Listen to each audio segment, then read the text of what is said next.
All right, we're going to get the board meeting started in a minute.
All right, we're going to go ahead and start the board meeting. Good morning, and we welcome you to our regularly scheduled meeting of the Los Angeles County Board of Supervisors. Today is Tuesday, July 15th, 2025.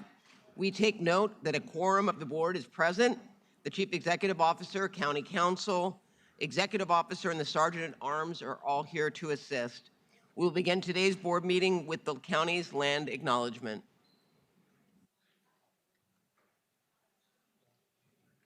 The County of Los Angeles recognizes that we occupy land originally and still inhabited and cared for by the Tongva, Tataviam, Serrano, Quiche, and Chumash peoples.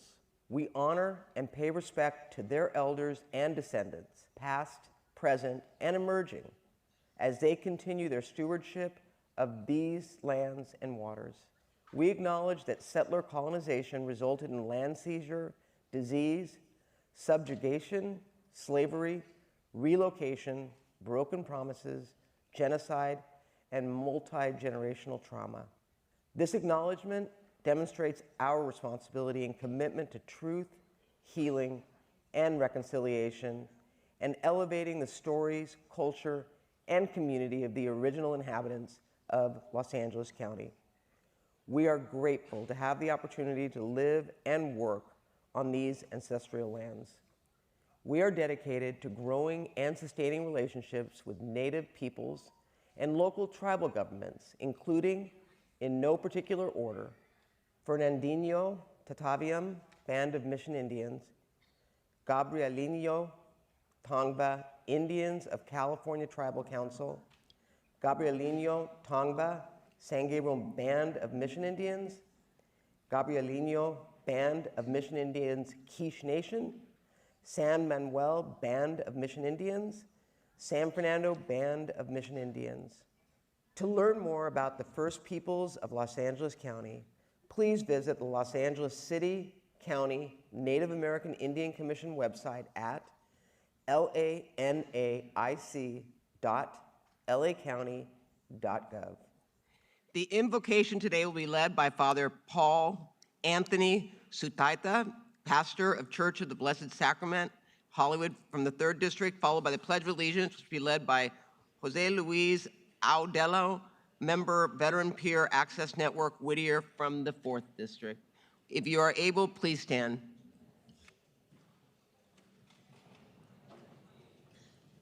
Good morning, everyone. And let us place ourselves in the presence of our Almighty God. Let us pray. O Lord, you came to bring peace, to offer reconciliation, to heal the separation between people, and to show how it is possible for men and women to overcome their differences and to celebrate their unity. You revealed your Father as a Father of all people, a Father without resentments or desires for revenge, a Father who cares for each one of his children with an infinite love and mercy, and who does not hesitate to invite them into his own house. But our world today does not look like a world that knows your Father. Our nations are torn by chaos, hatred, violence, and war. In many places, death rules. Many countries have not experienced peace for many years. Even in countries which are officially at peace, violence is never absent. And our own country, is it not more warlike than peaceful? Violence, greed, suspicion, jealousy, and hunger for power. Bring your peace to this world, a peace we cannot make ourselves. Awake the consciousness of all peoples and their leaders. Raise up men and women full of love and generosity, who can speak and act for peace, and show us new ways in which hatred can be left behind, wounds can be healed, and unity can be restored. O God, come to our assistance. O Lord, make haste to help us. Amen.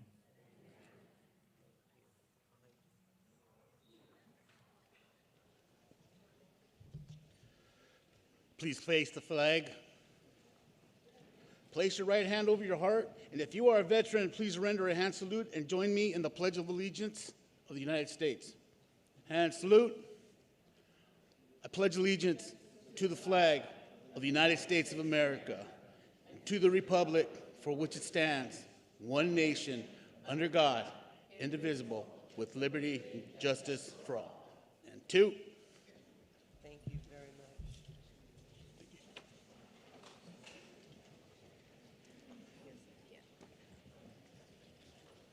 All right, Supervisor Horvath.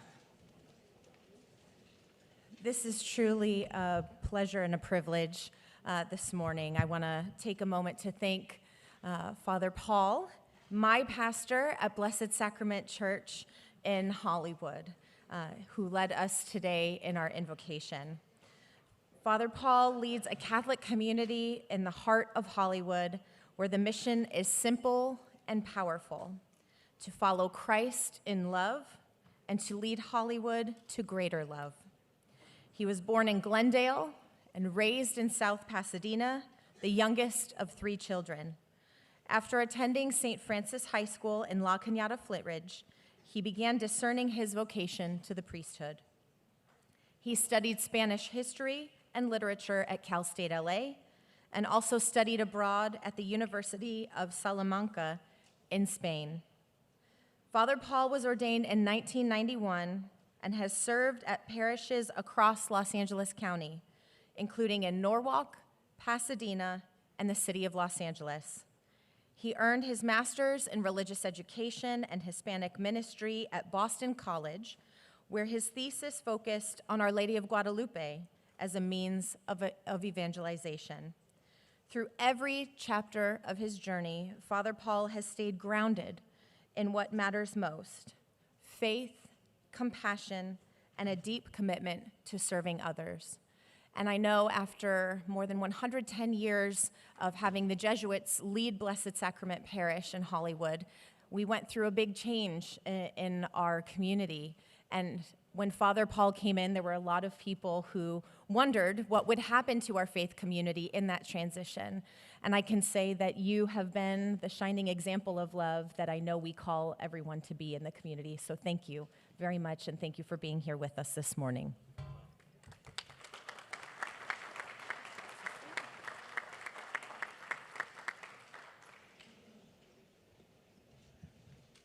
Supervisor Hahn.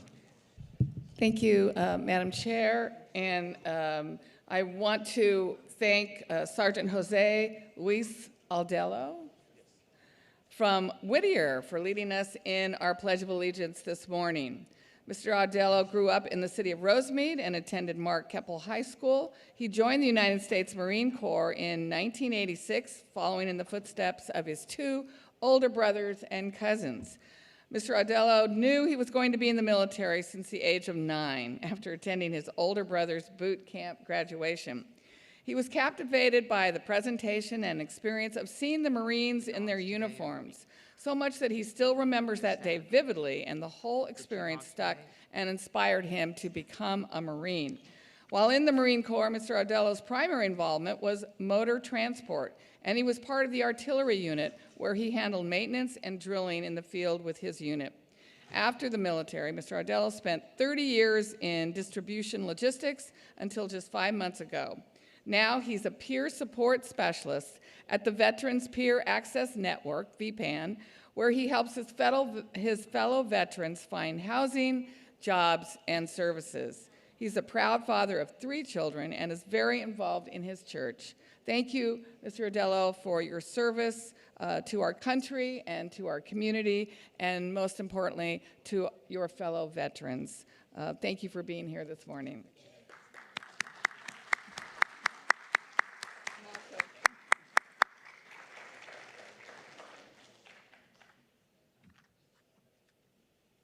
Thank you so much for being here. Thank you for This is great.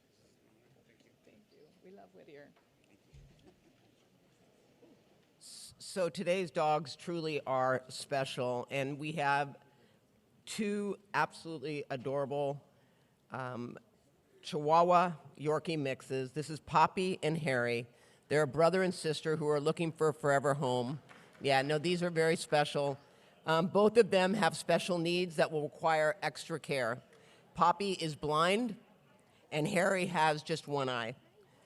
Yeah, and they were found deserted by a trash bin, and Harry takes special care of Poppy because Poppy can't see.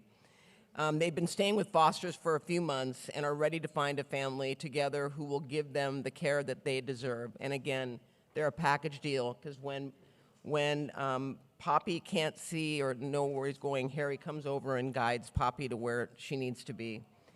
Yeah, Poppy and Harry would love nothing more than to enjoy a life of toys, cuddles, and treats for you. And I can tell you that even though they've been through so much, they are incredibly loving dogs.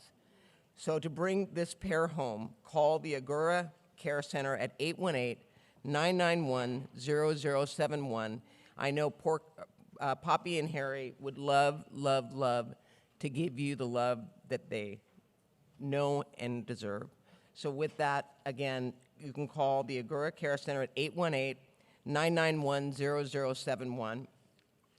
And I'd also like to direct your attention to the screen for the pet from Palmdale. This cutie will make your heart skip a beat. This is Flutter. She is a 1-year-old German Shepherd mix who is, again, super loving.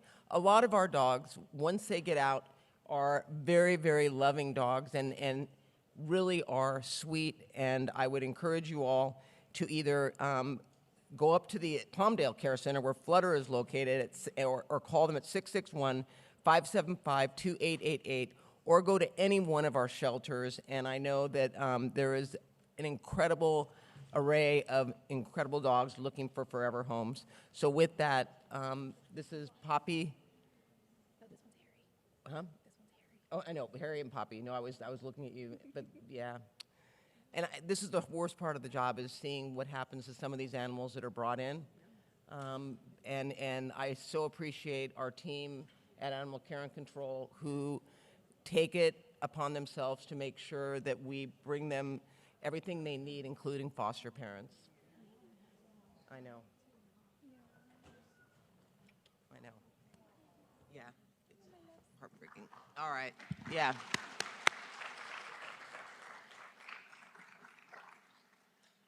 All right, with that, Executive Officer, will you please call the agenda? Good morning, Madam Chair, members of the board. Today's agenda will begin on page 2, Consent Calendar, Board of Supervisors, items 1 to 13. On item 2, Supervisor Horvath requests that this item be held. On item 8, Supervisor Barker would like to abstain from the vote. On item 10, Supervisor Hahn requests that this item be held. Also, this includes a revision as indicated on the supplemental agenda. On item 11, this includes a revision as indicated on the supplemental agenda. On item 13, Supervisor Solis requests that this item be held. This item relates to item 43C. Also, this includes a revision as indicated on the supplemental agenda. On page 15, Administrative Matters, items 14 through 45.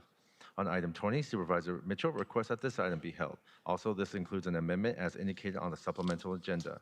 On item 31, this includes a correction as indicated on the supplemental agenda. On item 32, Supervisor Barger requests that this item be continued 2 weeks to July 29, 2025, as indicated on the supplemental agenda.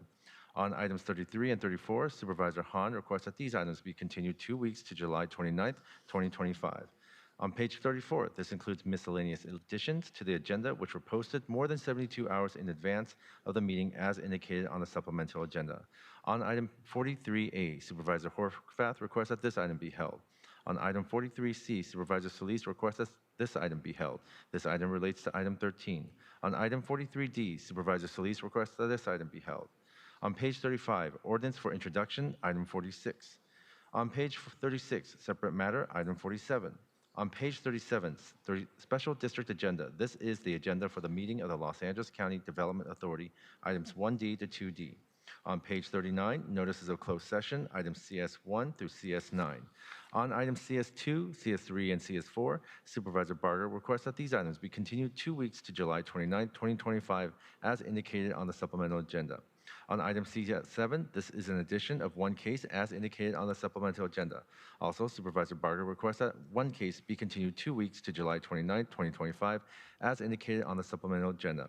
On item CS8, Supervisor Barger requests that this item be continued 2 weeks to July 29, 2025, as indicated on the supplemental agenda. The requests for continuances through CS9 are before you. That completes the reading of the agenda, Madam Chair. Thank you. Motion's moved by Supervisor Mitchell, seconded by Supervisor Solis to approve the items. That will be the order. Executive Officer, please play the code of conduct.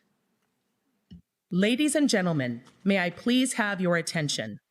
The meeting of the Los Angeles County Board of Supervisors is about to commence.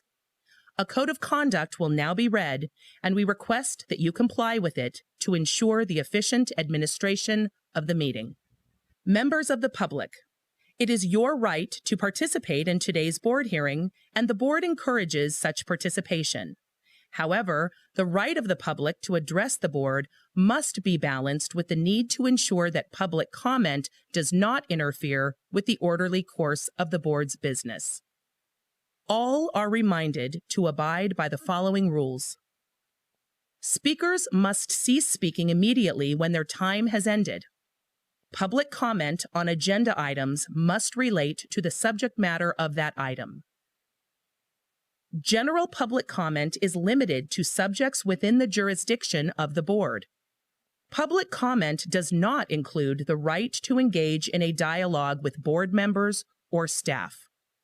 Please remain respectful of the forum and refrain from uttering, writing, or displaying profane, personal, threatening, derogatory, demeaning, or other abusive statements toward the board, any member thereof, staff, or any other person.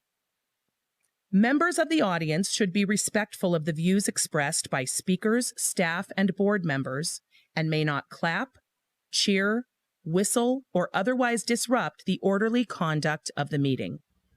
Any person engaging in conduct that disrupts the meeting is subject to being removed from the board meeting. And finally, if you witness conduct or behavior by other members of the public that disrupts your ability to remain engaged or participate in this meeting, please notify the Sergeant at Arms or other county staff. Thank you for your cooperation. Today's meeting order will be public comment on items that are not being held for discussion by the board, including closed session matters. Then we will go into closed session, followed by items 2 and 10, then items 13 and 43C, which will be taken up together, then items 20, 43A, and 43D, and finishing with general public comment. Before we begin, Executive Officer, please read the call-in information and explain the speaking rules. Good morning, members of the public. If you wish to participate in public comment, you may do so in person or remotely as indicated on the agenda. To join remotely, please call 877-226-8163 and use participant code number 1336503. You will have the opportunity to address the board throughout the meeting. For items not held by the board, you will receive 1 minute for one item and up to 2 minutes for 2 or more items. For items held by supervisors, you will have 1 minute to address the board and 1 minute to address the board on general public comment, for a total of 6 minutes for this meeting. Please state your name and indicate the agenda item numbers you will be addressing. Please note, once your time has expired, we will immediately move to the next speaker. Please monitor your time and the items you are signing up for, as your name will not be called once your time has elapsed. For members of the public joining us remotely, when the board moves to the item you wish to address, promptly press 1, then 0 to be moved from the listening queue to the speaking queue. Remember to turn down the volume on your device as soon as the moderator calls on you, or there will be an echo. If you muted your microphone, please remember to unmute when you are called. You will need to press 1, then 0 for each item you would like to speak of. To ensure we hear from both in-person and telephonic speakers, we will alternate between the two speaking queues. Members of the public who are in attendance, when you hear or see your name displayed on the screen, please come down to the front of the boardroom and staff will assist you. Please do not approach the podium until directed to do so. We will now proceed with public comment, again, on items that are not being held by the supervisors and on our closed session matters. We will now hear from members of the public wishing to address the board on all items not held for discussion by supervisors, including closed session. The consent items will be acted upon with one motion. For members of the public on the telephone, please press 1, then 0 now to comment on these items. You must indicate the agenda item numbers that you wish to address for us to allocate the appropriate amount of time.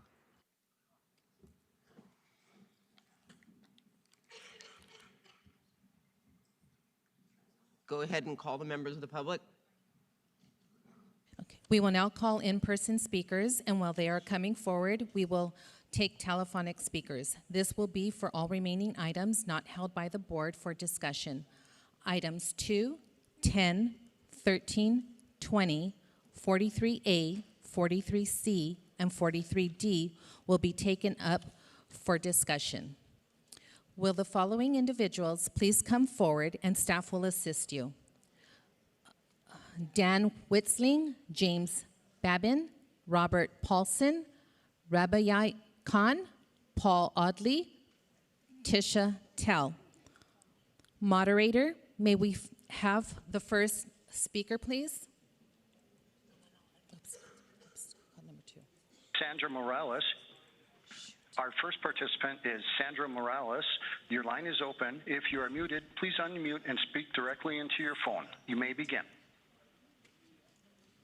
Good morning. My name is Sandra Morales. I am a member of DSALA. I'm part of the Housing and Homeless Committee, and I live in District 1, Covina, California, and also a proud owner of Inside Safe Properties, and I'm a real estate developer. I strongly support the item number is 20. I strongly support one-time Measure B funds for MLK community. Item 20 is being held. Item 20 is being held. You can call back during public comment on that discussion item. Okay. Next speaker, please. Eric Previn, your line is open. You may begin. Thank you. And listen, people goof from time to time. It's part of the job. But I wanted to say there's an item there on the settlement for $14 million, which I took a moment to kind of look at what was going on there, and I burst into tears. I mean, this was a story of a kid, an 18-year-old kid, who got pulled over because there was a shooting, and they said it was him. There was a witness, but they did a terrible job. They goofed, and it was not him. He knew it was not him. He kept saying, "It's not me, for fuck's sake, it's not me." And then his brother. This is a story about family. She said, "Puede, man." I mean, the brother hired a private investigator. 20 years later. Anyway, the Zuma Triathlon has shifted from Herbalife, which I was very upset about because I hated Herbalife. So I'm glad that it shifted. Thank you. Next speaker, please. And right in the middle of it, wait, what are you doing? I'm in the middle of my item. You can't interrupt the guy in the middle, can you? Your time's expired. Next speaker, please. Next speaker, please. Guillermo Mendoza, your line is open. You may begin. Good morning. My name is Guillermo Mendoza Lujan. I'm an RN and a proud member of SAU 121RN. I'm speaking today in strong support of a motion for Supervisor Horvath and Hahn to restore Measure J and the implementation of Measure G. Measure J and G were approved by voters. This represents a clear mandate for justice and meaningful reform in Los Angeles. Right now, there are efforts to divide our communities and roll back the progress we the item is being held. stand together to protect the will of the That people and item the is being hard-fought held. victories they secured. You're going to have to get back in the queue. That item, but thank you. Next caller. This is for items that are not being held by the board. Rebecca Igaton, thank you. your Next line speaker, is open. please. You may begin. Is item 20 still being held? Yes, item 20 is being held. Okay, then I'll wait. Next speaker, please. April Mabry, your line is open. You may begin. Oh, I was here to speak about item number 20. When will that come up? This is my first time. So when will this come up? Yes, if 'Cause you'll I go don't know back, what it means when it's being held. you'll go back in queue, and when item 20 comes up, you'll be allowed to speak at that time. Next Okay, speaker, great. please. Thank you.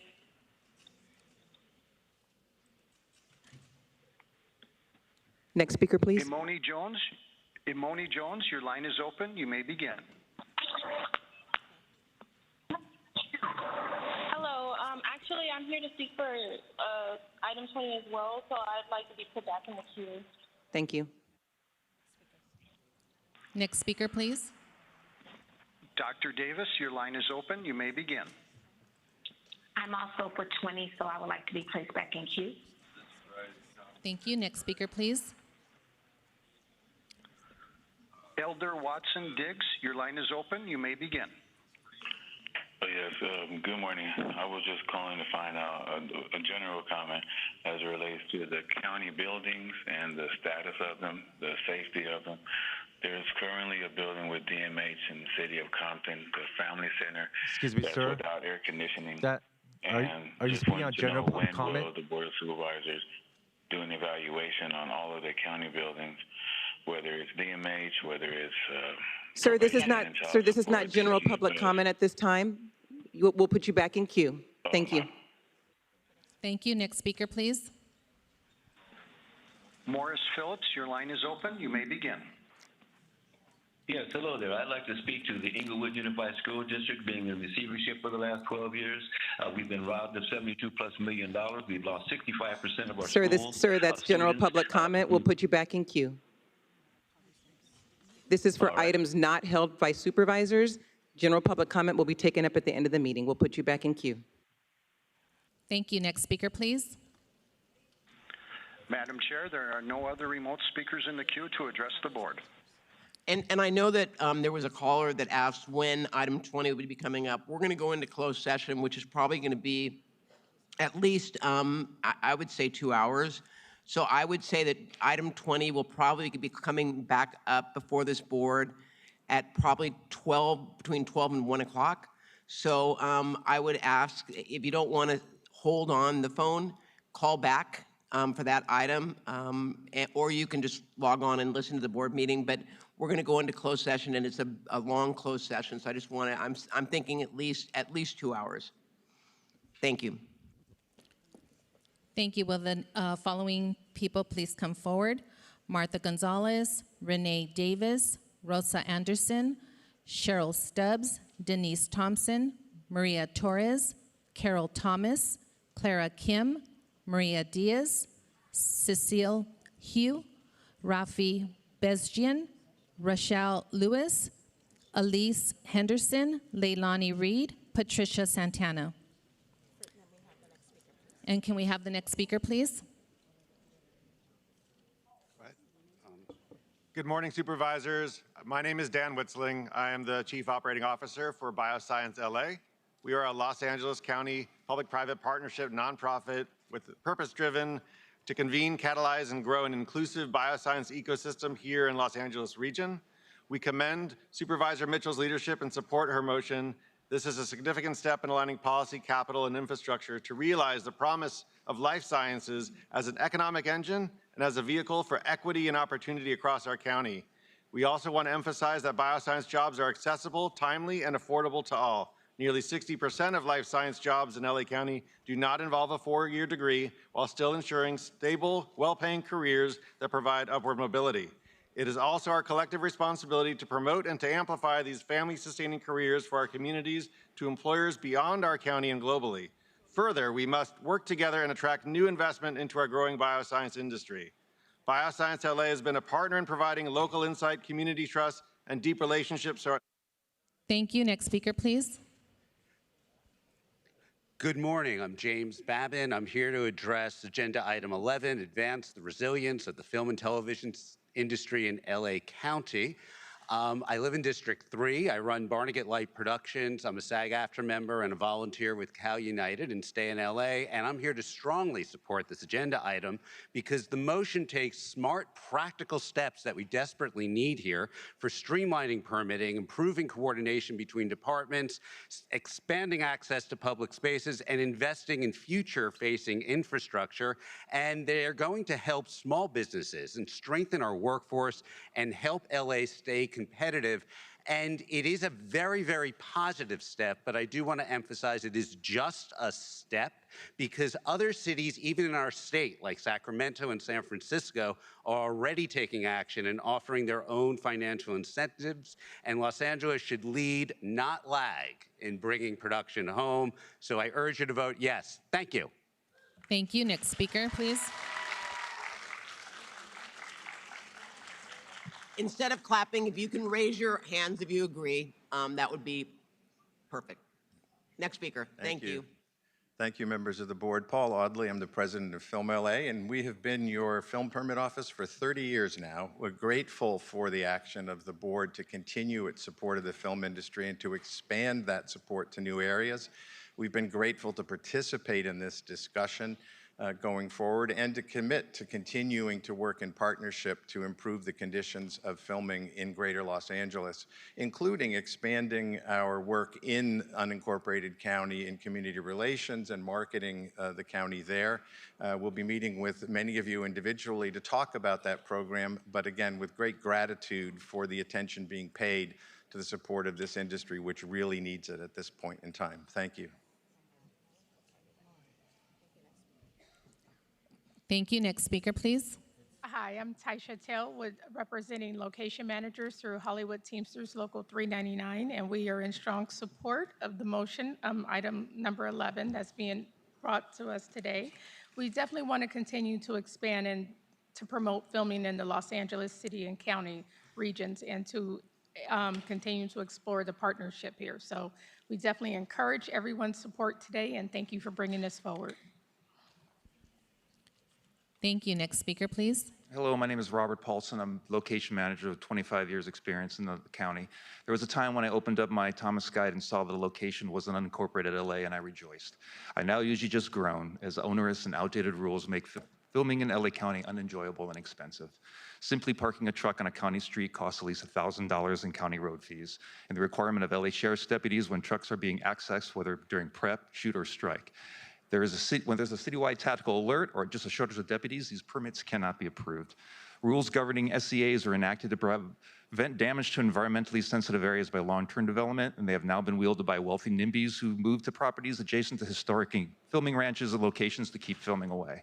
These SCAs need to be used for what they're intended for, which is ironically to protect beautiful natural areas from development by wealthy individuals, not to inhibit filming. I ask that you pass this measure and consider these changes to the current filming rules. Thank you. Next speaker, please. Hi, my name is Rabia Khan.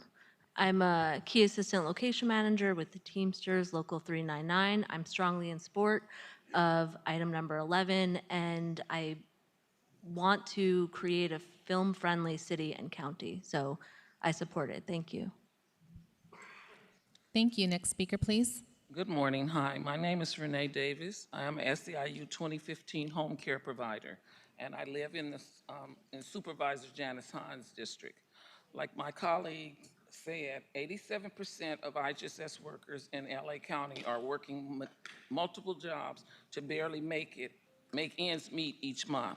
69% of IHSS providers in Los Angeles County reported having difficulty paying their mortgage and rent each month. I am part of that 87%. I am also part of the 69%. We need all of you to step up. We are counting on all of you. Stepping up for us means fighting to get the county to provide leadership needed to hammer out this contract. We must prioritize care by investing in care. That investment has to start with a contract that offers us a wage we can survive on. Thank you. Thank you. Next speaker, please. 各位你哋好，我叫 Cicely Hu， 我係一名家護工，亦都係 SEIU 2015工會嘅成員。我住喺 Hilda Solis 監事所在嗰個選區。Good morning, supervisors. My name is Cicely Hu. I'm an SEIU 2015 home care provider, and I live in Supervisor Hilda Solis District. 目前家護工、移民群體同社區越嚟越多受到特朗普政府嘅攻擊。如果唔採取行動解決我哋家護工危機嘅話，代價將會越嚟越大。As caregivers, immigrants, workers, and communities are increasingly under attack by Trump administration, the cost of inaction to solutions to our caregiver crisis are greater. 通過提高護理人員工資等一系列等措施，我哋唔單止能夠應對護理危機，亦都能夠向我哋嘅社區同埋整個國家呈現一個截然不同嘅景象。優質護理需要相匹配嘅薪資，呢個唔單止係一句口號。By moving to solutions like wage increases to caregivers, we can not only addressing the care crisis, we are also clearly sending a message to our communities and to our country about a contrasting vision for our communities and future. Quality pay for quality care is not just a slogan. 呢個係價值觀嘅體現，監事會嘅行動有助建設一個重視護理對象、護理人員以及重視移民勞工、女性、老年人同殘障人士嘅社區。It's a reflection of values. Action by this board can create a community that values consumers, caregivers, immigrant workers, women, seniors, people with disabilities. Thank you. Next speaker, please. Please prioritize home care by prioritizing our contract. Thank you. Thank you. Next speaker.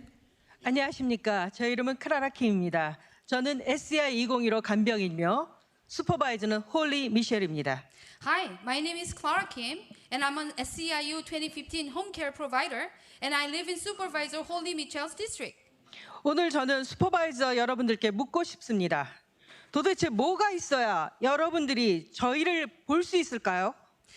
Like my colleagues before me, I would like to ask this board, what is it going to take for you to see all of us? LA 카운티와 보건 시스템에 있어서 우리를 인정하는 계약을 체결하려면 도대체 뭐가 있어야 되는지 우리는 필수 노동자들이 아닙니까? What is it going to take for you to get us a contract that recognizes our value and our contribution to this county and its healthcare system? Aren't we essential workers? 우리도 여러분들처럼 대중을 위해서 일을 하고 또 우리도 여러분들처럼 사람들을 돌보고 있습니다. 우리는 우리 일을 하고 있는데 이제 여러분들의 일을 하셔야 합니다. Like you, we serve the public. Like you, it's our job to take care of people. We do our job. We ask you to do yours. 우리 간병인들이 당연히 받아야 할 존엄과 존중을 얻을 때까지는 우리는 이 싸움을 멈추지 않을 것이냐. 또한 우리의 임금에 대해서 무대응하는 것은 더더욱 참지 않겠습니다. Will not stop fighting for dignity and respect until LA caregivers get what they deserve in return. Will not tolerate this inaction around our contract. 우리는 LA 카운티에서 가장 큰 저임금 노동자 집단들입니다. 우리 간병인들의 카운티의 최우선이 될 때까지 여러분들에게 강력하게 요구하며 이 자리에 섰습니다. 감사합니다. We are the largest group of low-wage workers in the LA County. We are here to ask you to make IHSS provider a priority in the county. Thank you. Thank you. Will the following individuals please come forward and staff will assist you? Emily Filkin, Chelsea Kirk, Christine Rodriguez, Rebecca Dom, Michaela Bursalin, Ezrullah Mohammed, Greg Reeves, Travis Beck, Dr. Jill Humphreys, Philip Collins, Patrick Church, Howard Shu, and James Delhar. Oh, I'm sorry, Tom Ibarra. Thank you. Can we take the next speaker? Hi, my name is Cheryl Stubbs, and I'm an SEIU 2015 home care provider, and I live in Supervisor Holly Mitchell's district. So many caregivers in your district depend on you. We appreciate the kind words you've given over the last few months. We appreciate the words you've given over the last few months. All we're asking is that those words are paired with actions by the board. I'd like to urge each and every supervisor present to consider how difficult it is for us. Coming up here week after week is exhausting. Our jobs are already hard enough. Why put more stress on us? Why disrespect us with inactions? We urge you to lean on your own values, put care first, and show us the leadership LA needs. We need the board to prioritize us just as we prioritize those who we care for. Thank you. Next speaker. Hello, my name is Marta Gonzalez. I'm an organizer with 1LA IAF, and today we're here in full support of SEIU 2015. I am also the daughter of a caregiver. I'm a niece of a caregiver. My best friend's mother is a caregiver in District 3. And they all are women in their 60s doing backbreaking work. And they, like 87% of their colleagues, need a second job to make ends meet. So what we ask is for you all to support the caregivers in LA County, to provide them with a contract that is worthy of the dignified work that they do, and to take a step to fixing the care crisis that we will be facing if these workers are not paid dignified wages in the upcoming year. So thank you for your time, and we are here in full support of our union brothers and sisters. Thank you. Thank you. Next speaker, please. Good morning. My name is Rachel Lewis, and I am a SEIU 2015 home care provider. I live in Hilda Solis's district.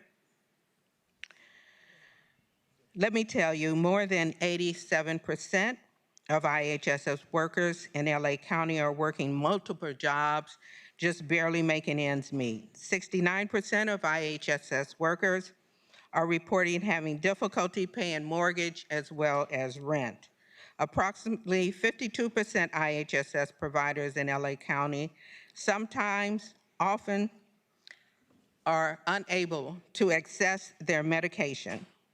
More than half are unable to go to their doctor's appointments because of the cost. We need to see real action, and we need to see you do it now. Thank you. Thank you. Next speaker, please. Hi, my name is Rosa Andreessen, and I'm an SEIU 2015 home care provider. I live in Supervisor Janice Hahn's district. As of today, LA County's 240,000 IHS workers have been working without a contract since January 1st. We care for LA's most vulnerable, and yet we struggle to afford daily essentials. Like my colleagues have said over and over, 87% of us work multiple jobs, and 69 of us struggle to pay rent or mortgage. You need to have sympathy for us, value us, and help us get a contract that shows LA will invest in the future of care. and that starts with prioritizing IHSS care workers with a strong contract. Do the right thing. Thank you. Thank you. Next speaker, please. Good morning. My name is Maria Diaz. I'm an SEIU 2015 home care provider, and I live in Supervisor Holly Mitchell's district. In the past, you've spoken of your commitment to seeing our members provided for. Supervisor Mitchell, I know a number of caregivers who have dealt with being unhoused while doing their work. There is no reason why caregivers who take care of people should worry about being homeless. I worry about paying rent. Supervisors, do you know what that feels like? A wage increase prevents homelessness and ensures quality care to continue for seniors and people with disability. It's time to make a real change. This inaction is unacceptable. It's time for us to get a contract that reflects the amount of care and hard work that we put in every day. Thank you. Thank you. Next speaker, please. Hi, my name is Rafi Bezjan. I'm an SEIU 2015 home care provider, and I live in Supervisor Catherine Barger's district. We will not stop fighting for dignity and respect until we get what we need in return. We will not tolerate this inaction around our contract. We need our leadership. We need your leadership and your call to action to move us forward. We earn an average of $23,000 a year, and it is not enough to make ends meet. I invite every member of this board to come spend a day with us.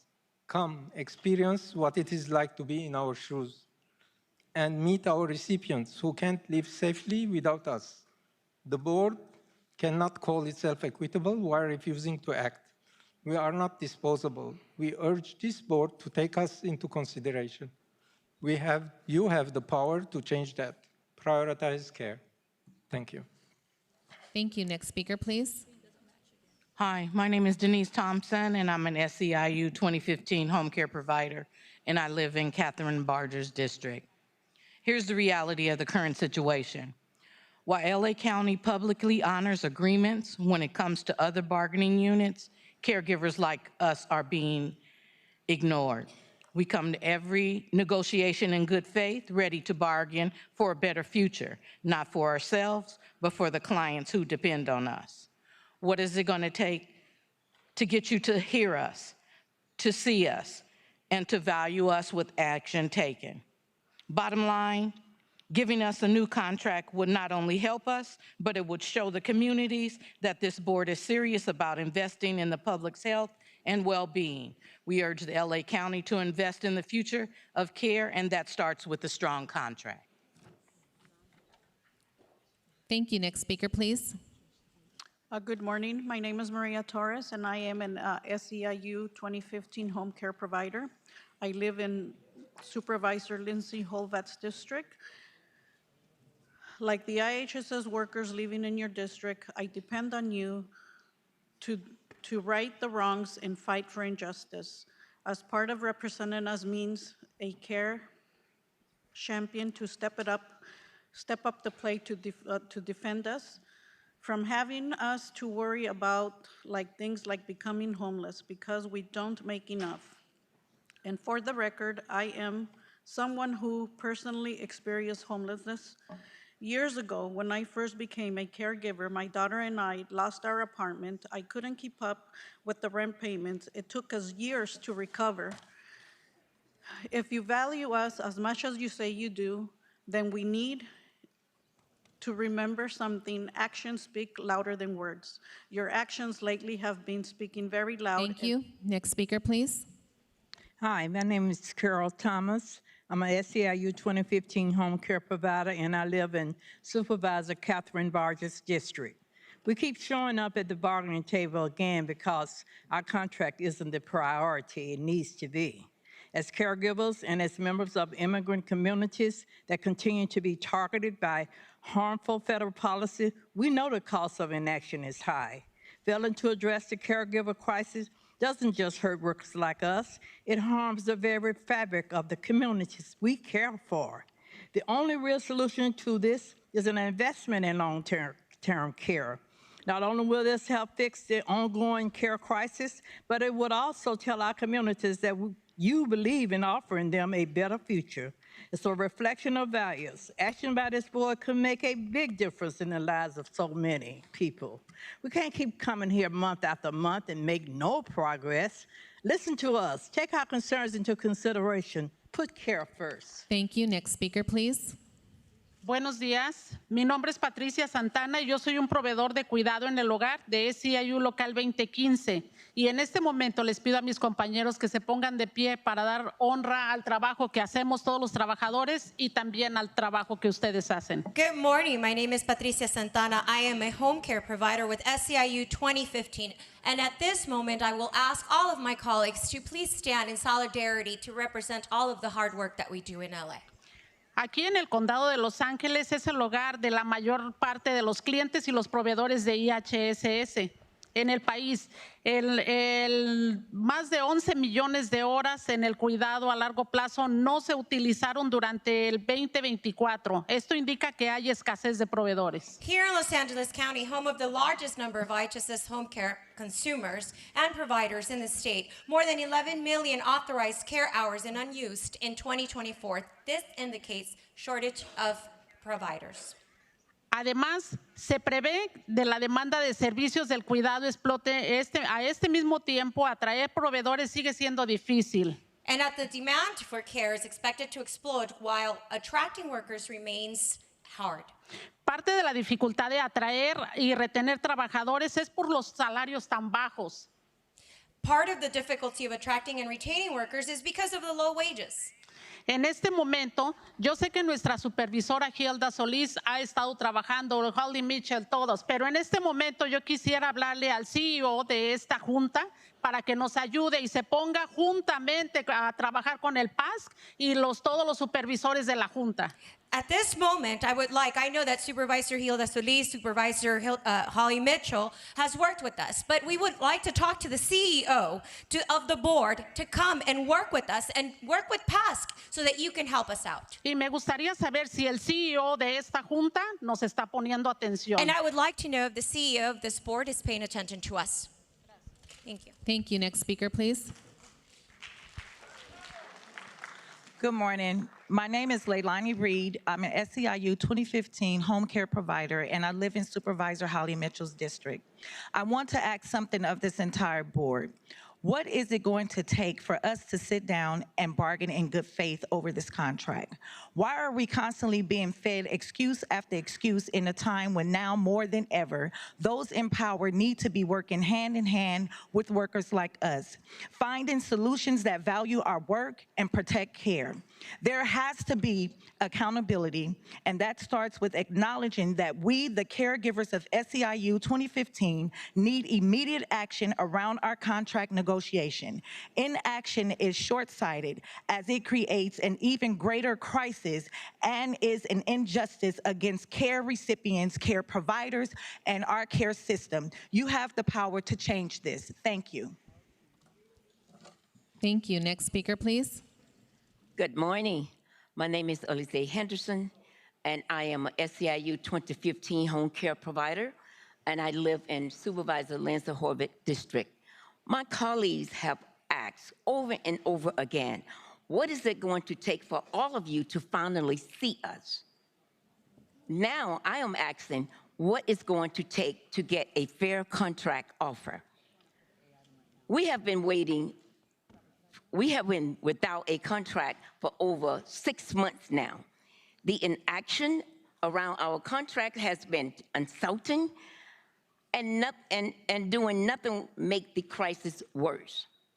Helping to make caregiver a good job that pays a decent wages can help solve this issue. But the ability to do that rests in your hands. We are LA County's largest low-wage workforce. You have the power to change that. Do the right thing. Prioritize IHSS worker with a... Thank you. Next speaker, please. Thank you.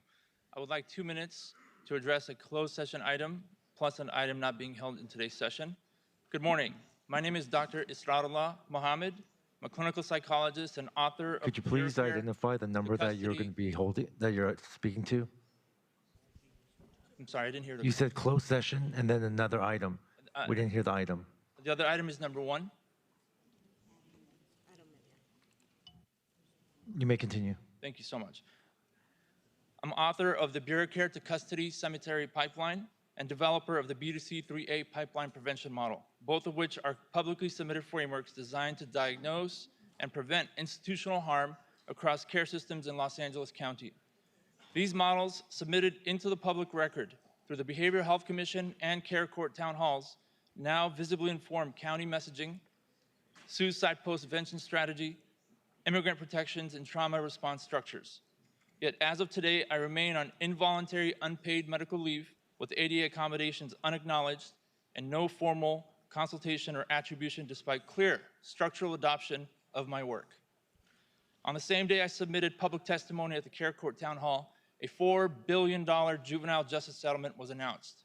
Sir, now you're at your 1 minute for item 1. It was not coincidence, it was convergence. My frameworks were developed precisely to prevent these outcomes, fragmented care, preventable deaths, and institutional erasure. I urge this board. Sir, you're off topic at this point. Yeah. Next speaker, please. Item number 1. Thank you. Or you can come back for public comment. Thank you, sir. Next speaker, please. Good morning. My name is James Delhauer. I am a representative from IATSE Local 871 and a dual card holder within the IATSC who has worked in film production for the past decade. I am here to speak in support of item number 11 to advance the resilience of the film and television production industries here in Los Angeles County. Film production is a proud and historic part of our heritage in this county, but it has been threatened by runaway production to other jurisdictions going back more than a decade. This has harmed our economy. Recent studies have shown that the film and television production industries enhance every area of the economy that they touch. The hospitality industry, food service, purchasing and trade, and tourism throughout LA County.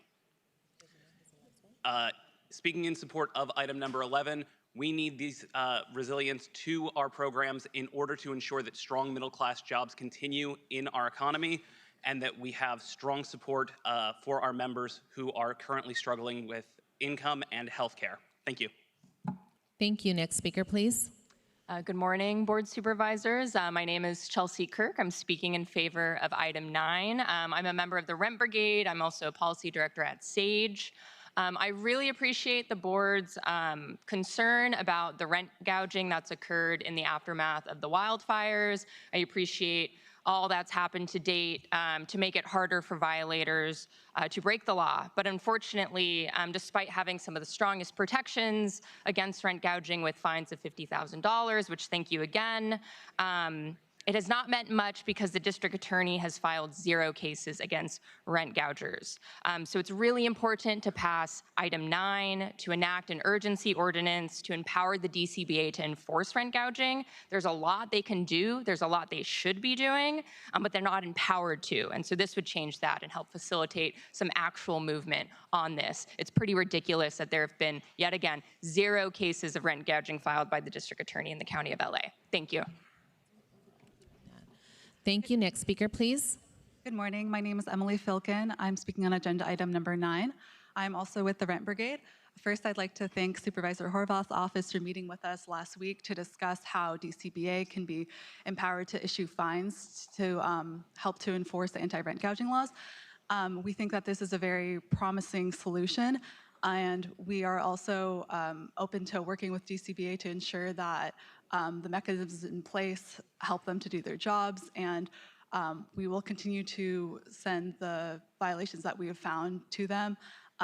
We just urge that you please vote yes on item number 9 so that this infrastructure can be in place. Thank you. Thank you. Next speaker, please. Hi, I'm Patrick Church with CBRE. I am a commercial real estate advisor to the life sciences community and here of support of item number 7 and the need for continuing to grow our ecosystem in the greater LA region. Separate and aside from the other industries, life sciences, we've got a significant supply imbalance in the greater LA region. Of 12 million square feet that we have, we've got a vacancy of 2%. The need for graduator space is vital to keep the companies in Southern California and not lose them to Northern California, San Diego, or more importantly, out of state to keep the jobs here.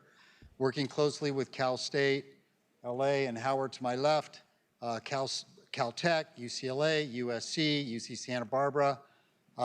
We need to keep the companies here and just want to pledge my support for it and hope we can get it going. Thank you. Thank you. Next speaker, please. Good morning.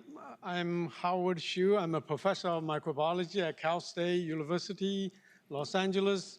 I'm also directing a county-funded life science incubator on our campus. We are supporting startup companies in Los Angeles region and to promote student engagement in internships, in career in life science industry. And I'm fully supportive of item number 7. Thank you very much.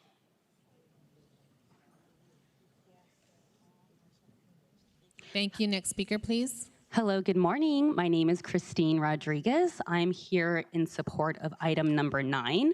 I live in District 5 of Pasadena, which is Catherine Barger's district. I'm also part of the Pasadena Housing Rental Board, where I am the representative of District 5. Today, I'm coming here as an individual on behalf of the Rent Brigade.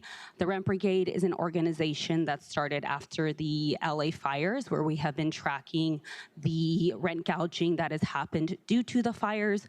We are here to encourage the board to support item number 9 so that we can have some regulations and some accountability to those who have been rent gouging and impacting the renters here in LA County. We feel that there has been a lot of, we have seen through our AI tools, many people have been experiencing rent gouging, but we do not see the enforcement. We do believe that the motion provided in number 9 will provide guidance to help enforce the bad actors and to prevent rent gouging for those who have been impacted. Thank you. Thank you. Next speaker, please. Hello, my name is Michaela Bersalian. I'm the Western Region Director for Local 600 of IATSC, the International Cinematographers Guild. I'm here to speak in favor of item 11. We are enthusiastically in support of anything, and especially the good work here to bring production and good union jobs back to LA County where they belong. Our members, we have 10,000 members of the camera crew and publicists that live and work in Los Angeles and are in desperate need of both healthcare and jobs that pay their bills, provide for their families. They've lived here and supported our county, and we're so happy to see item 11, which will support them, and we really encourage a yes vote, and thank you for your time. Thank you. Next speaker, please. Hi, my name is Rebecca Dom. I'm a screenwriter, director, inventor. I run a studio system here in Hollywood. I don't think it's hard to say I'm in support of 11. I've been working in film since 2008, and it's just been getting harder and harder and harder. You have something in front of you that would help us revise how hard it is. So yeah, I'm here in favor of 11. Thank you so much for your time. I won't take up any more. Cheers. Thank you. Next speaker, please. Yes, good morning. My name is Philip Collins. I am the political coordinator of IATSE Local 80. We represent the GRIPS, craft service, medic, and marine aspects of the film and television production. And I'm here representing Dejan Ellis Jr., our business agent, who could not be present. We are in support of item 11. We see it as an excellent first step, and I think you can see by how many film and television professionals we have in the room. We have enough to make a television show or movie right here, and frankly, that's what we should be doing. So I hope that illustrates how important this is to all of us. Thank you for your time. Thank you. Next speaker, please. Good morning. My name is Greg Reeves. I'm the Business Representative Secretary of IATSC Local 728, representing Studio Lighting Technicians, which is the sister local of my GRIP brothers, sisters, and kin. Oddly enough, we're always standing together. I'm here to make sure any production we do together would be union, of course. Look, I'm a legacy. I live in Lake Balboa in Supervisor Horvath's district. Hello, sister. And I worked 25 years in the field, spent 10 years on a little medical show, small show. Maybe you've seen it, Grey's Anatomy. And I didn't think I'd be here as a representative advocating for Hollywood, which, if you look around, has sort of left. It's not runaway production, it's ran away production. But I can tell you that everyone, all the way down from the actors at the top, all the way down to the crafts folks that I represent, we have the skills here. We hope that 11 goes through, and thank you for your support. Thank you. Thank you. Next speaker, please. Good morning. I'm here to speak on item number 11 in support. My name is Tommy Barra. I own Real Waste and Recycling. I've been in the trash business all my life, and until 15 years ago when I started to service the entertainment industry exclusively, I didn't realize how many families are actually touched by this industry. There's so many people that have been impacted by the runaway production, and all of the skilled labor is here, including us vendors that support that industry. So we ask for your support today. Thank you. Thank you. Next speaker, please. Good morning, Supervisors. My name is Dr. Jillem Humphreys, a Fulbright Scholar and a 20-year member of the National Lawyers Guild, the oldest civil liberties law association in the United States, and I'm here to speak in support of item 8. I speak today in strong support of Senate Bill 627, the No Secret Police Act. This critical legislation seeks to end the practice of law enforcement officers concealing their identities by wearing masks or hiding badges while interacting with the police. As someone who has trained legal observers across the country and worked for decades to protect civil liberties, I can attest to how dangerous and destabilizing it is when officers operate in shadows. These tactics foster fear, confusion, and mistrust, especially in Black and brown communities, including those with undocumented residents who already face heightened vulnerability to abuse. I've also had the unique experience in living in countries where such protections do not exist, where law enforcement acts without transparency or accountability. I know what it feels like to live under the constant threat of unchecked state power. That is not what we should normalize in a democratic society. Senate Bill 627 is not anti-law. It's pro-accountability, pro-community, and reaffirmation of the public's right to know it's exercising power in their name. I urge the board to vote yes on this motion and support SB 627, and to ensure the implementation includes collaboration with local police. Thank you. Next speaker, please. Hello, good morning. My name is Travis Beck. I'm a location manager. I am in support of item 11. Thank you for taking the time. I also can't really pay rent like a lot of people here. What about you guys? Anyone can't pay rent over here? Let me see some eyeballs. A lot of people looking at computers. Appreciate you listening. It's very simple. I'm not going to break down all the different ways that we can change things. What we have is very simple. A lot of people that are in charge of the rules and the fees of what it costs to park a truck on the street, they have no idea how filmmaking works. So how about we get with some people like us, like these people, that know how filmmaking works, because it's how we put food on the table, and you consult us, and then we figure it out. It's pretty simple. So please vote yes. Thank you very much. I appreciate you listening, and more eyeballs now. This is good. Thank you very much. Appreciate it. Thank you. Next speaker, please. Yes, good afternoon. My name is Claudia Jerez, DPS's in downtown Wilmington case manager. I'm going to speak on item 8 and 9. Item 8, I do support the wearing of the mask, the IDs. I support that officers do identify themselves. I think that is a very good idea. I think that we do need to educate our community to be able to interface with officers in a way that they can be effective, and they can get what they need out of officers. I think that that is something very important in our community, that they be able to interface with officers and be able to, relate the information that they need from officers without feeling scared or, apprehensive or anything like that. I think it really brings a lot of value to having faith in officers and having faith in the criminal justice system and in police officers. I do support that. Now, number 9, I didn't read it too well because I didn't have time, but I know that price gouging is a big issue for item 9. I think that that is something that we do need to consider in this state of emergency. I know that it's important that that everything has gone up, and then we have exorbitant prices. I mean, just 30%, 20%. People just blab things out, and they don't really understand what they're doing, in terms of like, putting a price tag on something. I think that is very important that, this particular 9 needs to be considered. I think that it needs to be really taken into account, everything, and it just needs to be considered. Thank you. Thank you. Next speaker, please. Good morning, Supervisors. My name is Stephen Chung. I'm the President and CEO for the Los Angeles County Economic Development Corporation. On behalf of the LAEDC, I rise in strong support of item number 7, Supervisor Mitchell's motion to implement the life science industry strategy and action plan. This is a smart strategic investment in a sector that generates quality jobs, foster innovation, and has the power to uplift communities, especially when we prioritize businesses and workers from historically underrepresented backgrounds. Deploying the Bioscience Loan Fund, launching workforce training, and accelerating permitting reform will send a clear message. LA County is open for inclusive life science growth.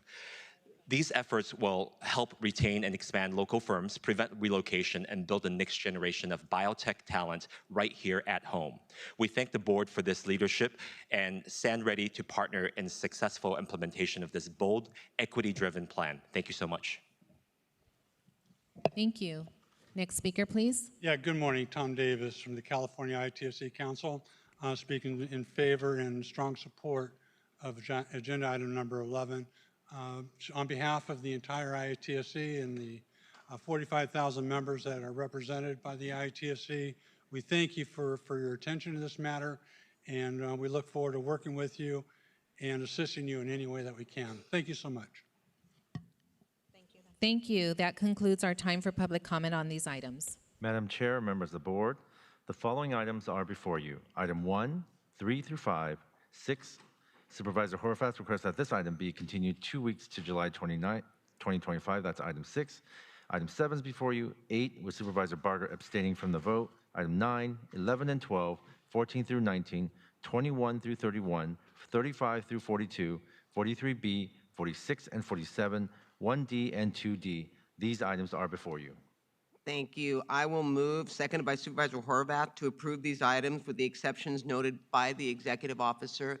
Please call the roll. Supervisor Solis. Aye. Supervisor Solis, aye. Supervisor Mitchell. Aye. Supervisor Mitchell, aye. Supervisor Horvath. Aye. Supervisor Horvath, aye. Supervisor Hahn. Aye. Supervisor Hahn, aye. Supervisor Barger. Aye. Supervisor Barger, aye. Motion carries 5-0. Madam Chair, we have closed section next. We read us into closed session and thank everyone who was here to testify on all the items. Appreciate you.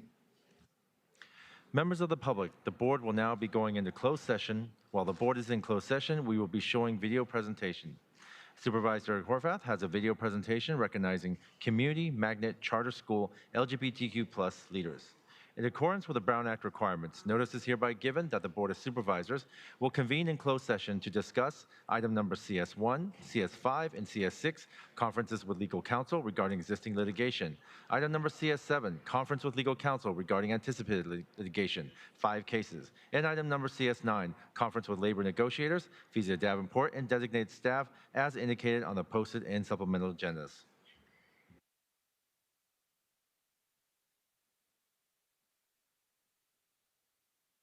Hi everyone, I'm Lindsay Horvath, supervisor proudly representing LA County's 3rd District. During Pride Month, we celebrate the LGBTQ+ community, their history, their joy, their resilience, and the ongoing journey to create a world where everyone can live proudly and authentically as who they are.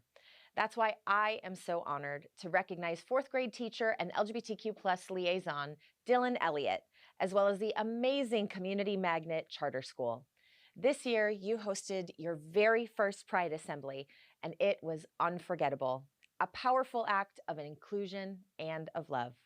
You created space for LGBTQ+ students, their families, and for history to be seen, uplifted, and valued. On behalf of the Board of Supervisors of Los Angeles County, I want to thank you for leading with courage, for fostering a community where every student knows they belong, and for showing what pride looks like in action. Well, thank you so much, Supervisor Horvath. This means the world to me and to my school. It was an uphill battle, but one I thought was definitely worth it because the way that we saw the assembly affect the kids in such a positive way, I will never forget. So this honor means so much to me, so thank you. Thank you. We've been saying this summer that our joy is our resistance. We are not going to be scared into silence. There's a lot to celebrate this month, and you are part of the celebration. Thank you so much. Thank you.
All right, we're back in open session.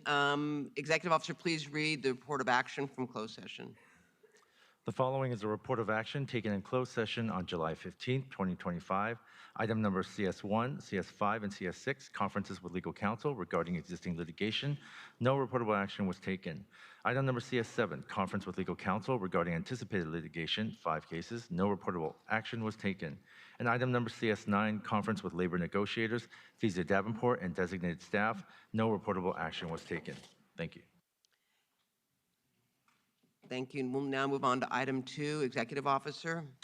We will now move on to item 2, motion to proclaim July 30th, 2025 as World Day Against Trafficking in Persons throughout Los Angeles County, which was held by Supervisor Horvath. For members of the public on the telephone, please press 1, then 0 now to comment on this item. Supervisor Horvath. Thank you, Madam Chair. Today's motion reaffirms our local commitment to addressing one of the most urgent human rights issues of our time, human trafficking. In 2013, the United Nations declared July 30th as World Day Against Trafficking in Persons, a day to raise awareness, to protect and support survivors. Trafficking occurs all around us, in our neighborhoods, our schools, in homes, hotels, restaurants, and online. It also disproportionately targets our most vulnerable, young people, immigrants, LGBTQ+ community members, and people living in poverty or without stable housing. Los Angeles County is committed to a trauma-informed, survivor-centered approach. That means providing critical services while listening to survivors, working across systems, and confronting the root causes of exploitation. Organizations like CAST, the Coalition to Abolish Slavery and Trafficking, have led the way in this effort. Their work supporting survivors, advocating for systemic change, and helping us do better as a county is nothing short of essential and life-saving. Right now, we are seeing something that should horrify all of us. ICE showing up at shelters, hospitals, courthouses, detaining people without due process, including survivors of human trafficking. Survivors who've already endured violence and exploitation and are being locked up yet again, this time by our own federal government. We cannot let that happen in Los Angeles County, and we must continue to say loudly and clearly, enough is enough, and do the work to put it into action. This motion sends a clear message. Los Angeles County stands with survivors, and we commit to prevention, protection, and justice. And we'll continue to work alongside community partners to end trafficking in all its forms. Colleagues, I ask your support on this item, and thank you for your partnership in the work. Thank you. Supervisor Solis. Yes, thank you, Madam Chair, and I want to thank Supervisor Horvath for authoring this proclamation. I strongly support the motion to proclaim July 30th as World Day Against Trafficking in Persons. Trafficking impacts all ages, backgrounds, and identities, including children, young adults, immigrants, LGBTQ+ individuals, and people living in poverty. No one is immune when a system fails. We must confront both labor and sex trafficking not as a separate crisis, but as an interconnected form of exploitation. Many survivors experience both simultaneously, and if we don't address this overlap, we miss the full scope of harm and we fail our survivors. The rollback of labor protections by the current administration, especially for seasonal and agricultural workers, is dangerous. These workers are often isolated, underpaid, and heavily dependent on employers, the exact conditions traffickers will exploit. Recent ICE raids have devastated communities, leaving people without income, afraid to seek help, and forced deeper into the shadows. This instability makes people more vulnerable to trafficking. Traffickers can now regularly use the threat of immigration enforcement to control victims, saying to them, if you don't do what I want, I'll just call ICE. This is real and a daily fear as we see ICE raids happening every day in LA County. LA County must continue to lead with a trauma-informed, survivor-centered, and public health approach that is culturally competent and rooted in the reality that trafficking takes many forms and affects many, many populations. Let this proclamation be beyond just symbolic. but a renewed commitment and statement of intent to protect human dignity through policy, services, outreach, and a deep investment in prevention. Trafficking thrives in silence and fear, and LA County must keep its voice, raising the standard for justice, safety, and hearing from all survivors of trafficking, regardless of age, background, or immigration status. Thank you, and I will be supporting this motion. Thank you. Thank you. Executive Officer, would you please call those members of the public that wish to speak on this item? Will the following individuals please come forward and staff will assist you? Claudia Jerez, Emily Williams, Garrick Pickering, Kay Buck, and Udaya Salgado. Moderator, can we have the first remote speaker, please? Roy Humphreys, your line is open. If muted, please unmute and speak directly into your phone. You may begin. And once we have the demonstration of pathetic, pompous political pandering by the Board of Supervisors here regarding this issue of human trafficking and the most recent ICE raid up north on the pot farm with the kids, the 300,000 that you seem to just ignore with impunity. You people are pathetically disgusting.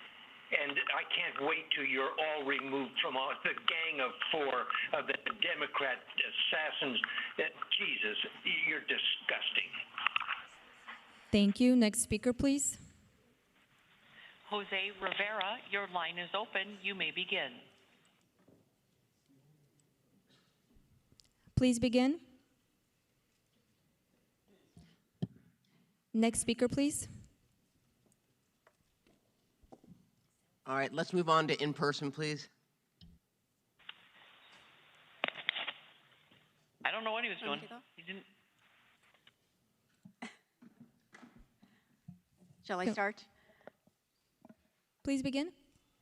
Good afternoon, supervisors. My name is Kay Buck, CEO of the Coalition to Abolish Slavery and Trafficking, CAST. Thank you for recognizing us today. It is deeply meaningful for us because Los Angeles has been our home for 25 years after the infamous El Monte case, which I know all of you remember well. CAST was founded by the power of community. Since then, we've built a movement and put Los Angeles on the map as a national leader. We're grateful for this recognition, especially now when immigrants are being terrorized. Among them are survivors of human trafficking. They have been kidnapped off buses and tear-gassed at detention centers. We just brought one survivor home after winning their bond hearing. That victory belongs to all of you, all of us. We won this because the community of Los Angeles is strong. Thank you, supervisors. CAST is so proud of your leadership and our partnership. Thank you. Next speaker, please.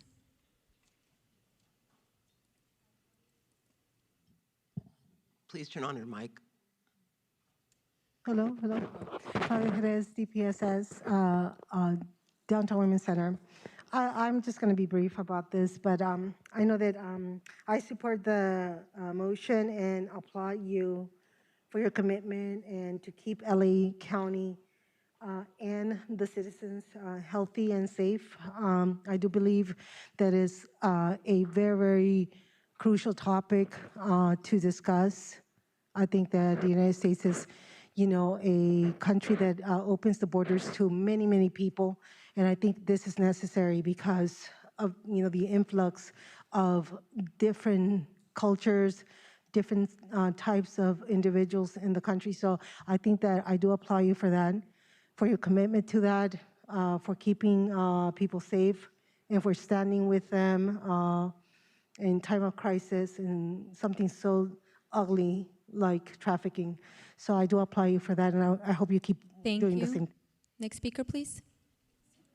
County representatives and members of the public, my name is Emily Williams, and I sit on the board of directors of the Coalition to Abolish Slavery and Trafficking, or CAST. On behalf of CAST, thank you for proclaiming July 30th as World Day Against Trafficking in Persons, and for acknowledging the deep connection between human trafficking, housing insecurity, and systemic inequality. The county's commitment to a trauma-informed, survivor-centered approach is exactly the kind of bold leadership we need. At CAST, we believe that to truly prevent trafficking, We must adopt a public health model, one that treats housing, legal aid, education, and mental health as frontline solutions. Survivors should never face homelessness, detention, or criminalization because the laws that were made to protect them have failed them. Los Angeles now has the opportunity to lead the nation in addressing root causes, not only responding to harm, but preventing it before it begins. Thank you for your vision, your action, and your thoughtful comments, as well as your partnership earlier today. Thank you. Thank you. Madam Chair and members of the board, that concludes public comment on this item. Item 2 is before you. Supervisor Horvath, do you want to close anything in closing? Okay, moved by Supervisor Horvath, second by Supervisor Solis. Executive Office, please call the roll. Supervisor Solis? Aye. Supervisor Solis, aye. Supervisor Mitchell? Aye. Supervisor Mitchell, aye. Supervisor Horvath? Aye. Supervisor Horvath, aye. Supervisor Hahn? Aye. Supervisor Hahn, aye. Supervisor Barker? Aye. Supervisor Barker, aye. Motion carries 5-0. We now move on to item 10, preserving suicide prevention support for LGBTQ plus residents in Los Angeles County amid the federal directive to eliminate funding for the specialized Press 3 option of 988 for LGBTQ plus youth callers, which was held by Supervisor Hahn. For members of the public on the telephone, please press 1 then 0 now to comment on this item. A representative from the Department of Mental Health is present. For the departmental speaker, please state your name and title for the record. Supervisor Hahn, would you like to speak? Yes, thank you, Madam Chair. Colleagues, this motion today comes at a very critical time where services and support for members of our LGBTQ plus community are being eliminated by the Trump administration's heartless policies. For example, pressure from the federal administration has led to cuts for critical resources and have led places like the Children's Hospital of Los Angeles stopping transgender care. Most recently, this administration announced that it would cut funding for the specialized 988 lifeline for LGBTQ plus youth. Right now, when someone dials the very easy to remember 988 when they are going through a crisis, they're presented with a menu of options. One of those options is to press 3 for counseling support specifically for LGBTQ plus youth and young adults. But beginning July 17th, the federal administration will remove the option to press 3 from this lifeline. LGBTQ plus youth face unique challenges, which is why the 988 currently allows them specially to connect to a specialist that is trained to address the unique life experiences that these young people face. According to the Trevor Project, more than 1.8 million LGBTQ plus young people in the United States seriously consider suicide each year, and at least one attempts suicide every 45 seconds. It is cruel that the federal administration would cut funding for suicide prevention counseling services for our LGBTQ plus youth at a time when their rights are being threatened every day. And I believe it's no coincidence that this announcement was made during June Pride Month. It truly reveals the hatred and targeted agenda of this current administration. But here in LA County, we celebrate and we protect our LGBTQ plus community. That's why the motion today will look at ways that we can keep the connection between 988 and LGBTQ plus crisis counseling. First, the motion will direct our CEO's Legislative Affairs and Intergovernmental Relations Branch and the Department of Mental Health to report back in 15 days on an analysis of the impact that these cuts have. We need to understand what this announcement truly means for LA County. Second, the motion will direct our Department of Mental Health to collaborate with all relevant stakeholders to explore options to continue providing linkages between LA County's 988 hotline and the hotlines for the LGBTQ plus youth. These options might include something like working with our 988 dispatchers at D.D. Hirsch to develop a screening protocol that has them then transfer a caller who self-identifies as an LGBTQ plus youth to various LGBTQ plus mental health providers. I believe the time to act is now, and I believe we must come together to ensure that we are continuing to support our LGBTQ plus youth here in LA County. Thank you, Supervisor Horvath, for co-authoring this motion with me. Supervisor Horvath. Thank you, Madam Chair, and thank you to Supervisor Hahn for introducing this motion and inviting me to co-author it. As you said, the 988 Suicide and Crisis Lifelines LGBTQ+ youth program has provided life-saving services to LGBTQ+ youth who face a higher risk of significant mental health challenges and barriers to receiving care than their peers. Since its inception in 2022, Lifeline has received over 1.2 million crisis contacts, and utilization of the program has spiked over the last year due to the administration's siege on the LGBTQ+ community, especially TGI youth. Our youth are at a disproportionately high risk for depression, suicidal ideation, and attempted suicide compared to other youth. A 2024 survey by the Trevor Project reported that nearly 40% of LGBTQ+ young people seriously considered attempting suicide in the previous year, and 12% of our young people attempted suicide, rates much higher than those present among non-LGBTQ+ youth. It makes absolutely no sense to eliminate this lifeline designed for at-risk youth while the Trump administration claims addressing youth mental health is a priority. Suicide prevention should be a nonpartisan issue. Ensuring youth remain safe and healthy is a collective responsibility and also should not be a partisan issue. Eliminating services that help keep youth alive is reckless and will only result in further pain to a community already under siege by this administration. This horrific, immoral decision by the administration makes the county's commitment to supporting our youth, especially our LGBTQ+ youth, more important than ever. And I am proud to co-author this critical motion at a time such as this. Thank you. Thank you, Supervisor Mitchell. Thank you, Madam Chair, and thank you to the co-authors of the motion. My fear is this is but one of many immoral decisions coming out of this federal administration. And so I'm fully supporting the motion. My question really is of the CEO, its process. As I said, this is very likely one of many immoral decisions. Can we as a board expect that when draconian actions like this are taken by the federal government that we will automatically get a report on county impact, or should it be motion driven? I just want to know what to expect in the future because this is one of, tragically, probably more to come. Thank you for that, Supervisor. I think there are two, I think the board can expect to receive report backs on impacts of legislation, and I think it depends on the type of legislation. So, for example, there are some departments that will have impacts specific to them, to the population they serve, and one of the things that we can do, we're having our next department head meeting this week, we could tell them, we already have a work group that's working on economic impacts.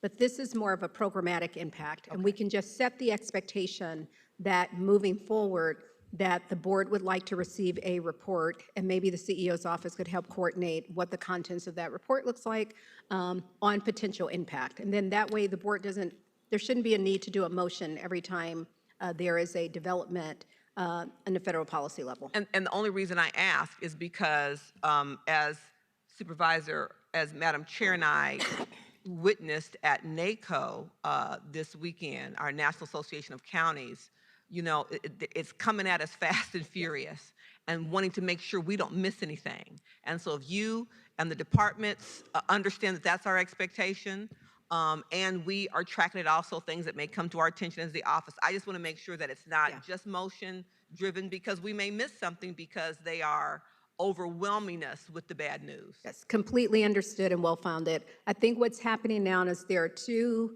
bodies of work that are ongoing. One is County Council's ongoing legal analysis of the impact of executive orders. There's the CEO's work on the budget side. And I think what we need to do to complete that picture is to add in the departments that will be able to provide a programmatic impact as well. Thank you. So you have the legal, budget, and then programmatic. Thank you. That helps me kind of understand where we can expect to receive the information. I'll be supporting the motion today. Thank you, Madam Chair. Supervisor Solis. Yes, thank you. I wholeheartedly support the motion before us. Thank you, Supervisor Hahn and Horvath. I just have two questions for Dr. Wong. Dr. Wong, is your department involved in the delivery of this current service? Thank you, Supervisor Solis. Our department is not involved in the delivery of the routing of the call directly for those who press 3, but we are part of the follow-up for all of Los Angeles County in terms of the services needed oftentimes after these calls. So we can expect that that will continue? That will most definitely continue, and we are hard at work too to see how we can fill the gaps left by this action. We are very determined not to create more gaps for this very vulnerable population. Does that also include continued support for the Dee Dee Hirsch as well as the Trevor Project? Yes, it does. Good. Okay, thank you very much, Madam Chair. Be supporting the Thank you, and I also support this. Thank you for bringing this motion in. It's important. I know we've gone back to advocate for 988. When this was rolled out, it was exciting because it was an opportunity for us to really be meaningful in how we are addressing people that are suffering and going through thoughts of suicide. And so I think it's important that we recognize that this is a step backwards. And the numbers that you cited from the Trevor Project, that more than, that LGBTQ plus youth are more than 4 times as likely to attempt suicide as their non-LGBTQ plus peers, is frightening, because that tells us that there is a huge need. So I will be supporting this, but I want to understand also the impacts across the board of SAMHSA's elimination of this program, and assess what our options are to continue to provide not only this service but other services, because to your point, there's a lot that's coming out and it has a domino effect. And I think that we need to be thoughtful in how we begin to fill those voids. As I heard you speaking, Supervisors, I think what might be helpful is if we establish some sort of shared like a shared document or a shared drive, so that departments can go in and self-populate when new developments are enacted. It'll save on the paper and the email, and so we can figure out a way to make that happen and then give your offices access to a shared drive. Great. Supervisor Hahn? Yeah, thank you, and I thank you for my colleagues' support on this. And while Dr. Wong answered your question, Supervisor Solis said, yes, of course, we're going to keep following it. The problem is we may not know who to follow up on, because I think what we're not going to be able to predict or quantify is those who will hang up when they don't have the press 3, because there are a lot in the vulnerable population of our LGBTQ youth. Again, they might be in a situation where it's easier to press 3 than to actually declare something publicly. So what's going to be difficult is following up when we don't know who these people are. I will be interested in the one option of, let's look at the cost of us keeping option 3, push 3, in LA County through Dee Dee Hirsch. It'll be interesting to see whether or not that's something that we could pick up. But we've got to figure out a way to capture those who finally make the call. Just to make the call when you're in a mental health crisis is huge.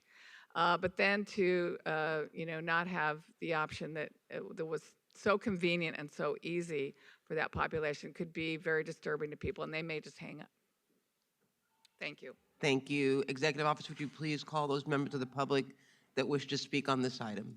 Will the following individuals please come forward and staff will assist you? Claudia Jerez, Dr. Izarule Muhammad, Garrett Pickering, Hector Plasencia, Nova Bright, and Taylor Ryan. As a final reminder for participants on the telephone, if you would like to address item 10, if you have not already done so, please press 1, then 0 now to be placed in the speaking queue. Moderator, can we have the first remote speaker, please? Marika Collins, your line is open. You may begin. Good afternoon, Supervisors. My name is Marika Collins. I'm the Director of Public Policy with D.D. Hirsch Mental Health Services, and it is a distinct honor to speak before you today.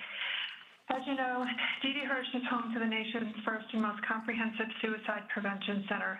As a leading crisis center for the 988 Suicide and Crisis Lifeline, we provide 24/7 access to compassionate, non-judgmental counselors who support individuals experiencing emotional distress or suicidal crisis. We have also witnessed the incredible impact of the dedicated line for LGBTQ plus youth has had on our community, and we're concerned and very disappointed about the federal cuts to this program. We appreciate and sincerely commend the board motion before you today to explore how LA County can continue to support our LGBTQ plus callers to 988 in LA County. And as cited in the board motion, these youth are over 4 times more likely to attempt suicide than their peers. Thank you. Thus, we Next speaker, wholeheartedly please. support the motion before you today and are equally committed Moderator, to ensuring no one, next speaker, please. absolutely no one goes without the support and resources that they need to stay alive. Moderator, can we have the next speaker, please? Yes, Anthony Serrato, your line is open. You may begin. Hello, Board of Supervisors. My name is Anthony Serrato, and I'm here speaking on behalf as a community member and volunteer for the American Foundation for Suicide Prevention. As a member of the Survivors After Suicide Loss community, which means I lost somebody very close to me, my mother in particular, to suicide, I believe that any cuts to any funding or any program where you can save at least one life, whether that's, especially if it is somebody's son or daughter or anyone really, seeing that the youth today are faced with not only the pressures of social media and of a government that is consistently erasing the LGBTQ youth, I think that Thank you. Next speaker, please. Los Angeles' job. Moderator, we'll to take the next continue speaker, to please. be One moment. A beacon on I this apologize. issue. One moment here. Anika Venezia, your line is open. You may begin. Hi, my name is Annika Venezia, and I'm calling on behalf of Equality California, the nation's largest statewide LGBTQ plus civil rights organization. Equality California is proud to support the motion from Supervisors Janice Hahn and Lindsay Horvath to protect access to specialized suicide prevention services for LGBTQ plus residents in LA County. For years, Equality California has fought to ensure that LGBTQ plus youth who face higher rates of bullying, rejection, and suicide risk have access to culturally competent, life-saving mental health services. That's why the Trump administration's decision to eliminate the Press 3 option on the 988 Suicide and Crisis Lifeline is not only reckless, it's dangerous. Stripping away affirming crisis support from young people already at disproportionate risk of mental health challenges puts lives in jeopardy. We urge the board to take action to assess the impact of this harmful federal decision and develop solutions to maintain LGBTQ plus affirming crisis support Thank you. here in LA Next County. speaker, please. We cannot allow politics to cost lives. Thank you. Moderator, we'll take the next speaker, please. Eric Previn, your line is open. You may begin. Thank you. Thanks for this motion. I mean, who wakes up in the middle of the night and tries to cancel number 3? What a mean-spirited, horrible thing to do, in my opinion.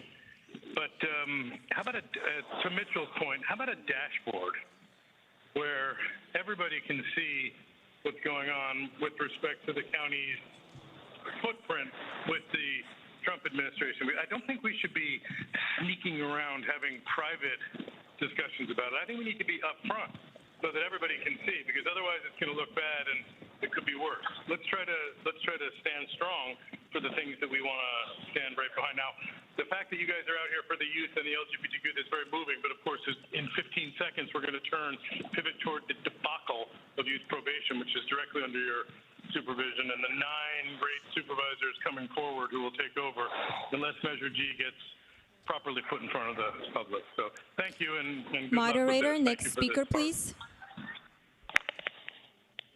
Byron Jose, your line is open. You may begin. Good afternoon, board. This is Byron Jose with the Trans-Latina Coalition and Reimagine LA. Thank you, Supervisor Hahn and Horvath, for co-authoring this motion, and thank you to the SD4 team for engaging our office as stakeholders. We look forward to the board moving together to ensure that we are protecting and standing with TGI youth and LGBT youth. Thank you. Thank you. Next speaker, please. Liam Amand Colwell, your line is open. You may begin. Good afternoon. My name is Liam Renata Colwell, and I'm calling on behalf of the National Alliance on Mental Illness, Greater Los Angeles County. NAMI GLAC is proud to represent the voice of tens of thousands of individuals and families throughout LA County affected by mental illness. NAMI was also proud to stand in support of the establishment of the 988 crisis line, which has been a vital resource for those experiencing mental health crises and those contemplating suicide. 988's LGBTQ plus specialized line is a life-saving resource that addresses the unique challenges faced by LGBTQ plus youth who face significantly higher rates of suicide and mental health struggles due to stigmatization.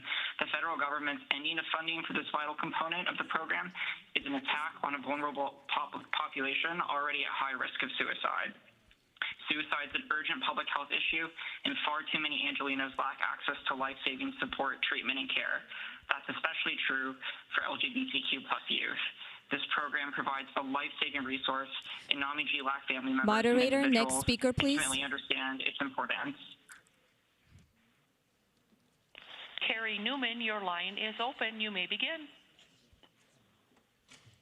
I'm here to talk about not about this subject. I was waiting for the end for open public comment.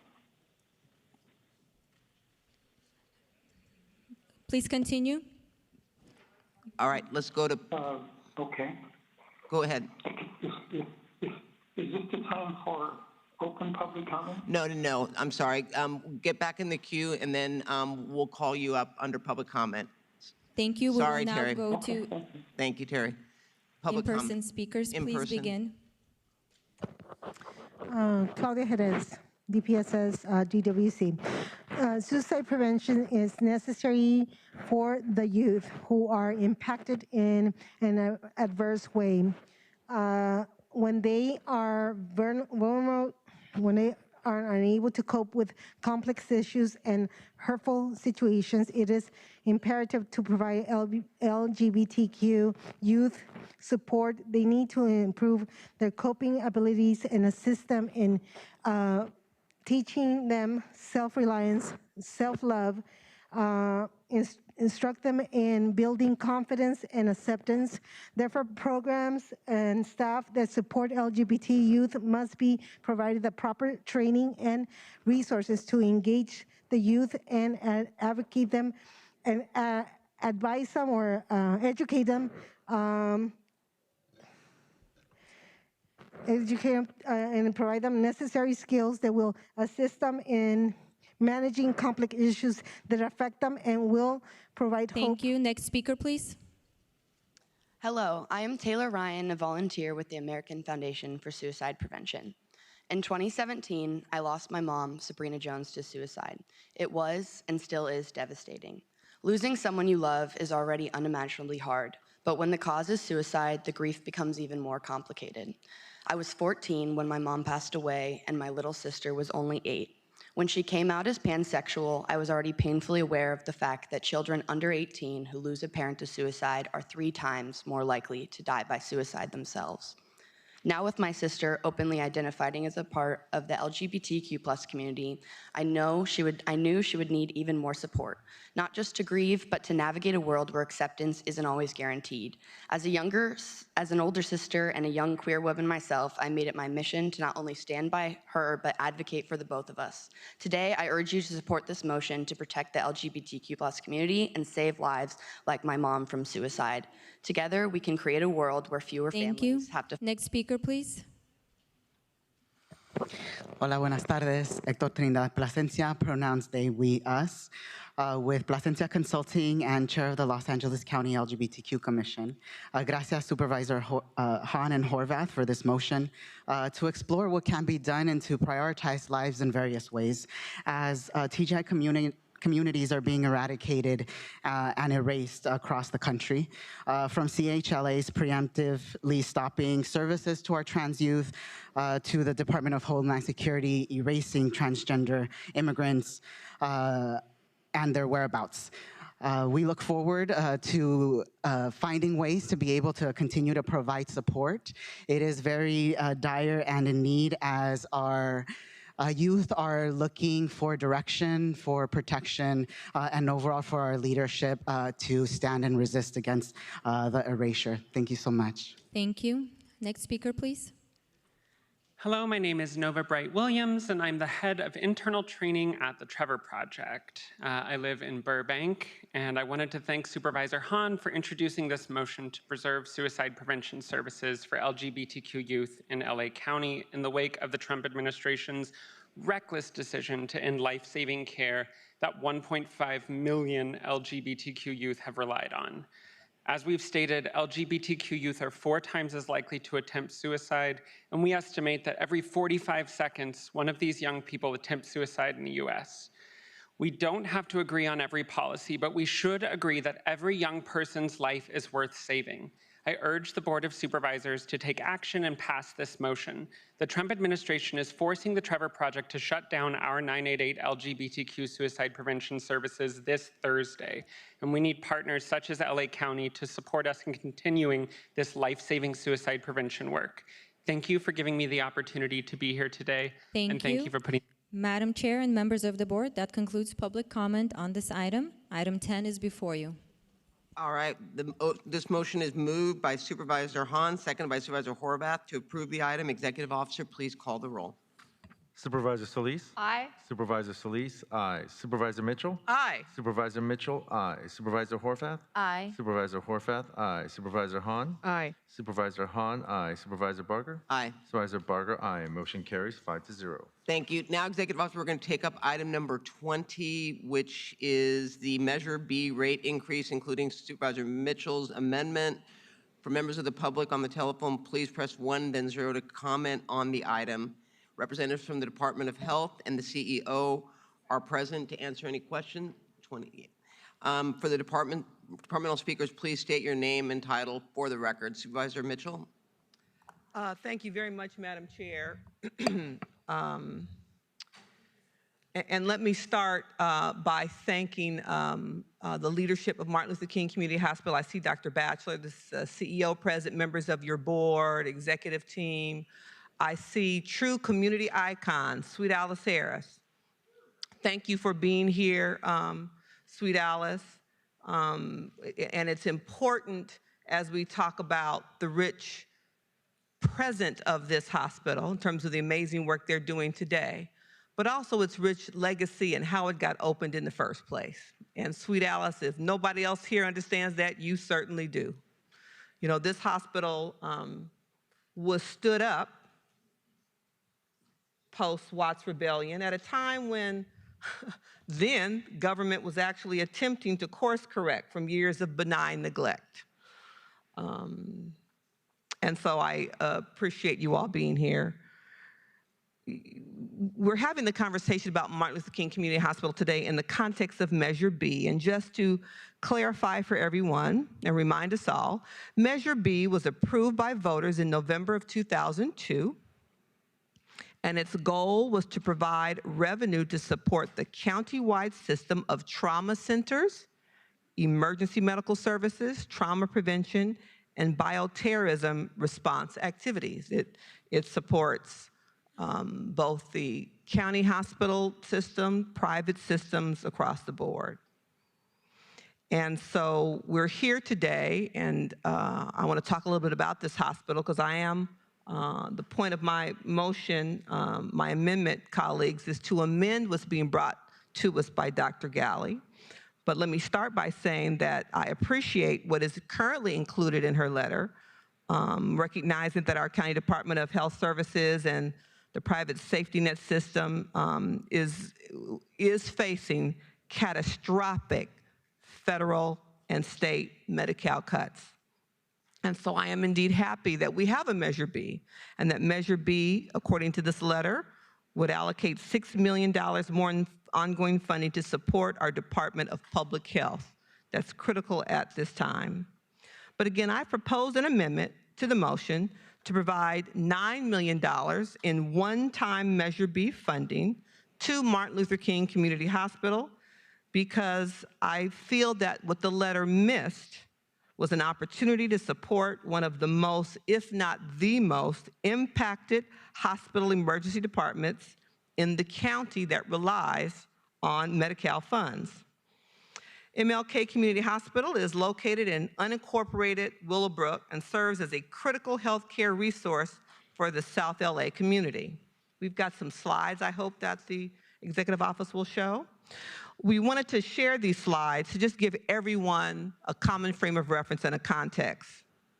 We wanted to provide you a visual snapshot of the urgent needs facing the hospital, as well as the Willowbrook community. The hospital consistently scores at the top of every needs-based health metric, and for that I am deeply proud. As you can see, SPA 6 is a federally designated medically underserved area and health professional shortage area. This reflects decades of systemic healthcare disinvestment that has left this predominantly Latino and Black community with barriers to basic primary care access that would be unacceptable in other areas of the county. Next slide, please. MLK has the second highest share of Medicaid patients among hospitals countywide, including hospitals our own Department of Health Services operates. The median household income in Willowbrook is about $60,000 annually. And the community, again, is predominantly Latino and Black. Latinos making up 69.7% of the population, Black residents constituting 22.1% of the population. And approximately 35% of our residents are foreign-born. In terms of who the hospital serves, it mirrors really the demographics of the community. About 101,000, 78% of the patients reside in the 2nd District, and an estimated 15,000, about 13% of its residents reside in the 4th Supervisorial District. The hospital serves predominantly Latino and Black patients, Latino constituting 59% of their patient base, 33% of whom are African American or Black, with a high prevalence of untreated chronic conditions and the highest proportion of ambulatory care sensitive conditions of any hospital in the county. If justification for increasing the Measure B tax is federal and state policy Medi-Cal cuts, then MLK Community Hospital is most at risk. Move on to slide 3, please. Here are some photos recently taken from the hospital, from their ER department. To protect private patient privacy, we've only included selected images, but even these make it clear the need is urgent. To see patients who are in need of service, those even who are experiencing mental health challenges, to have to be seen in a parking lot in MASH-like tents. Every time I visit, takes my breath away. And even in these conditions, the hospital continues to receive 5-star ratings across every metric. The hospital continues to have an outsized role in serving LA County residents. The county designed, built, and funded the ER to serve 25,000 patients a year. That was the question I continued to ask when I was first elected. Why such a small number? Unfortunately, that number was based on the average number of ER patients the hospital was seeing prior to it closing. Well, all of us who live in LA County understand what the original hospital had gone through those last few years before it closed, before it lost accreditation. And people lost faith and confidence in the hospital, so they stopped going. So unfortunately, that was the number that was used to determine what size the ER should be. Well, the hospital was rebuilt, community confidence has gone through the roof, and so the hospital's now seeing 5 times the number, 125,000 patients in the ER. Again, an ER that was designed for 25,000. The hospital ranks #1 in emergency department burden among all 67 LA County emergency departments that reported numbers for 2024, with 4,100 patients per treatment bay. The hospital also had the 3rd highest increase in emergency department burden of all EDs in LA County, with a 17.5 increase between 2019 and 2024. So not only is the ER department the most burdened in the county, that burden is also worsening at one of the highest rates countywide. Further, the hospital has an outsized role in serving our patients, county patients, through DHS and mental health. The hospital emergency department served 14,000 DHS LA Care impaneled patients. That's 4 times more than any other private hospital or trauma facility in the county. That's also 20% more than LA County's Olive View Medical Center, which DHS projects will receive $48 million in Measure B funds annually. As the adjacent county-operated behavioral health center wraps up, demand on MLK's emergency department will only grow. The behavioral health center, our behavioral health center that we are building, will provide 99 beds for county-operated substance use treatment and recovery services, along with 80 beds for individuals living with serious mental illness who require a secure therapeutic environment. And even through all of this, MLK Community Hospital continues to provide top quality patient care. What's relevant about what we're building adjacent to the hospital is if our county patients have an emergency crisis while they're there, guess where they go? Martin Luther King Community Hospital ER.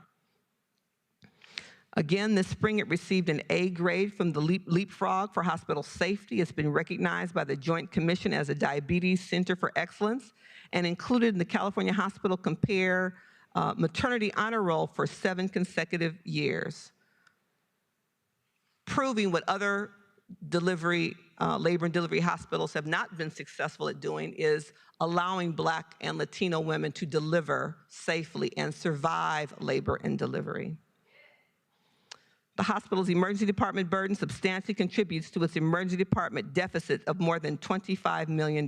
So we're asking our county taxpayers to pay more to stabilize the trauma and emergency care system in the wake of the federal Medi-Cal policy changes, and yet there was nothing in this letter that provides any additional relief for MLK Community Hospital. Our policy decisions on the allocation of resources, I believe, need to be comprehensive and focused on ending health disparities like those we see today, every day in SPA 6. In public correspondence that we've received about this agenda item, community members have urged the county to allocate its limited resources wisely and fairly, calling for the use of an equity lens in the distribution of these one-time only Measure B funds.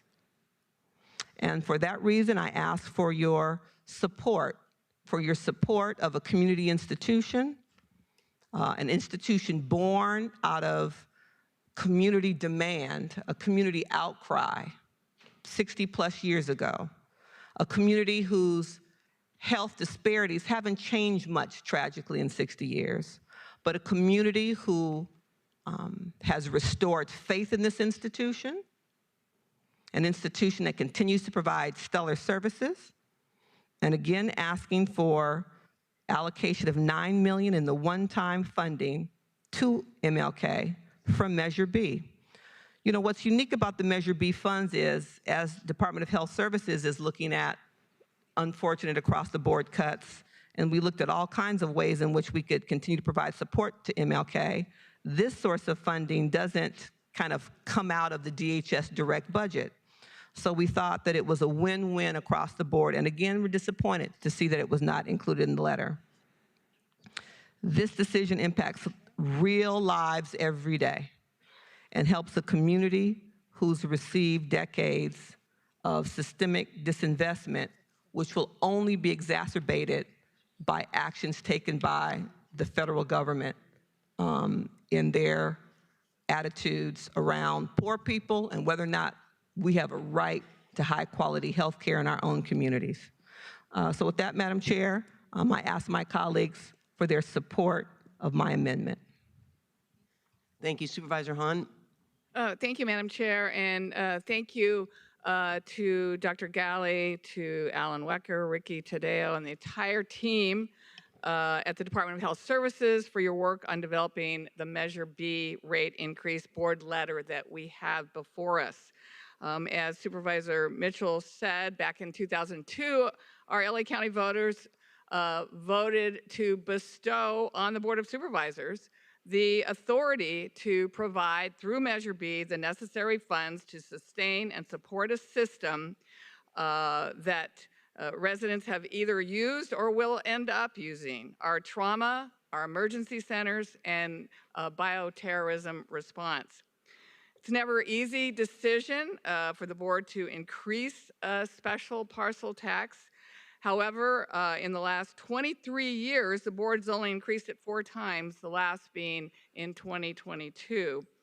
And, you know, it's no secret, many people have mentioned it, that the federal administration has painted a target on the back of LA County, but I'm kind of proud of that because it means that we in the county take seriously the responsibility of providing a safety net services for vulnerable communities, communities that this administration has falsely labeled as criminals, forcibly kidnapped, incarcerated, harassed, and removed resources from simply because of who they are, where they come from, and what they look like, and where they happen to show up for work.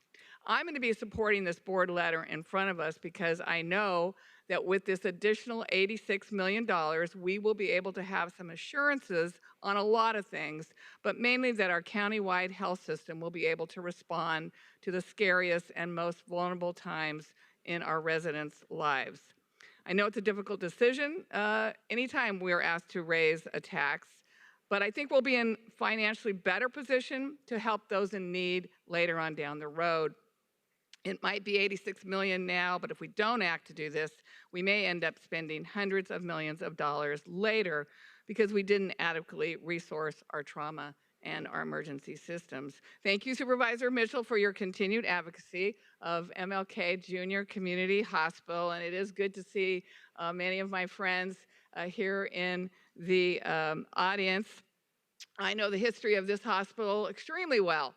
It was my, well, first it was after the Watts riots, of course, the McCone Commission convened and looked at the root causes of the Watts riots. And the #1 cause was the lack of access to health care. Many people in the Willowbrook and Watts community were traveling downtown to the Big General for their health services. Many of them, you know, many of them didn't make it sometimes, not necessarily because of the actual illness or health problem, but because of the amount of time it took to travel, many times going down there, waiting for their doctor's appointments, only to be told they had to go back home and come back the next day because there were not enough staff to take care of them. It was my father, Supervisor Hahn, who worked with activists like Sweet Alice and others to come up with the idea of building a hospital for this community. I think it was one of our very first family vacations that we were away that we had to immediately come home early because when my father was gone, sometimes his colleagues on the board tried some shenanigans and they tried to thwart the building of that hospital, and he rushed home to protect it. I fought for this hospital many years when I was on the City Council of Los Angeles. I represented Watts in the 15th Council District, and many times we fought the imminent closure. We fought the closure of the trauma center.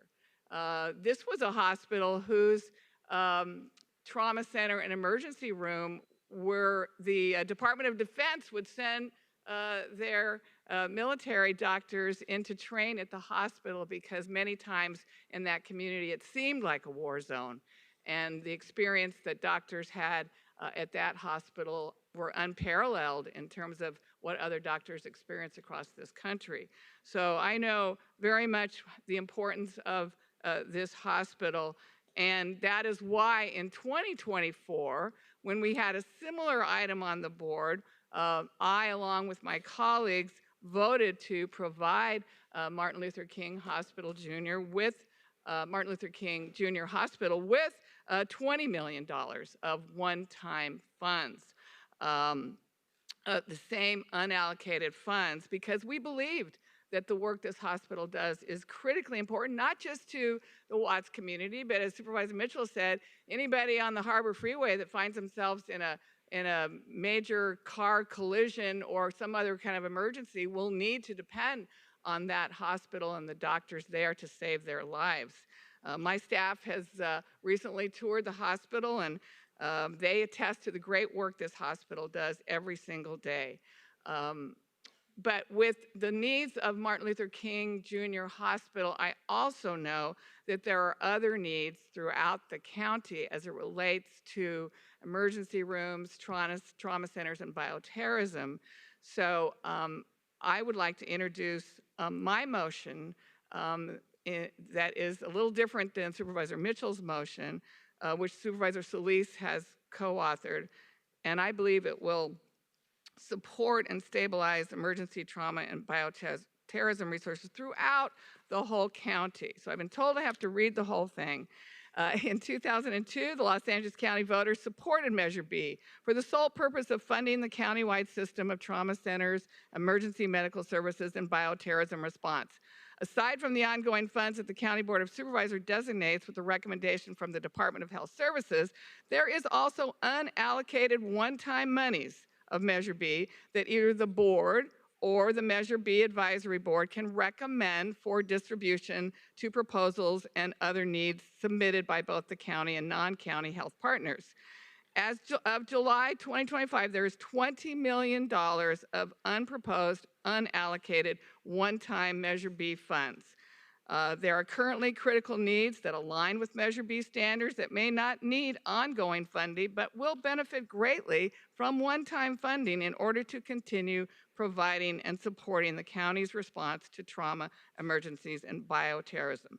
I therefore move that the Board of Supervisors approve and authorize the Director of the Department of Health Services or her designee to allocate the $20 million of the unproposed, unallocated, one-time available Measure B funding evenly between the 5 supervisorial districts to maintain emergency room operations and availability, trauma, emergencies, bioterrorism, response needs, and for specific qualified Measure B purposes as allowable in consultation with the County Council.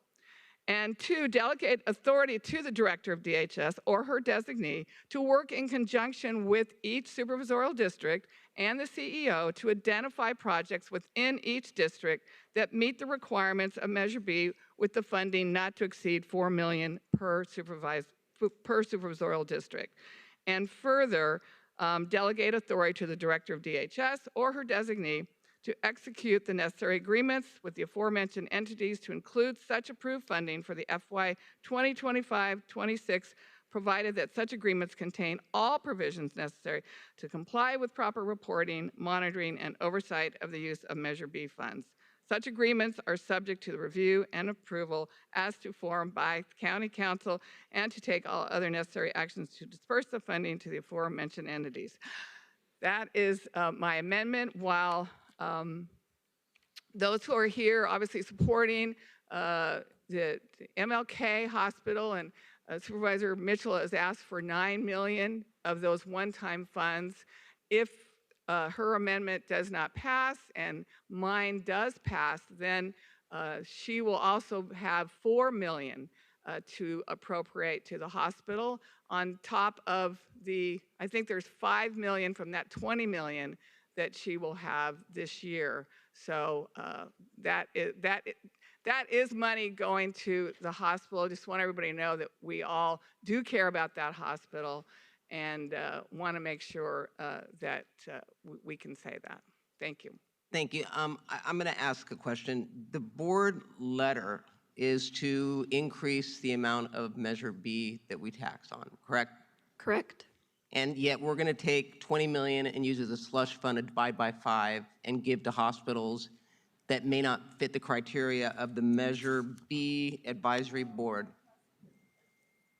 Isn't that who goes, don't they vet who gets the money?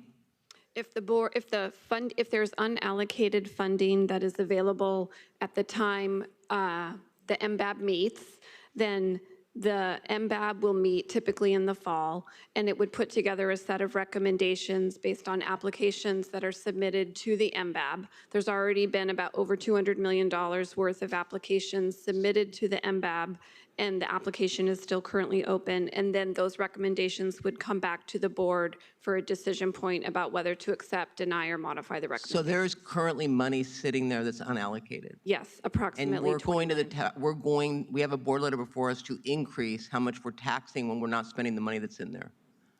There is a board letter to increase the tax so that there's additional ongoing revenue. But if we're not spending what we're getting already, why are we increasing? We are spending it. The unallocated funding is available because the amount that is available as an FMAP rebate is unable to be estimated earlier in the fiscal year. So that unallocated pool ends up varying year by year, and we find out how much it is later in the year. And then that pool is made available for recommendations by the MBAB and decision by the board based on the amount of FMAP rebate. Well, if this goes through today, you just lost 20 million. Sorry, say that again? If her board motion and Supervisor Solis goes through, you just lost the 20 million that was sitting there unallocated. Yes, there would no longer be funding available for the MBAB to recommend funding pathway for. You know, we brought this up before, and I have to say, you know, I mean, I remember when I first started with the county, and Carmen Perez, and I remember Martin Luther King. I think Supervisor Hahn had an office on campus, or had staff there all the time.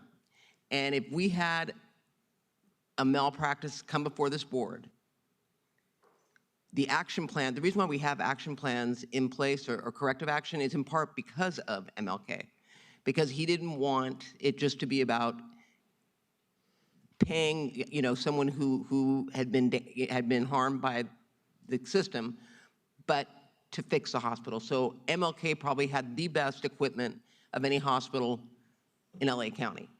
And I mean it. I think my frustration is when I looked at this graph that you put up that shows children's hospitals at the top and MLK is right under it in terms of payer mix. The fact that MLK is not a trauma blows my mind. I understand why, but in many ways it is a de facto trauma, I'm sure. But I look at this whole thing as a system of care across the board. And I said this, I think, last week. If MLK fails, the impact it has on St. Francis, is it St. Francis? That doesn't feel right. St. Francis is going to be off the charts. If something happened at General Hospital, White Memorial, or vice versa, it is a system that is so fragile right now. And given what the next agenda item we're going to talk about in terms of the impact of the federal government is going to even become more so. I am, for the life of me, do not understand why we are not looking at this from a system of care. And I for one, if not for the fact that this county screwed it up, MLK would still be a county hospital. But we lost our accreditation because we took our eye off the ball and substandard care was provided, and rightly so they pulled our accreditation. So now it's resurrected, and to your point, Supervisor Mitchell, at one point, and please don't take offense, they would call it Killer King. People did not want to go there because they thought if they go in, they're not going to come out. And I, for one, would tell you, if I got hurt, if I went to General Hospital, take me to General Hospital, or all of you, or King, because the quality of care that's provided is excellent, is not substandard. So to me, It's unfortunate that Supervisor Mitchell has to bring in a motion asking for $9 million for a hospital that I would argue, if that hospital folds, God help your system, Dr. Galley. God help the people that live around MLK. And I think it's sad that Supervisor Hahn has to bring in a motion to divide it by 5 in order to ensure that each of us gets a piece of the pie that may not make any sense because, you know, I would argue that the hospitals in my district may benefit from it, but in terms of priority on that list, I don't know where they would fall. I don't know. And I guess I'm old school, and I feel like we should be doing what's right for a system of care, not for individual districts. And I'm not, Supervisor Hahn, I mean, I understand why you're doing it because you made it clear, and that's $5 million that can be, there are $4 million that can go to MLK. I get it, but I think it's really unfortunate it's come down to this because we're not looking at it the way it should be looked at, and that is a system of care in underserved communities, which is really what we are, the safety net for. And, you know, it gives me a lack of confidence in how we are looking at our system of care in this county. And I hope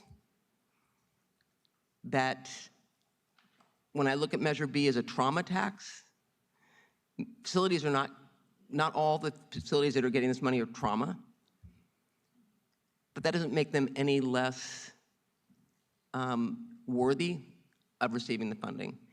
So I don't know, I mean, I'm ready to just say no to everything at this point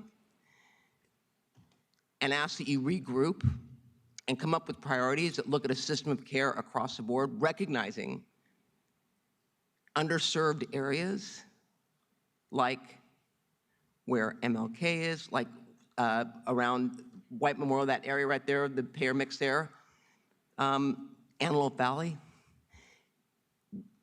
That's the way we should be doing this.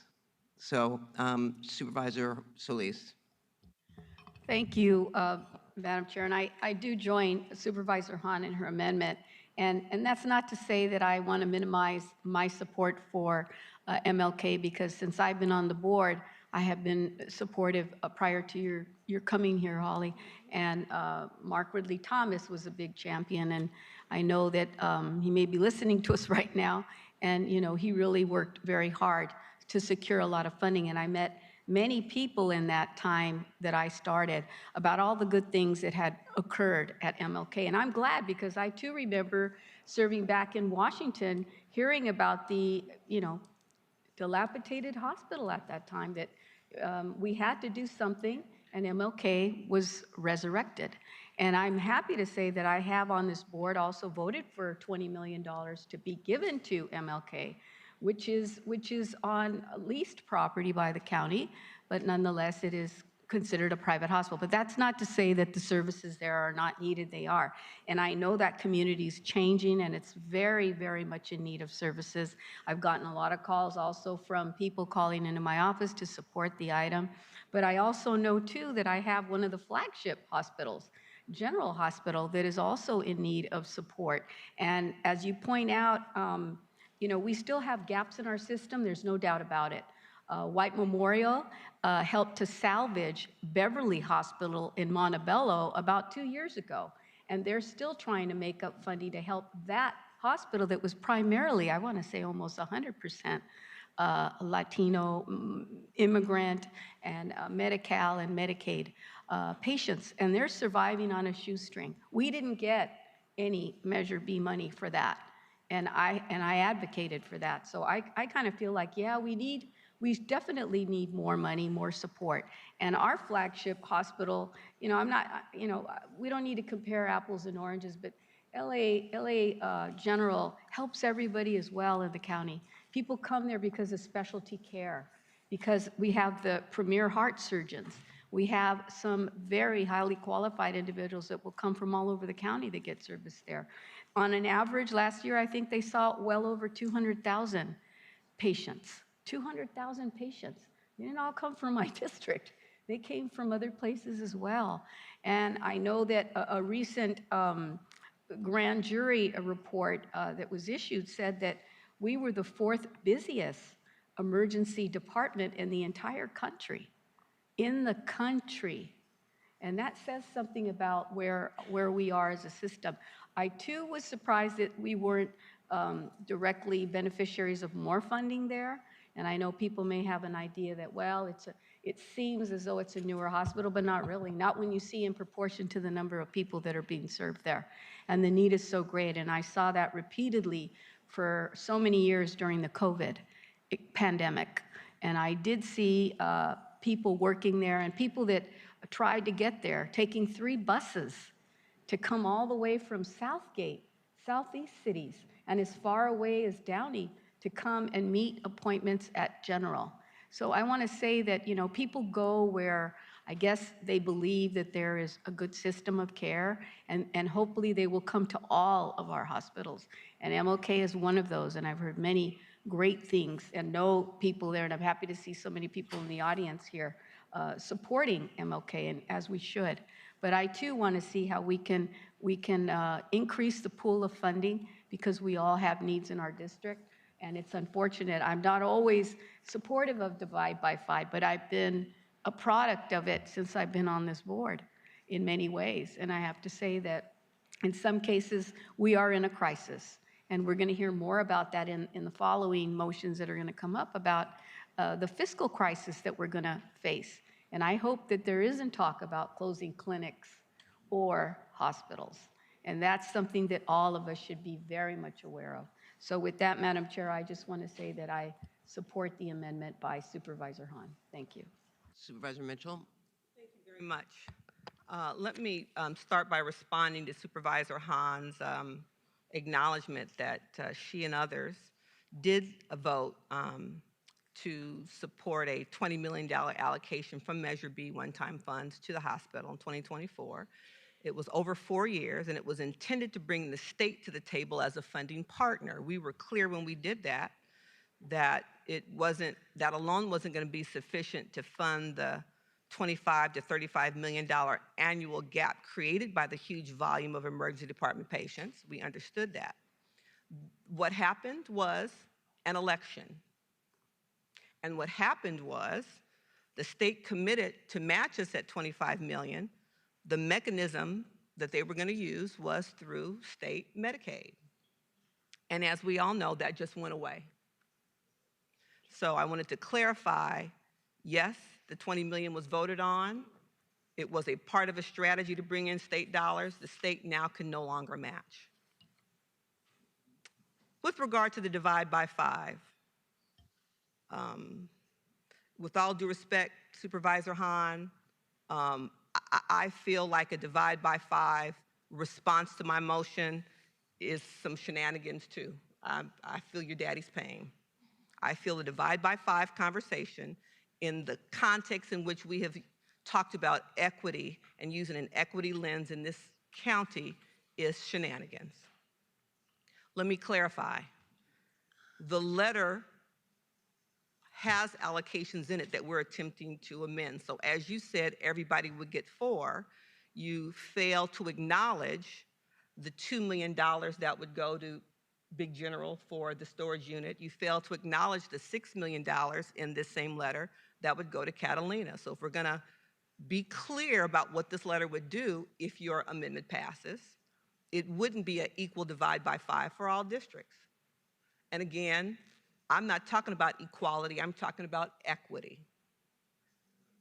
It would be closer to $10 million to SD4 because of the 6 for Catalina and the additional 4. I put the slides up to show the SPA 6 area and acknowledge that it's a medically underserved area. I put the slides up to help make the point that equity means investing where the need and impact is the greatest. And South LA's health disparities are not accidental. They are the result of decades of systemic disinvestment in Black and brown communities. And so I am not comfortable having a divide by 5 conversation when the access to health services isn't a divide by 5 strategy. This is, I think, perhaps a subtle yet deeply harmful tactic. If we treat districts with vastly different levels of need as if they are the same, denies already marginalized communities the resources they need to survive. So if we're going to talk about the full reflection of the letter, then let's be real clear about what was already in the letter and the fact that MLK was left out from Jump Street in this allocation. Our next conversation is going to delve deeper into what the federal cuts are going to mean to the county. And this is a community that can't continue to be expected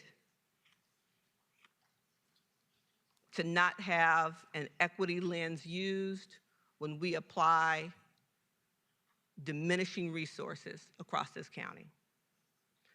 So I will not support the divide by 5 methodology. It is not equity-based. Measure B is not a free-for-all.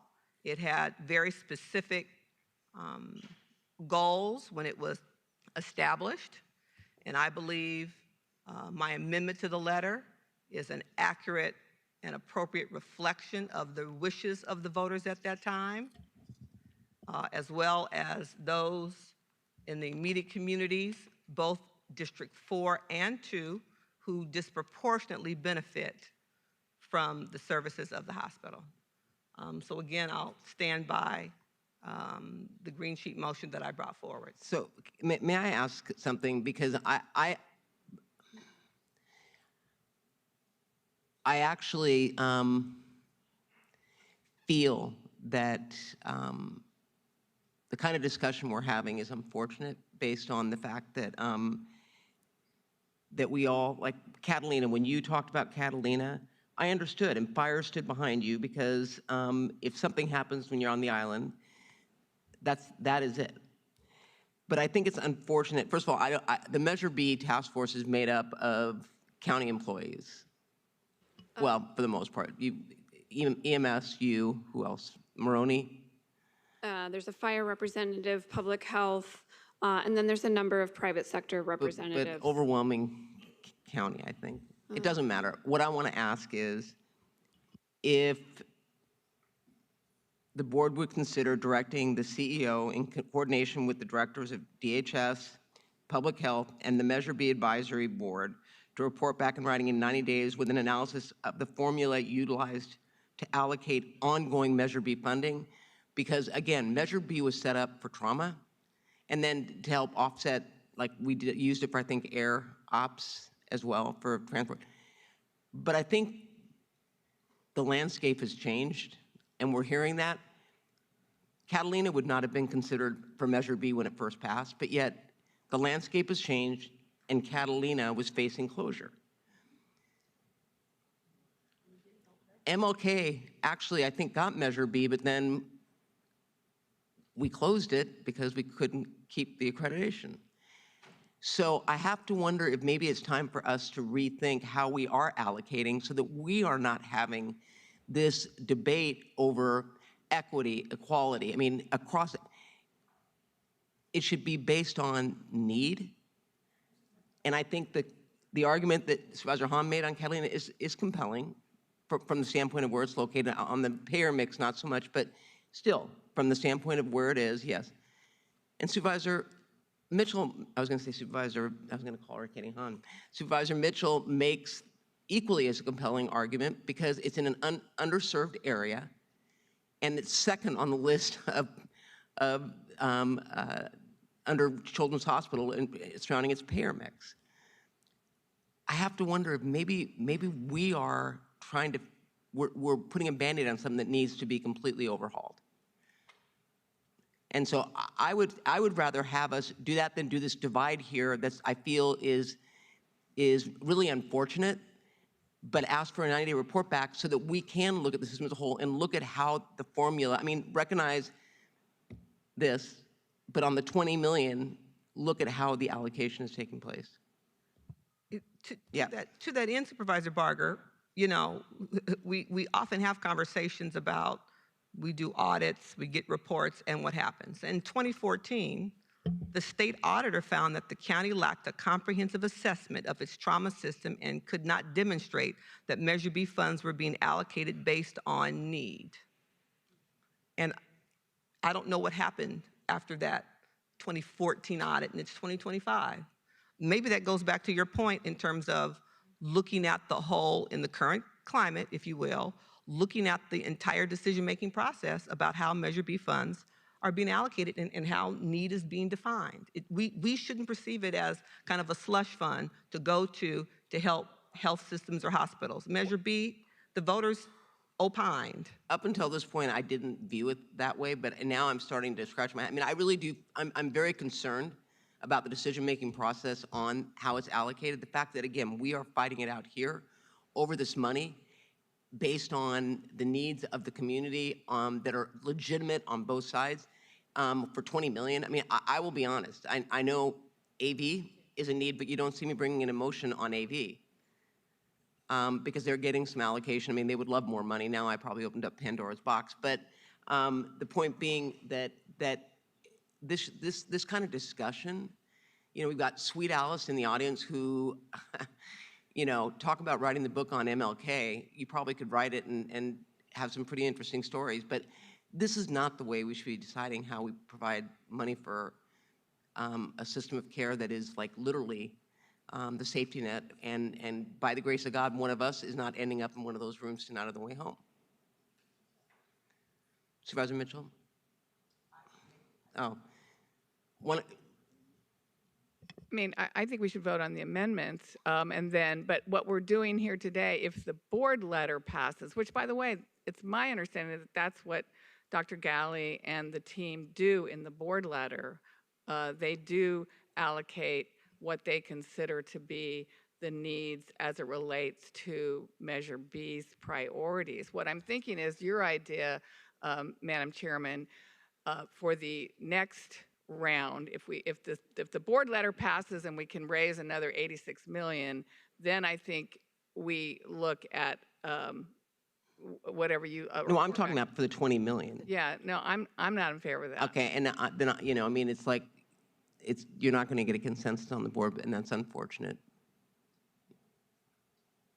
I mean, I'm sure you have votes based on everything I've heard on the 8th floor, but I think it's really unfortunate that it's going to be on the backs of people in a district that I mean, this is, and by the way, since we're talking about it, you know, my deputy did go out and see MLK, and you tell me why MLK's emergency room is overflowing and our urgent care that we run has nobody in it. I'm wondering about the whole system of care as it relates to how services are being provided in around MLK. That was something that shocked me. I don't know if any other supervisors, staff saw that. It makes me wonder why we're not coordinating better with MLK on the urgent care side so that some of those people that are in the emergency room could be diverted over to the urgent care. Yeah, I'm happy to address that point on the urgent care. And MLK emergency room does an outstanding job, and the hospital as a whole does an outstanding job. So completely agree with the comments made about the excellence of the hospital in general.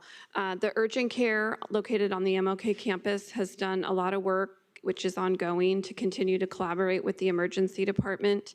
There are federal EMTALA laws which to some extent limit the degree to which patients can be moved from one site or another. Patients have the legal right to go to an emergency department and to receive their full services there. They can only be potentially moved after the medical screening exam according to federal EMTALA law. And when it's been offered to move those patients that are lower acuity over to the urgent care, I think understandably the perspective has been that so much of the workup has already been done by the time the medical screening exam has taken place at MLKCH that they haven't necessarily wanted to move the patients over to the urgent care. A lot of times also, the urgent care does see patients that are both DHS patients as well as non-DHS patients. The urgent care is opened up to both, and it sees on the order of about 1,500 to 2,000 patients a month that are non-DHS patients at the urgent care that would otherwise have gone to the emergency department for services. Okay, Supervisor Mitchell? Yeah, thank you, and thank you for posing that question, Madam Chair. I just wanted to clarify one point Dr. Galley made. I don't think the hospital has a choice to move people out of the ER into an urgent care that they don't operate. If you present to the ER, they have to provide services. Absolutely. So, you know, Martin Luther King wouldn't mind running the urgent care. It could then be a seamless system that they could transfer people to the urgent care, but that's not what we built. We built an ER that's too small. Then we landlocked them by building these county facilities, one of which is not serving people because the urgent care is empty. Every time I go, it's empty. We've made a bigger sign. We've done everything we can to direct people. But once they enter the ER, the hospital can't say, go over there to that empty LA County urgent care. So they can't do that. The law prevents them from doing that. Correct. All right, and Supervisor Hahn, I did one of the 20, but I think we should look at ongoing as well, Measure B funding, and look at how the formula is put into place. So I'm going to pass out for the board letter, not for the 20 million. So I'm sure my staff is going to hand out what I read. So clarification, it's not for the money that's the sitting one-time only money, it's for the next money. Yeah. Okay. For the ongoing, here. The additional monies that will be raised because of the increase proposed in the board letter? I therefore direct the Chief Executive Officer in coordination with Directors of Department of Health Services and Public Health and the Measure B Advisory Board to report back in writing in 90 days with an analysis of the formula utilized to allocate ongoing Measure B funding to non-county trauma hospitals. And I'll just say in closing, Madam Chair, I will not vote for a divide by 5 motion that is not need-based and is not equity-based. No, well, that's not. I was just making a closing statement before this. Okay. I appreciate it. Do you want to do the vote now, or can we have the public comment first? Yeah, so would I, but I thought Janice wanted, okay. Can you please call members of the public? We're going to do in person first, and then we'll go to the phone. Will the following individuals please come forward and staff will assist you? Alan Shea, Baba Akini, Belinda Brisneham, Bishop Byron Smith Sr., Brenta Olivas, Cedric White, Claudia Jerez, Cynthia Frias, Damonte Jones, Derek Steele, Derek Bowman, Deshandra Henderson, Donya Deep, Dr. Atul Nakasi, Dr. Elaine Batchelor, Dr. Fred Martin, Dr. Jill Humphreys, Elsa Zekana, Ilvia Torres, Emmanuel Madrid Vasquez, Erica Leslie, Hector Santamaria, Jessica Nunes, Jonetta Woods, Juan Washington, Maya Maihan, Manny Abascal, Marlene Santamaria, Marvin Espinoza, Miracle Bryant, Natalie Matos, Octavia Anthony, Reverend Oliver Bew, Rosa Soto, Sweet Alice Harris. Okay, why don't we go ahead and let them start talking, and then we'll call more people. All right, and all right. Please begin. Thank you.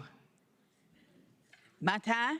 It's Alice, it's your Sweet time. Alice Harris, and I like to say I'm ever so grateful to be here to meet you all. And I am ever so grateful. I read this. It's how I read it. And I want you all to know the reason why I am supporting it, because it's the truth. Now, I live there. I'm 91 years old, and I've been living there 70 years. Right there. I was living there when we didn't have no doctor, no We always had a hard time getting the people to come out when the children get hurt or somebody get hurt. Come out, it take them an hour, 2 hours. Take us 3 hours to get to general hospital. We had a time. And I started having a pickup on blankets and napkins. And so when the children get hit by a car and it busts them over, Thank and you. they bleeding to death. Next speaker, please. Thank you, Sweet Alice. Did I'm over? Yeah. Well, y'all hear what I'm saying. Thank you. Thank you.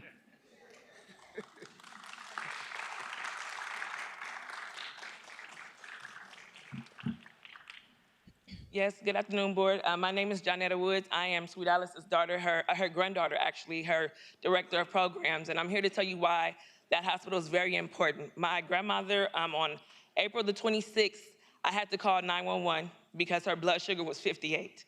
And she was gonna go into a diabetic coma. And I know how good that hospital is, how they treat. They didn't know she was Sweet Alice. She was just a regular patient. And that staff, that hospital, they saved my grandmother's life. I can say that because she was there for 18 hours. She was not stable. They couldn't transfer her to Kaiser until she was well. And if God says the same, she'll be 92 in December. So I'm actually asking and urging you guys to please, please, please approve this amendment that Ms. Holly has put out, because it's very important. We need this hospital, and they are saving lives in our community. Thank you. Thank you. Next speaker, please. Good afternoon, board members. My name is Baba Keeley, and we shouldn't be having this conversation at all. If we had universal, affordable health care, then we wouldn't need this conversation. But this is an historic facility. It is the result of the 1965 uprising. It is the demand of the people. This is a progressive and necessary act that you all have to take. It is an investment in the future. A future that we hope will see universal health care so that we don't have to come back here and do this. But immediately in front of you are some simple, necessary steps to make sure that Sweet Alice can continue to have service. Thank you. Thank you. Next speaker, please. Yes, my name is Bishop Byron L. Smith, Sr. I'm a faith leader and public advocate and a proud resident of Los Angeles. I rise today to stand in unwavering support for Reverend Dr. Martin Luther King Community Hospital, open and fully operational. This hospital is more than just a building. It is a lifeline for our community. It stands as a moral monument to the legacy of Reverend Dr. King, grounded in the belief that health care is not a privilege for some, but a human right for all. Supervisor Holly Mitchell's leadership on item number 20 illuminates the urgent truth. Martin Luther King Hospital is overburdened, underfunded, and yet indispensable. This institution sees 4 times the patient volume as it was originally designed to handle, yet receives Medi-Cal reimbursement that do not match the cost of care. Despite of this, continue to serve the uninsured, the undocumented, and underserved, those whom society too often forgets. Thank you. Next speaker, please. Good afternoon, board members. My name is Belinda Bresnahan, and I live in Supervisor District 5 in Santa Clarita. I would like to speak in favor of item 20. Sadly, the reality is that the federal big bill is a slap in the face to America, especially Los Angeles County. It includes significant federal funding cuts and increased tax on citizens, migrants, and immigrant communities. These federal funding cuts are real, and we all have significant impacts regardless of where we live, including the closure of county-run hospitals, clinics like LA General Hospital. Thank you, Supervisors Hahn and Solis, for your amendment. I request the board to support the importance of distributing all funds essentially. Thank you. Thank you. Next speaker, please. My name is Brenda Olivas, and I'm here with Spirit Family Services. And I would also like to speak in favor of item 20. Thank you, Supervisor Solis and Hahn, for this amendment. And these federal funding cuts are real, and will have significant impacts, including the closure of county-run hospitals and clinics like LA General. We must ensure and prioritize the equitable and fair distribution of Measure B to address this impact cuts. I request that the board to support this important amendment. Thank you so much. Thank you. Next speaker, please. Hi, my name is Deshandra Henderson. I am an EVS tech here at MLK Community Hospital. I've been an employee there since March 12, 2021. I grew up in Los Angeles, California. MLK is important to me because I love to serve the community I live in, and it's important to me because I love the work that I do. I love to make the patients feel welcome and cared for. MLK-CH provides financial stability, a sense of purpose, and opportunities for personal and professional growth. MLK allows individuals to meet basic needs, contribute to society, build skills, and experience, Furthermore, my job can foster connections, boost self-esteem, and offer a sense of accomplishment. So I, Deshandra Henderson, ask you all to please support the motion and allocate $9 million in the funding from Measure B to MLK Community Hospital. Thank you. Next speaker, please. Okay. Hi, board. My name is Derek Bowman. I'm an EMT first responder at Martin Luther King. I've been there 10 years. I literally live 2 blocks away. Some of my neighbors work there. We remember when Miss Alice came in, and like they said, we treat everybody the same. This bill is very important to us to get passed. They need the funds just for the education on the diabetes education, the ER personnel, and the many things the hospital needs. So I wouldn't be here, I wouldn't work there if it wasn't important to me. So I really hope that you pass this measure, and going forward, thank you for everything that you do, and thank you, Martin Luther King, for all the services that you provide for the community. Thank you. Thank you. Next speaker, please. Madam Chair, supervisor, members, my name is Fred Martin, Dr. Fred Martin. I am the founder of Compton Kids Club and a native of Compton. And I've witnessed Martin Luther King Hospital save the life of many of my friends. And we talk about equity. If a hospital in Catalina has a population of 4,000 people and Martin Luther King is serving in Willowbrook alone 21,000, Compton 90,000, almost 150,000 people, where's the equity? Why would they be allowed the same type of funds? Martin Luther King Hospital also supports, King Drew, which a lot of my students go to. And I witnessed the care that they gave one of my students who's next to me right now while she went to school and left her classroom to go support her dying mother at Dr. King Hospital. That hospital has served this community and is saving lives and made an unbearable situation a little bit more bearable for a student like Octavia Anthony, who lost her mother at King Hospital. Thank you. Next speaker, please.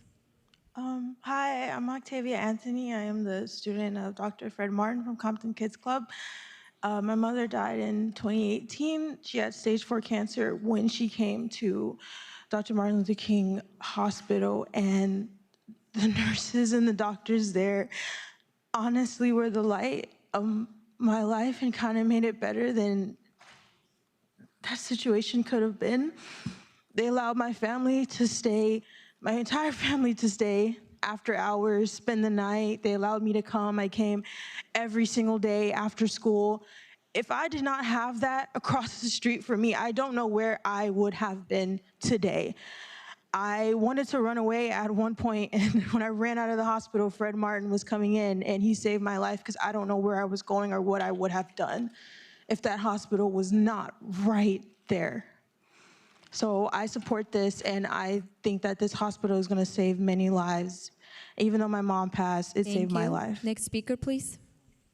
Hi, my name is Miracle Bryant. I currently live in the community of Watts. This hospital is extremely important to me and my community, especially my family. My mom right now, she's also in a very health situation, a very severe health situation. And if she didn't have this hospital or was able to have access to it, then she wouldn't be where she is now. I just want you guys to understand how important this hospital is to everyone in this community, and without it there, so many lives wouldn't have been saved. Living in this community is not the safest community. There's violence and gang, and there's just so much happening, and so many people are getting hurt. And if this hospital wasn't there, I don't know what could have happened. So I just hope you guys gain an understanding of how valuable this hospital is to us. Thank you. Thank you. Next speaker, please. Hi, I'm Manny Abascal. I'm the chairman of the board of Martin Luther King Hospital, and I've been the chairman since the hospital started over 10 years ago. I want to begin by thanking the county staff and the board of supervisors for everything you've done over the last over 10 years in partnering to build this hospital, particularly our champion supervisor, Holly Mitchell, who's been right by our side. Through 10 years, we've accomplished a lot. We've served over 1 million people in South LA, and we really are a central part of the healthcare system in Los Angeles County, treating the safety net. One thing I regret when we negotiated, and I negotiated the agreement 10 years ago, is we didn't get an inflation adjuster. And so we have been working on $2013 for 10 years. Supervisor Mitchell's been our champion in trying to solve that problem. And that's one of the reasons why I'm asking today for the board to consider and adopt Supervisor Mitchell's motion to help solve that, and to support our incredible staff who have done so many miracles on such limited funds. Next speaker, please. Dr. Elaine Batchelor. I'm the CEO of MLK Community Hospital. This month marks the 10th anniversary of the opening of the hospital. Over the past 10 years, with support from the Board of Supervisors, we've met numerous challenges and served thousands of South LA residents. To continue to address the ongoing health disparities in our community, to keep our doors open, we need the financial support requested by Supervisor Mitchell. As noted, the MLK campus has become a magnet for LA County residents experiencing homelessness, substance use, and chronic behavioral health challenges. All contribute to growing volumes of patients in the MLK ED. We greatly appreciate the previous Measure B funding approved by the board. It helped us make it through the past fiscal year. But with the shrinkage in state funding and continued growth in our ED volume, it is not enough for us to make it through the current fiscal year. Our hospital will be cash flow negative by the end of this calendar year. Thank you. Next speaker, please. Atul Nikasi, Downey, Norwalk, Hollywood, Torrance, Koreatown, Rosemead, San Gabriel, Boyle Heights, Southgate, Huntington Park, Linwood, Lakewood, Long Beach, downtown LA, San Fernando Valley, even Lancaster. More than 1 out of 5 of the patients to MLK-CH come outside of South LA, outside of SD2. This is the community's hospital. Your patients, your communities count on us. What is in front of you is an obligation to help the safety net. What is fair? What do we owe our patients and our communities? I speak in favor of Holly Mitchell's motion. Thank you. Thank you. Next speaker, please. Hello, my name is Danya Diop. I'm a charge nurse on the 5th floor at MLK-CH. I've been there for 10 years before the hospital doors open. I've been blessed to see all phases of the hospital's development and to see all the milestones, and I feel blessed for that. The hospital is access for the community and education for the community. It's so important. Without that, there is a tendency for an individual to have be led to unintended self-neglect, and that individual self-neglect leads to self-neglect in populations. We are strong in education and in providing things such as medications at bedside. We have conquered barriers to care, leaving homeless patients better than they. Next speaker, please. My name is Derek Steele. I'm in support of Supervisor Holly Mitchell's amendment to the motion of item 20. I just want to underscore equity being the natural law or right to justice and proportional fairness.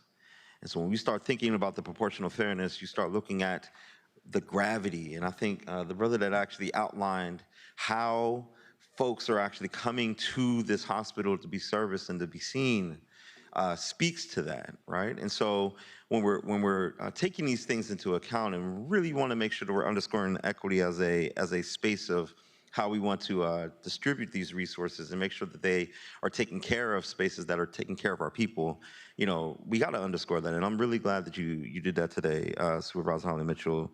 You know, we need to allocate that $9 million in these one-time funds to MLK Community Hospital. Let's make sure we do the right thing for the people. Thank you. Next speaker, please. My name is Dr. Gilliam Humphreys, a Fulbright Scholar and resident of Leimert Park. I speak today in strong support of Supervisor Mitchell's amendment to item 20, which allocates $9 million in one-time Measure B funding to MLK Community Hospital. And thank you for the masterclass in LA County governance. MLK has the busiest ER in Los Angeles County, serving over 125,000 patients annually, more than 5 times what it's designed for. The hospital serves predominantly Black and Latino communities, already facing high rates of chronic illness, trauma, and health disparities. Without this funding, many could lose access to urgent care, creating a healthcare desert in South LA and placing lives at risk.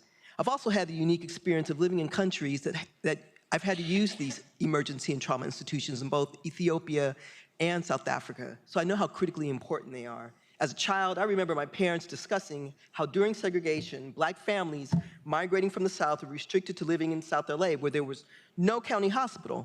Many went without care, living to preventable suffering and preventable diseases. I'm just in. Healthcare is a human right. I urge the board to fund MLK. Thank you. Next speaker, please. Good afternoon. My name is Emmanuel Madrid. I'm here in support of Holly Mitchell's favor. I have seen it multiple times how the emergency room can be very busy. It's overflowing with patients, and we don't have enough space. We don't have enough resources. It saddens me because multiple patients request for beds, but we don't have the beds.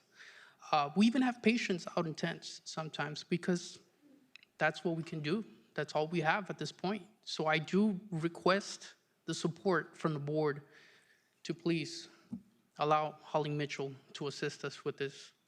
Thank you. Thank you. Next speaker, please. Good afternoon. My name is Erica Leslie. I'm here to support Holly Mitchell's motion amendment on this bill. I'm here for the grandmothers. I'm here for the mothers, the young mothers, as I was one at MLK Hospital. If it was not for this hospital, my own son would not be here today, as he had a peanut allergy and could have easily lost his life. All of the hospitals in the region have been shut. There aren't that many trauma centers. My brother lost his life at the age of 16 due to there being a lack of trauma centers in the area. This is not for us to be taken lightly. You're dealing with people's lives. They could lose their lives at the closure of this hospital. And I want you to marinate on that as you make this decision as a fellow elected. Thank you. Thank you. Next speaker, please. My name is Elvia Torres. I'm the CEO with Spirit Family Services. We serve families in Supervisorial District 1, 4, and 5. And I want to thank Supervisor Hahn and Supervisor Solis for their amendment. I want to share just the passion that we hear for MLK Hospital.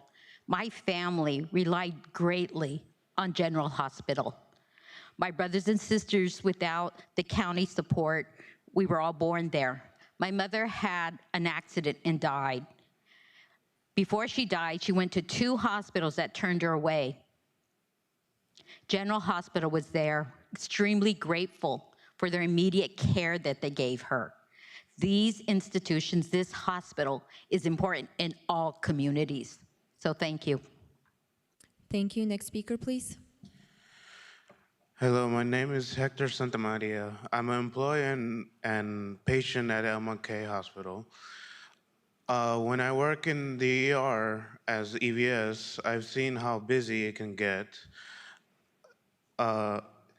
We do greatly need the funds to help as many people as possible and give them great services so they can live full, happy lives.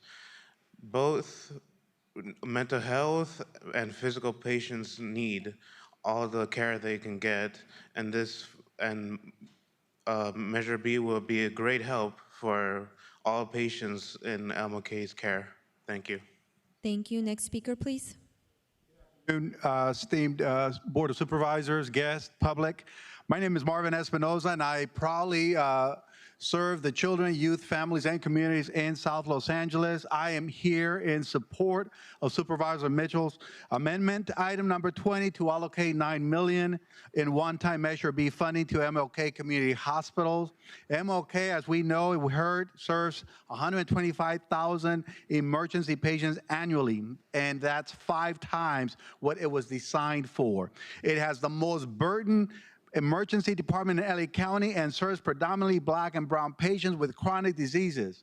If MLK does not receive this funding, 125 patients would potentially lose access to emergency care. This will create a healthcare desert in South Los Angeles that will cost lives. It is even more important now than ever that the county spends its limited dollars as wisely and fairly as possible. Having grown and raised in South LA and been the beneficiary of many of these services. Thank you. Next speaker, please. Good afternoon. My name is Marlene Santamaria, and I am an EVS aide and patient at MLKCH. As a member of the Watts community for over 22 years, I can attest to the great transformation this hospital has gone through. And as an employee, I can also attest to the great need this hospital still needs. I urge you all to vote for Holly Mitchell's movement. We need the funding. The community needs it. It's a great service, and like other people have mentioned, people from far away come for our services. And we hope that you can continue supporting our hospital. Thank you very much. Thank you. Next speaker, please. Good afternoon. My name is Maya Mahan, and I'm here on behalf of California Black Women's Health Project in full support of Supervisor Mitchell's amendment to item number 20 for the $9 million in Measure B funding for MLK Community Hospital. As you all know, Black women are 4 times more likely to die of childbirth here in LA County. And according to CDC statistics, last year it showed that while maternal mortality rates have decreased for every demographic, Black women have risen, and hospitals across the region are shutting down birthing units, creating dangerous maternity deserts. MLK Hospital is a trusted resource that fills the gap with quality and necessary midwifery care. And we cannot ask Black mothers to survive crisis after crisis while stripping away critical resources like MLK, and funding this hospital is a matter of life and death for Black mothers in LA County. Thank you. Thank you. Next speaker, please. Hello, my name is Natalie Matos. I'm also here on behalf of the California Black Women's Health Project. I'm also a full spectrum doula and am active in my community in a lot of ways. So with that, I'm here also to support Supervisor Holly Mitchell's amendment to number 20. In a lot of the work that I do, we constantly center what reproductive justice looks like. So as my colleague mentioned about the infant and maternal mortality rates, oftentimes we are seeing very, very high levels of stress and just trying to survive by a lot of our young mothers, pregnant people in South LA, and MLK Hospital has shown up over and over again, not just in their midwifery access, but in their trauma department as they're consistently facing a lot of challenges in their community. So I'm here again in support of Supervisor Holly Mitchell's amendment. Thank you. Next speaker, please. Hello, my name is Jessica Nunez, and I'm the Director of Social Services and Street Medicine at MLKCH. I've been part of the MLKCH family for the last 4 years, and I too was born and raised in LA. I went to Downey High School and continued on with my college experience and undergrad and grad at UCLA.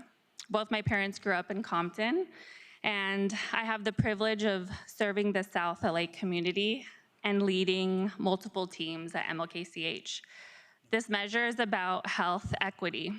It's about making sure that our community isn't left behind, and it's about protecting a hospital that reflects the dignity and strength of the people it serves.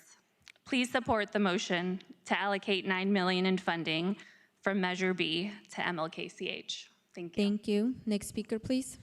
Good afternoon. My name is Rosa Soto, and I'm here with the Wellness Center at the General Hospital Medical Center, and I also run their foundation. I'm here to speak in support of item 20 and also in support of Supervisors Hahn and Solis for their amendment today. With the significant federal funding cuts underway and the increased attacks on our community, especially our immigrant communities, it is essential that we preserve the integrity of our county safety net, protect our most vulnerable communities. These federal funds will have significant impacts, including the closures of county-run hospitals like Los Angeles General. LA General, as well as MLK, work to preserve the health of our Black, Latino, Asian, and all immigrant communities. I'm saddened that the need is pinning our community against each other. We must ensure prioritizing equitable fair distribution to Measure B and address the immediate cuts. We request consideration for the important amendment. Thank you. Thank you. Next speaker, please. Hi, my name is Juan Washington. I am the outreach coordinator with the street medicine team here at MLK. I've been a part of this organization for going on 8 years, and I just want to say that we do urge to get these funds. Not only are we doing great things inside the hospital, but yet we're doing things out the hospital as well, providing services to the unhoused population. This is the second time I'm doing this, and I honestly don't know why we're even having this discussion. I feel like this is something that should be granted, honestly. But with that being said, thank you, Ms. Mitchell. I appreciate everything that you're doing.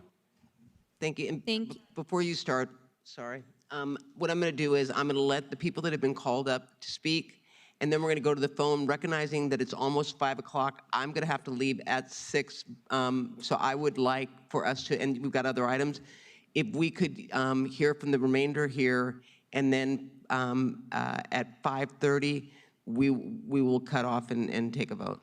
All right? Go ahead. Thank you. Please begin. My name is Elsa Cesena. I work at MLK Community Hospital in street medicine as a nurse practitioner. I've been proud to serve this hospital in our community since 2015. As someone who is from this community, I understand firsthand the challenges we face and the critical role that MLK Hospital plays. This hospital isn't just a place of healing, it's a lifeline. Like my colleagues and our patients in the room, MLK is important to us because it allows us to give back to our community that raised us, as well as equally important to our community because it brings compassionate and equally high quality care in the area that historically has been overlooked and underserved. And if you believe, like I do, that healthcare is a human right, you will support the motion to allocate $9 million in funding from Measure B to the MLK Community Hospital. Thank you. Thank you. Next speaker, please. Yes, my name is Reverend Oliver Bowie, and I'm here in favor of the proposal and amendment by Supervisor Ms. Holly Mitchell. And I believe that if we would approve this amendment, that we will be able to get on the level playing field that we talk about, because we know that MLK facility has been underfunded since its beginning. And I don't think that this is a time for those of us to be able to be fighting over the dollars, that if we would be honest with ourselves, the right thing is to give Supervisor Holly Mitchell the $9 million to take care of this community, and later on down the line, we can figure out how we would get the other funding from other places. But today, $9 million needs to go to the visionary and courageous leadership that's been put forth by our very own Supervisor Holly Mitchell. And God bless each and every one of you. Thank you. Next speaker, please. Hi, my name is Cynthia Frias. I'm actually a patient of the MLK. I moved out here last year. I didn't grow up in this area, and I was grateful enough and blessed that they were sent to me with medical stuff, mental issues, and you name it. If it wasn't for them, I wouldn't be alive. Literally today, they gave me that glimpse of hope that I could get out of my negative situation that I was in, and thanks to them, I'm here till this day. So we need to continue to support this, because without them, I would not be here. And I'm very grateful for that. So that's all I had to say, because it's just, they mean a lot to me. And I didn't grow up in this community, I didn't, but wow, they've made an impact in my life, and please continue to support them. Thank you. Thank you. Next speaker, please. Buenas tardes, supervisores. Mi nombre es Isaac Palacios. Yo trabajo como steward en el Hotel Sheraton Universal por 2 años. Soy orgulloso miembro de Unite Here Local 11 y soy residente de Westlake aquí en Los Ángeles. Good afternoon, supervisors. My name is Isaac Palacios. I've worked as a steward at Sheraton Universal Hotel for 2 years. I'm a proud member of Unite Here Local 11 and a resident of Westlake in Los Angeles. Por la asociación de nuestra unión con MLK Community Healthcare, yo ahora tengo todos mis cuidados con el LK sin premios ni copagos. Because of our union's partnership with MLK Community Healthcare, I now get all my care at MLK with no premiums and no copays. Eso significa que puedo visitar a mi doctor cuando me sienta enfermo, tener chequeos regulares y aún tener especialistas disponibles sin contraer ninguna deuda. That means that I can go to the doctor when I'm sick, get regular checkups, and even specialist care without worrying about going into debt. Tener paz mental es todo. No tengo que escoger entre pagar mi renta o visitar el doctor. No tendré la preocupación de cómo voy a pagar el hospital o si me admiten. Having this peace of mind is everything. I don't have to choose between rent and a doctor's visit. I don't lie awake wondering how I'll pay for my hospital bill if I'm admitted. Por favor, apoyen la moción de la supervisora Michelle en invertir 9 millones en MLK. Este cuidado cambia la vida de trabajadores, así como a mí, y a miles de trabajadores y a sus familias. Esto creará un impacto positivo en todo el condado de Los Ángeles. Please support Supervisors Mitchell motion to invest $9 million in MLK. This care is life-changing for workers like me and thousands of workers and their families. This will increase or create positive impacts all across Los Angeles County. Thank you. Thank you. Thank you. Next speaker, please. Good afternoon. My name is Juan Munoz, Political Coordinator with Unite Here Local 11, the Hospitality Workers Union.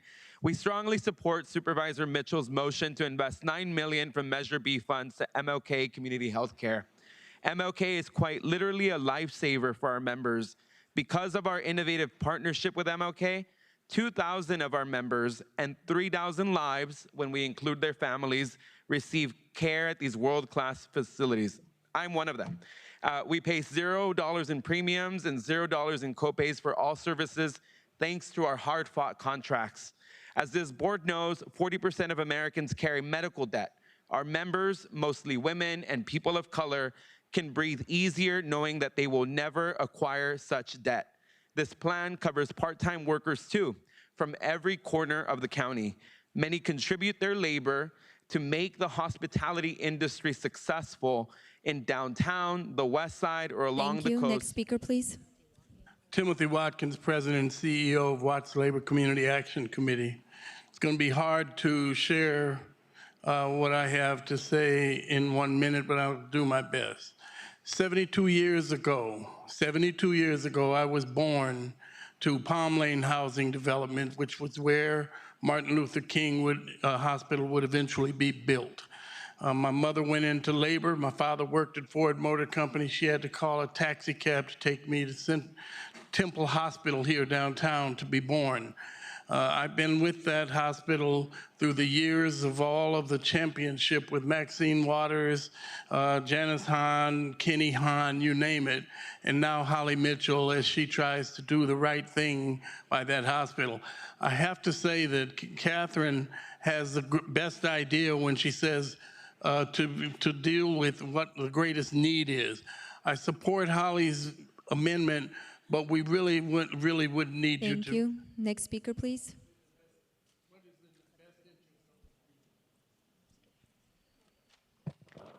Please begin. Flavia Jerez, DPSS, DWC. I support MLK Hospital in all measures to make it fit and be a hospital of high standards. I believe we need an oversight committee to be composed of educated community members, county officials, CFOs, and experts to provide dosing, command and control, data, advice, and recommendations. This is a tragedy. Tragedy was going on with this ice is a tragedy, and I tell you, I can say that It is necessary to have a holistic, educated approach to limit irreparable mistakes and damages that would not be able to be reconciled with reparations or reparations of any sort. So I'm telling you, if this ICE continues and these abuses continue, they will not be able to be reconciled with no reparations and with no... Thank you. Next speaker, please.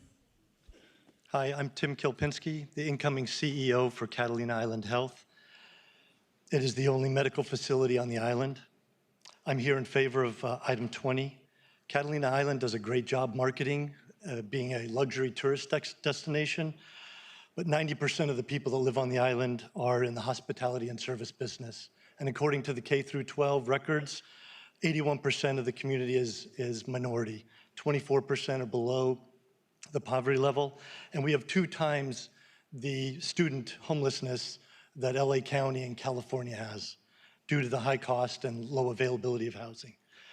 They are very dependent upon our ER. Of the 1 million visitors, 380,000 come from all 5 districts across LA County. Our ER is able to stabilize and retain on island 93% of all trauma cases that come to our ER.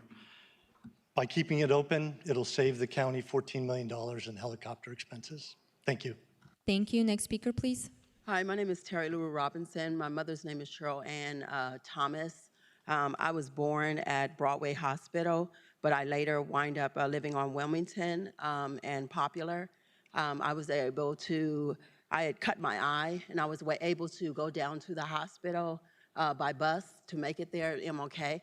So whatever money you guys can donate, that would be great, because I actually met with Holly Mitchell in Compton, California, and my mother was actually helped a lot down in Los Angeles, and my mother helped with a lot of the sickle cell anemia back in the 70s, but my mother has passed away at this time, and I have not understood why, but I am here because I started to remember a lot of things lately, and I know that you guys are dealing with a lot of chemical binding and things like that with the naval naval SEAL bodies and things like that. So pretty much my father's name was Fred Christopher Trump, and my other father was Eugene. Thank you.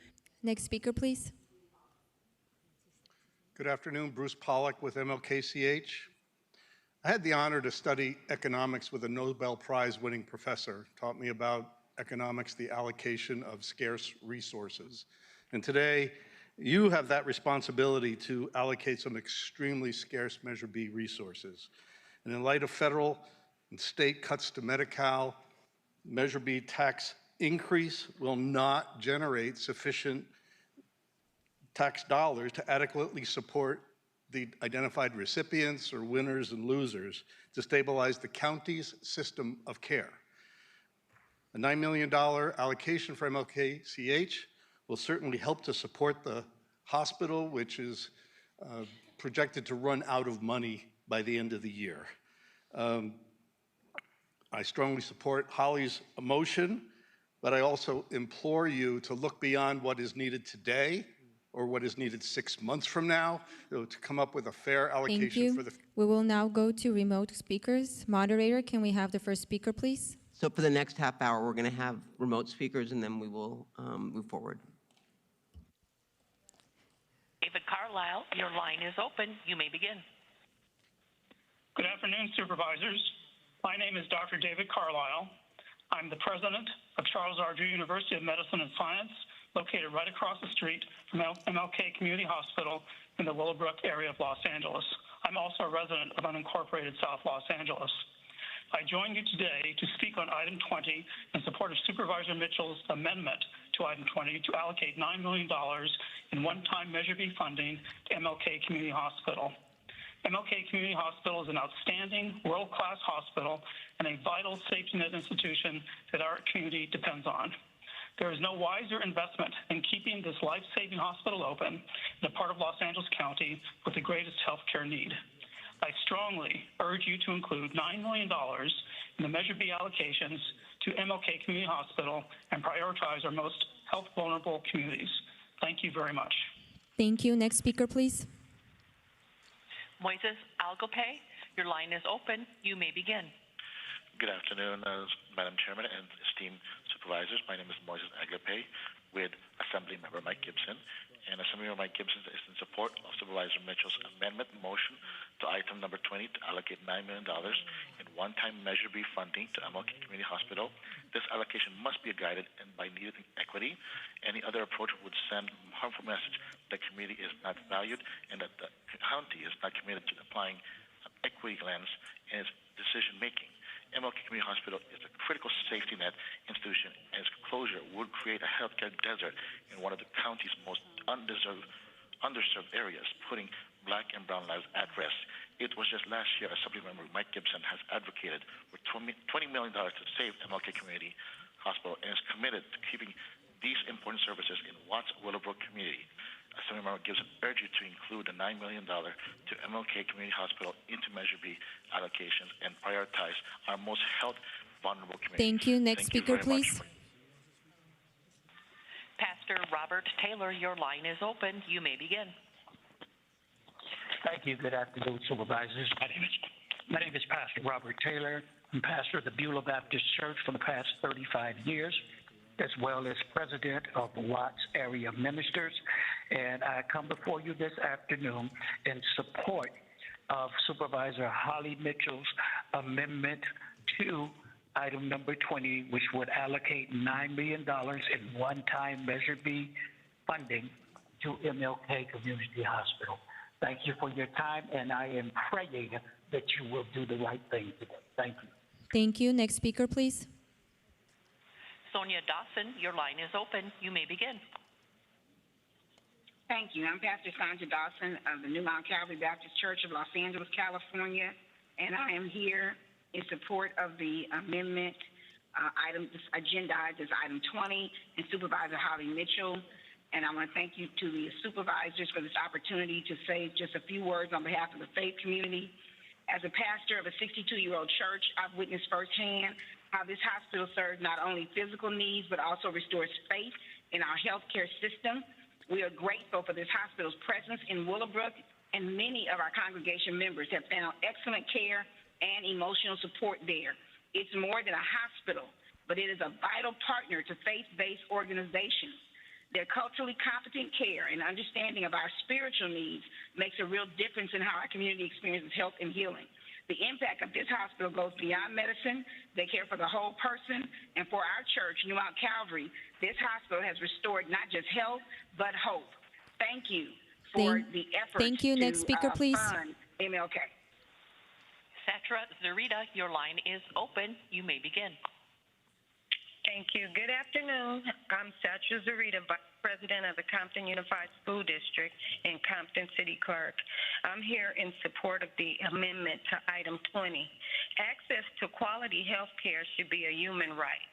The closing of MLK will further increase the lack of equity in health care for residents of this community and the 160,000 students, families, and residents who live within the boundaries of the Compton Unified School District. MLK's work in maternity care has worked to ensure that the maternity morbidity rate in our Black and brown community has been addressed and greatly improved. I urge you to include MLK Hospital into the Measure B allocations and prioritize our most health vulnerable communities. Moreover, this is a call to action to develop a sustainability plan for this very critical healthcare facility in our community, and I volunteer to be a part of that. Thank you. Next speaker, please. Denzel Perry, your line is open. You may begin.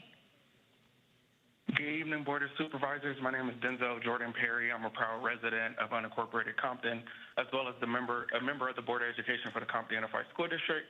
I'm speaking in strong support of Supervisor Mitchell's amendment to item number 20 to allocate $9 million in a one-time Measure B funding to support MLK Hospital. It's a lifeline for Black and brown communities, including my own. Without this funding, we risk losing access to care that saves lives.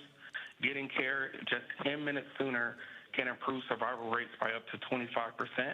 And in 2013, I got to learn that lesson the hard way as my cousin was shot and taken to St. Francis Hospital. And even though he lived one block away from MLK, closer care could have saved his life. and I pray no other family has to feel that pain. I urge the Board of Supervisors to include MLK in the Measure B allocation and protect the health of South LA. Thank you. Next speaker, please. Thank you. Iora Airy, your line is open. You may begin. Hello, my name is Laura Airy, and I'm a resident of the Willowbrook area. I do community service, and I've been here in the area for 80-plus years. I am here to support Supervisor Holly Mitchell's amendment to item 20 to allocate $9 million in one-time Measure B funding for MLK Community Hospital. MLK serves 125 emergency patients annually. That's 5 times what it was designed for. Again, I remember when MLK was built. I remember the support the community has given it. I beg you to support MLK for the community work that they do, for the medical service that they give to the residents of the Willowbrook unincorporated area of Los Angeles. Thank you. Thank you. Next speaker, please. Gloria Davis, your line is open. You may begin. I'm Gloria Davis, Executive Director of the Girls Club of Los Angeles, co-chair of the Empowerment Congress, and a member of the Community Response System of South Los Angeles. I strongly support Supervisor Mitchell amendment to item 20, allocating $9 million in one-time Measure B funds. Thank you, Supervisors, for this amendment. This hospital is vital, irreplaceable lifeline in a medical underserved community. Last year alone, it cared for over 125,000 patients, 5 times its capacity. What other hospital served 5 times its capacity? The potential loss of this hospital will be a devastating blow, deepening the already dangerous health disparities in South Los Angeles. The MLK Community Hospital is a trusted institution. It's a pillar of hope and healing for families who have no other place to go. I urge you to support this amendment and stand with our community in preserving essential access to health care. Thank you. Thank you. Next speaker, please. Adina Tesler, your line is open. You may begin. Good afternoon. This is Adina Tesler on behalf of the Hospital Association of Southern California. ASK strongly supports the rate increase for Measure B funding. The 15 non-public trauma hospitals in LA County are essential to a functioning trauma system in the county. The cost of running a trauma program is becoming increasingly prohibitive, and the gap between available public funding and reimbursement and the rising costs has grown significantly. A recent study by TCAA showed that trauma physician compensation has gone up over $60 million in just the last 2 years. We urge the board to maintain the current MVAB process for disbursement of unallocated funds. This process allows one-time expenditures of Measure B funds for essential trauma system needs that would otherwise go unfunded. For example, the county paramedic base hospitals have requested funds for replacing outdated communication systems that become unsupported in 2026. These base consoles are necessary to communicate during a trauma with emergency services in the field. Thank you. Next speaker, please. The MVAB process, many trauma programs. Get it, Thompson, your line is open. You may begin. Good afternoon. Thank you for this opportunity. I am here from the actual area that will be affected by this closure of the MLK. We need this. There was a time when people weren't going to the doctor. People are running over there to get good health care right now. And I just want to thank Holly Mitchell at this time for what she does for the community. Thank you. Next speaker, please. Eugene Straub, your line is open. You may begin.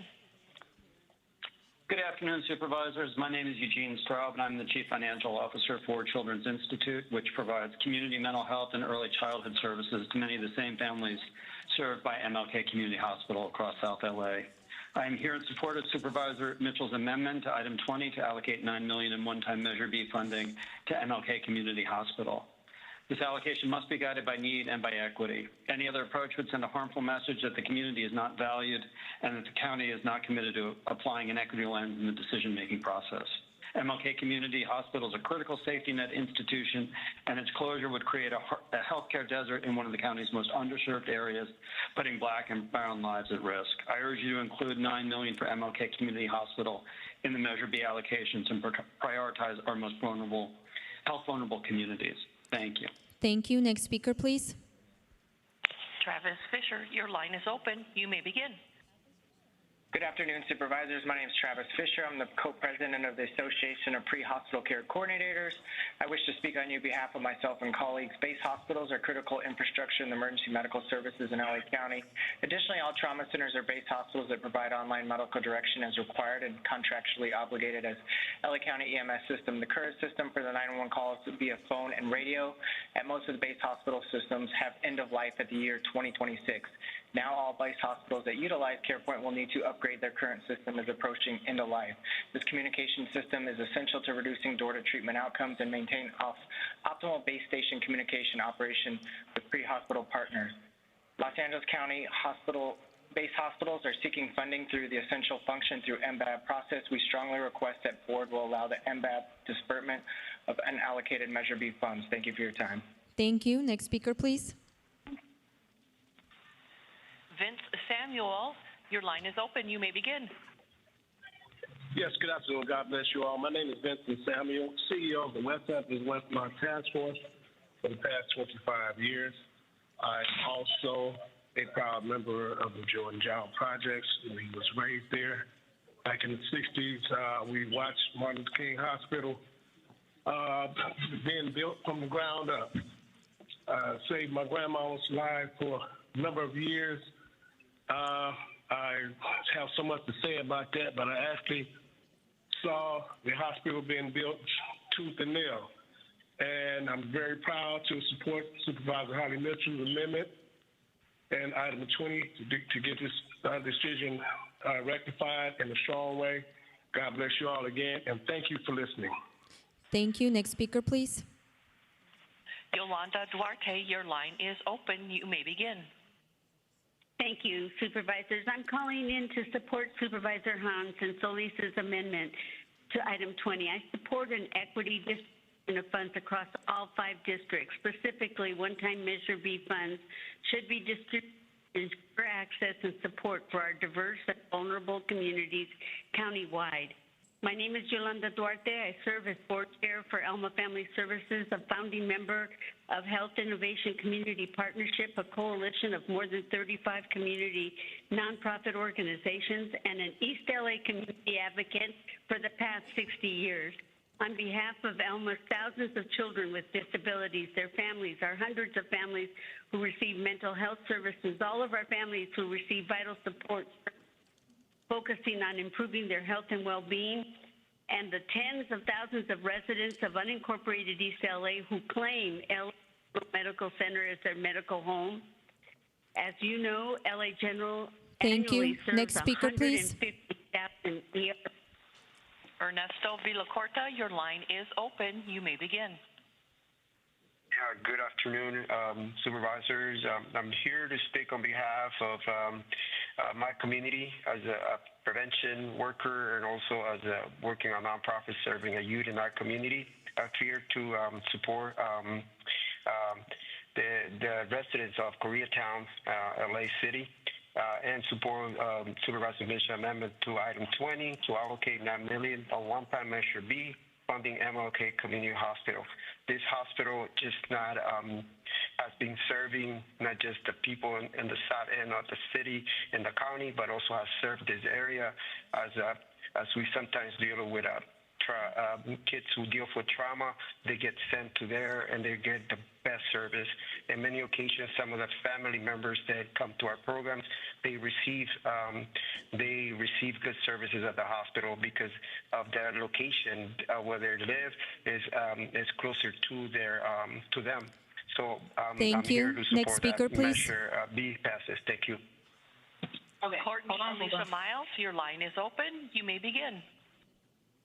Good evening, Board of Supervisors. My name is Courtney Alicia Miles, community organizer, supervisorial District 2 constituent, and a proud alumni of King Drew Magnet High School, which is across the street from this historical hospital. I'm here to call and advocate in support of Supervisor Mitchell's motion to allocate $9 million to this hospital. I first want to start off by just acknowledging that the splitting it 5 ways feels very all lives matter, and I echo the thoughts of every other ally here and community stakeholder saying that we need to view this from an equity-focused lens and seeing where the greatest need is, and that should not be ignored just because a lot of Black and brown community members are asking for it. Thank you. Thank you. Next speaker, please. Linda Kelly, your line is open. You may begin. Good afternoon, Honorable Board of Supervisors. My name is Linda Kelly of Fathers and Mothers Who Care. Speaking in favor of Holly Mitchell's agenda number 20 on behalf of the residents of Vermont, Athens, and the Compton area. In this current climate, all hospitals are in need, but I hope that you listen to the community as they have stood in favor of Holly Mitchell's amendment. And the other amendment proposed is good, but should not override Holly Mitchell's proposed. MLK is a critical and irreplaceable resource for over 100,000 people in our community. The Vermont Athens, it's the only nearby hospital. In Compton, thousands depend on it daily. This hospital is essentially vital for those living with sickle cell disease, a silent killer. MLK is one of the few local facilities equipped to handle their pain crisis. Without funding, the nearest option becomes UCLA Westwood, far too distant when minutes matter. If this amendment cannot be approved today, Next speaker, I respectfully urge you to postpone. Summer McBride, your line is open. You may begin. Good afternoon. I'm Summer McBride, Vice Chair of First 5 LA and DPS Commission Chair. These comments are my own. I live in Culver City, but I grew up in Watts, just minutes from the original MLK hospital. I understand what having MLKCH means to the community. It's more than a hospital. It's literally a healing center and a lifeline in one of the most underserved areas in our county. As a birth worker, I'm especially concerned about the potential loss of perinatal care at a time when we're actively fighting to reduce the tragic disparities in Black infant and maternal health. Cutting off access would be dangerous and deeply unjust. I strongly support Supervisor Mitchell's amendment to allocate $9 million in Measure B funding to MLKCH. This decision must be guided by need and equity. Anything less tells our community that our lives don't matter. Prioritize keeping MLK Community Hospital open. The people it serves deserve consistent, dignified care without fear of being overlooked, underfunded, or abandoned again. Thank you. Thank you. Next speaker, please. Eric Previn, your line is open. You may begin. Thank you. It's Eric Previn from Studio City. This is a tough call. Equity versus equality is always a hard call. This is a great hospital that has a horrible, but storied history and is now providing one of the most comprehensive, high-quality services in our region, and certainly in that region. So it's very, very hard. And I understand, divide by 5 is very archaic and strange, but what if, what's that? You're not interrupting me, are you, sir? No one's interrupting you. Please continue. Oh, okay. I thought I'd heard someone commenting. But my idea is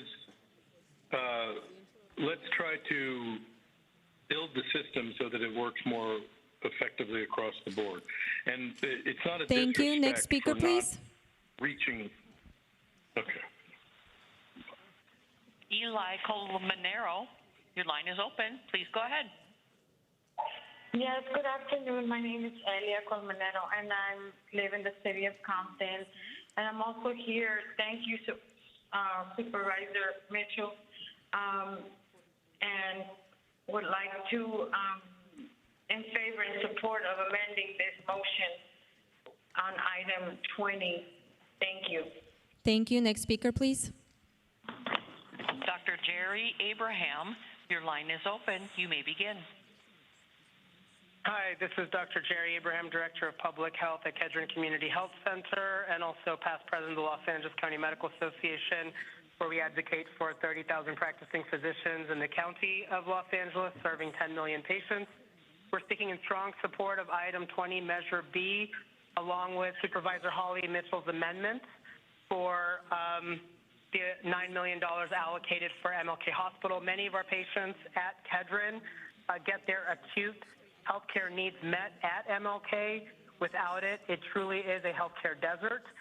We work really in partnership in this ecosystem, and our street medicine teams, our substance use teams, our medicine teams all collaborate to make sure our patients get the care they need for mental health and physical health. And for those reasons, we understand the county is under a lot of pressures, the supervisors are under a lot of pressures, but we know that this is a critical piece of the puzzle, and we really appreciate all the support on this. Thank you. Thank you. Next speaker, please. Dennis Taylor, your line is open. You may begin. Thank you. I'm Dennis Taylor with Vermont Galaxy, and I want to thank Mrs. Mitchell, Supervisor Mitchell, for fighting the fight for us. I didn't think that someone was really standing up for us, but you are, and I support your measure because everyone in that region goes to that hospital. Thank you. Thank you. Next speaker, please. Christina Cardenas, your line is open. You may begin. Good afternoon, esteemed Board of Supervisors and community. My name is Cristina Cardenas, and I'm a resident of Van Nuys in SD3.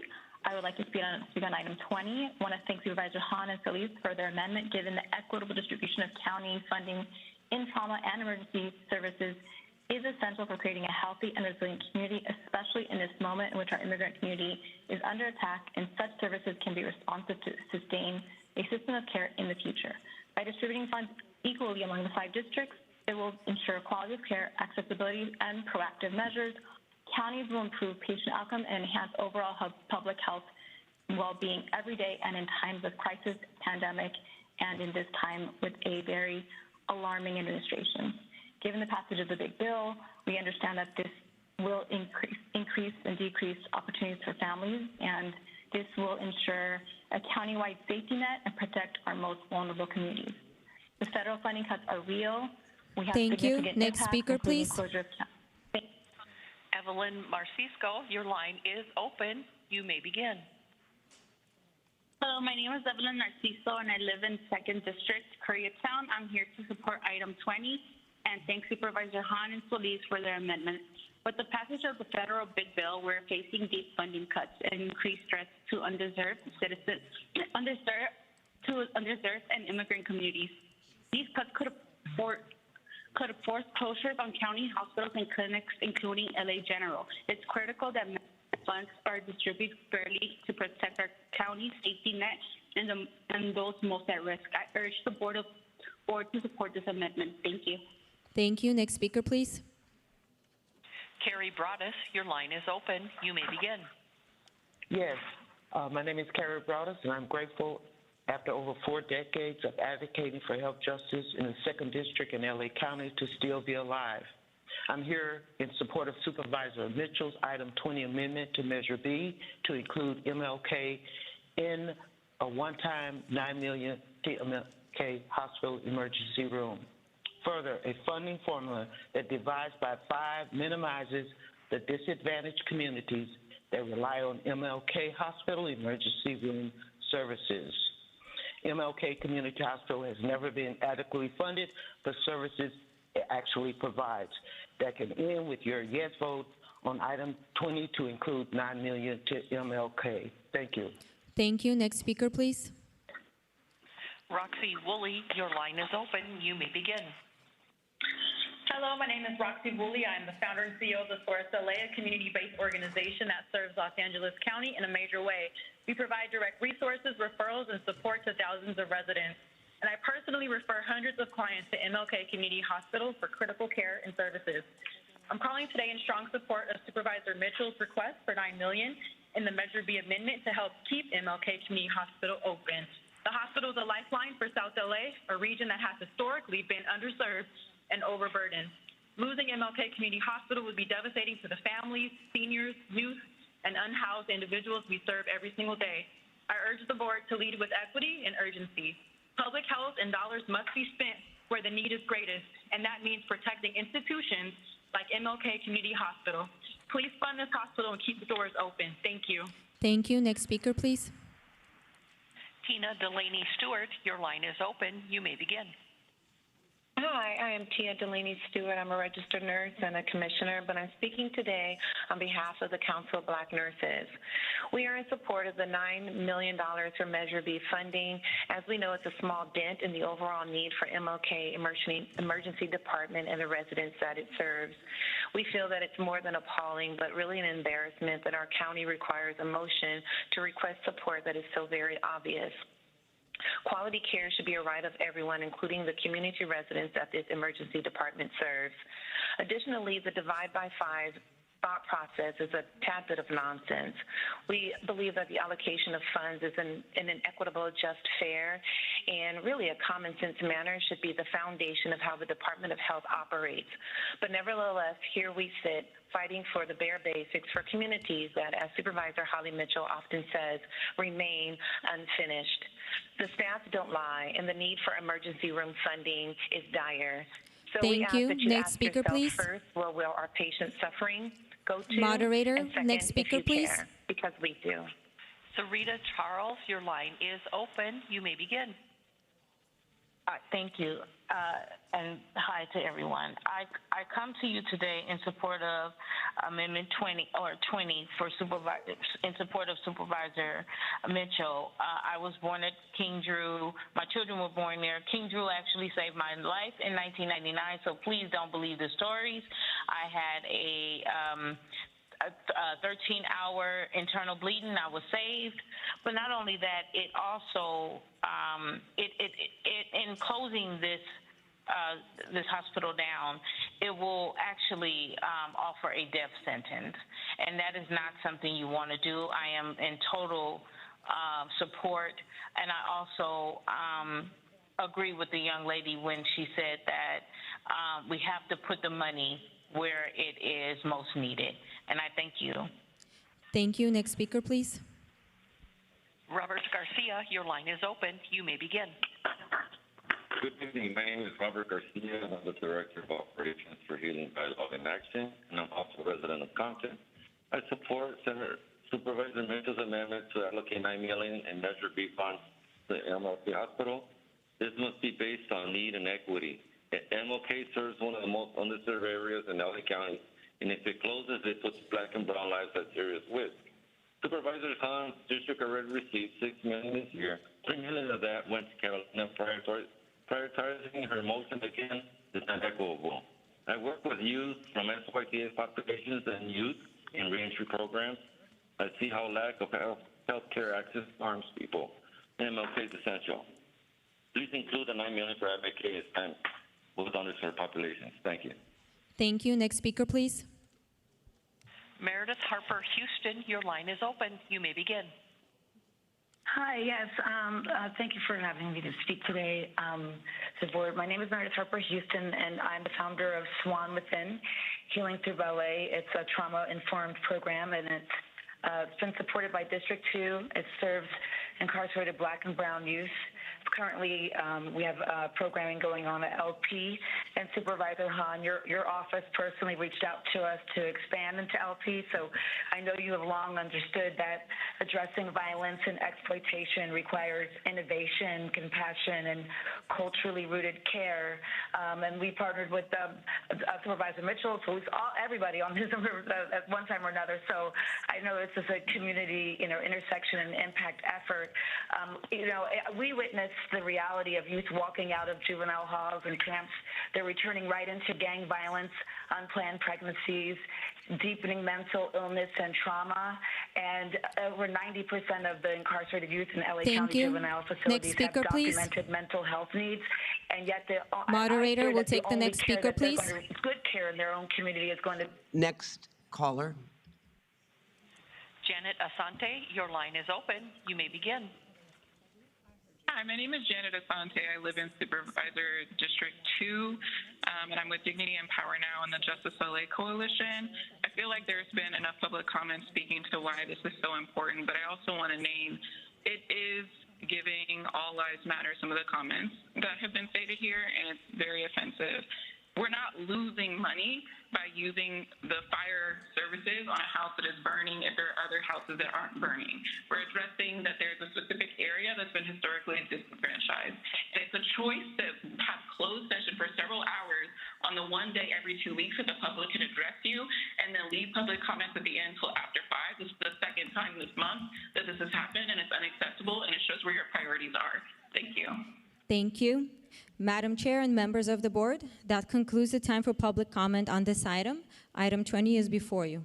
Madam Chair, members of the board, we will be voting on the amendments Eddie, first. can I just do one clarification? I got some input regarding the motion that I wanted to bring in that I think makes it stronger, and that is direct the CEO in coordination with directors of Department of Health Services, Department of Public Health, and the Measure B Advisory Board to report back in writing within 90 days with an analysis of the formula utilized to allocate future ongoing one-time Measure B funding to non-county hospitals and recommend any needs based on base changes.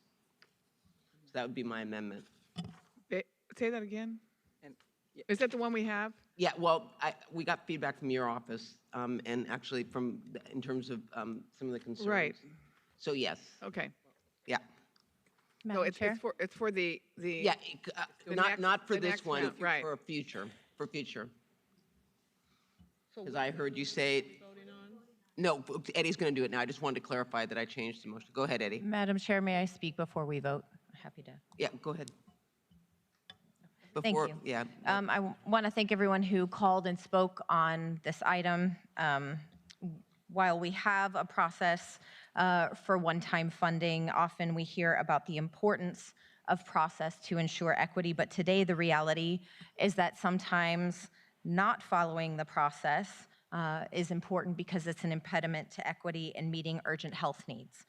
A majority of the board clearly wants to allocate these one-time dollars today. And and that's based on need that has been demonstrated not only in the testimony here, but that has come to the committee through that process. And so I intend to support the amendment that allocates funding to each district if the following language is amended, and I'll explain why. In Directive 2, I would like to ask the authors if they would take out the language in where it reads, after that meets the requirements of Measure B, and then delete with the funding not to exceed $4 million per supervisorial district. And the reason I would like to delete that language is because equity in action is making sure that investment in community health is important. So I would ask that the 3rd District's $4 million allocation be directly invested into MLK.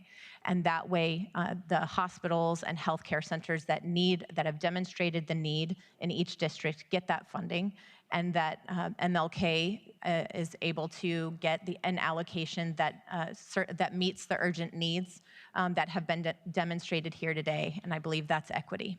You busted a move there, Supervisor. So if the authors are willing to strike that part of Section 2 with the funding not to exceed $4 million per supervisorial district, which would allow us to use our 3rd District allocation for MLK, then I'm prepared to vote for that amendment. Right, I can see that, and that's fine. I think the point was there's only 20 million, so didn't want some district to identify projects that would be. So the effect of it would be that each district would get $4 million, and that no district, that if I wanted to use our district's allocation for another district, that they wouldn't be prohibited from getting that because of this limitation. You wouldn't be. I don't think. County Council, how is the interpretation as written? Would it preclude me from providing funding to Catalina Island? I'm in Section 2, Directive 2. It says, delegate authority to the director of DHS or her designee to work in conjunction with each supervisorial district and the CEO to identify projects within each district that meet the requirements of Measure B with the funding not to exceed $4 million per supervisorial district. In this case, District 2 would be in excess of 4 million. And so I'm asking for that language to be stricken so that way we can do that. You would just need to also strike in the Directive 1 where it says funding evenly divided. So it says evenly. No, well, what is the difference if this motion passes the way it's written? I really respect and appreciate what you're doing. Who just sneezed? God bless you. What would preclude me from allocating the 1/5 of the 20 million to a hospital in the 3rd district? Is there anything in this that would preclude me from going outside my district? As written, is the amendment needed? Right, because I think it's identifying the projects. Right. Okay, then I'll accept the amendment. The way I read it, it limited, and so as long as I'm not limited, that's what I would like to do with our district's funding. Yeah. All right, Eddie. And so County Council has a furrowed brow, so let's make sure she's clear before we vote on anything. I don't think it prohibits it. Within each district, but it does say with funding not to exceed 4 million. I mean, it's pretty clear I'm stating on the record what my intention is, but I want to make sure the language matches it. I actually think your amendment would be needed to solve the problem you're trying to solve. I take back my saying that it needs to be evenly divided. So I'm taking back the suggestion that I was making, but you're correct. Okay. Because it does say not to exceed $4 million per district. So your amendment would be necessary. Yes. If you want to have SD2 receive. So what language do you want to put in there then that's going to change? Just delete it. So you would delete the language after Measure B and Directive 2 with the funding not to exceed 4 million per supervisorial district. Then where in this? And if they accept that amendment, then I think we. But I think the way I read it, right, is that's where you divide the 20 million. Is there another place in this that says that?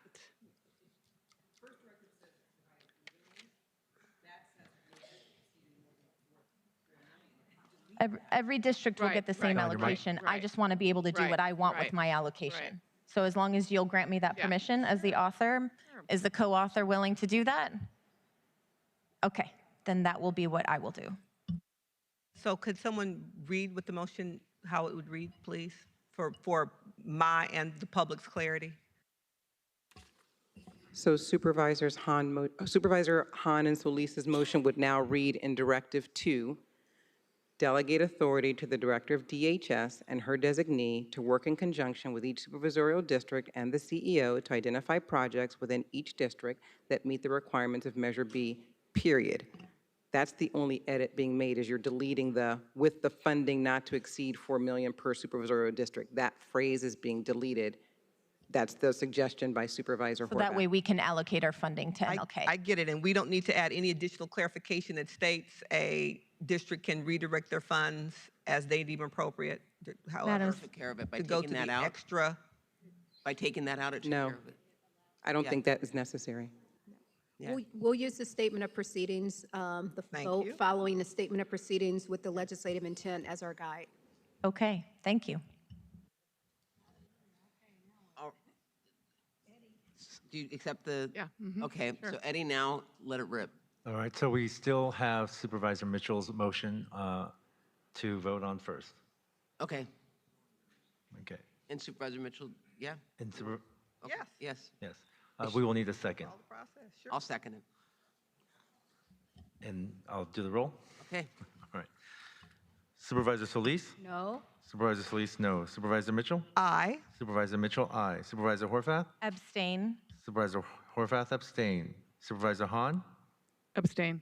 Supervisor Hahn, abstain. Supervisor Barger? Yes. Supervisor Barger, yes. Motion fails. 2 ayes, 1 no, 2 abstentions.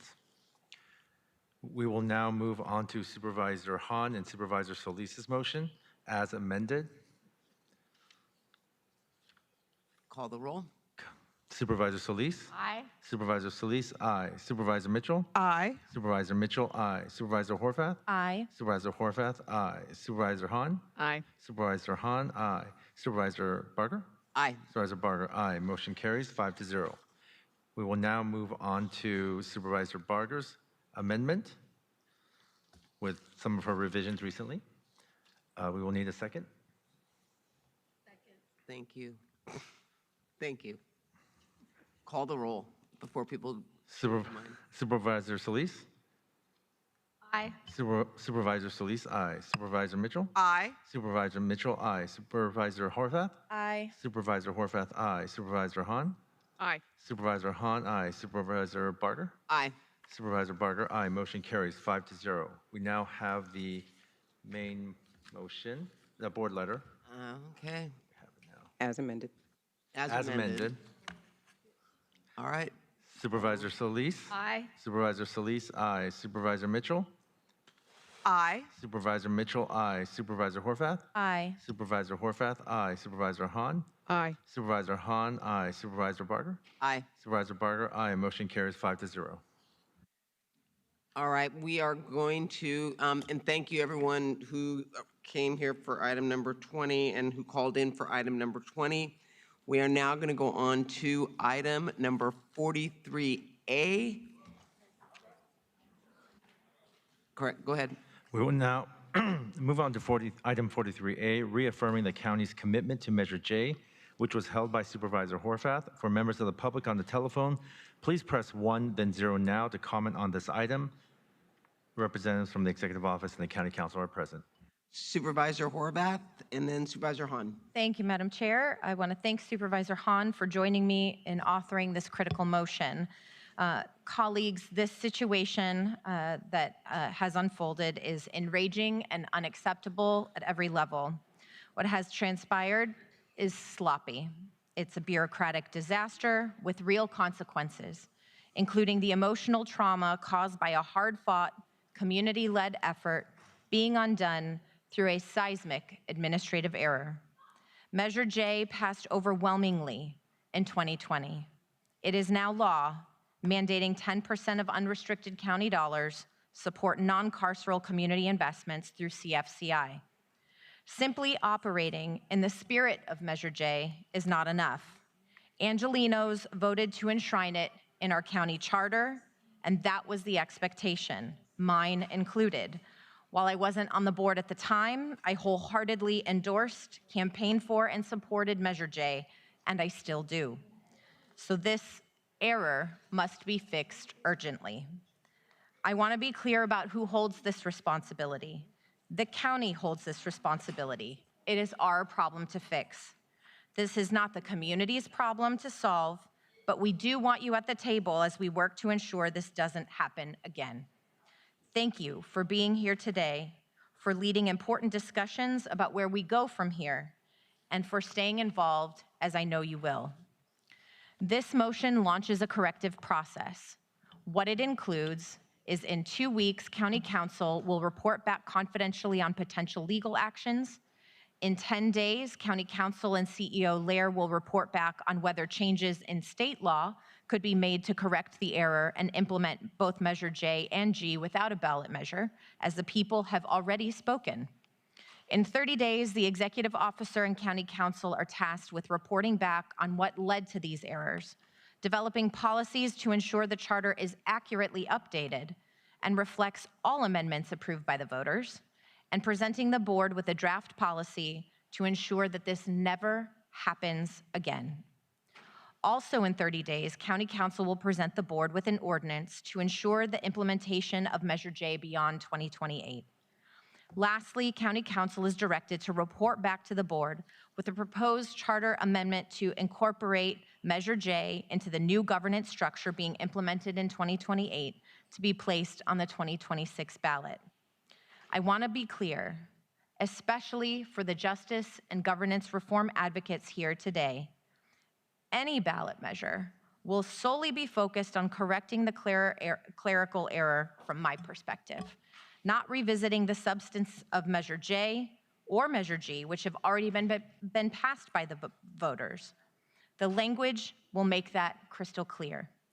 Voters have spoken, and we must fix the clerical screw-up and the lack of accountability that led to this costly mistake in the first place. There's a lot of information out there, so I want to be clear about the facts. Some say Measure G was rushed. I will also say Measure J was introduced on July 21st, 2020, before the November vote, while Measure G was introduced on July 10th, 2024, before the November vote. And both went through the same process to be placed on the ballot. While Measure J had less time, in effect, there's no meaningful difference between the timelines for both measures, which are bringing critical and essential reform to our county governance. I have heard the idea that by undoing Measure G, we would get back to Measure J.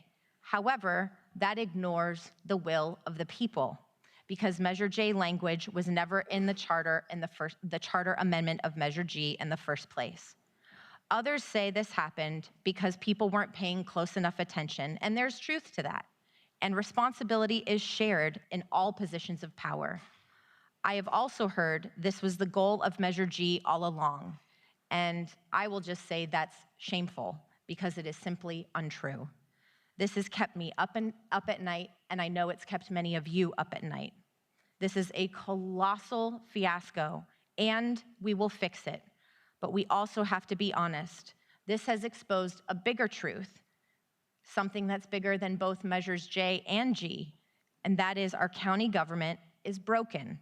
And that is the real story here. There is a lack of accountability. We need people in charge who are able to be empowered to be in charge. When 5 people are in charge, no one is in charge of this process, and this is an essential example of that.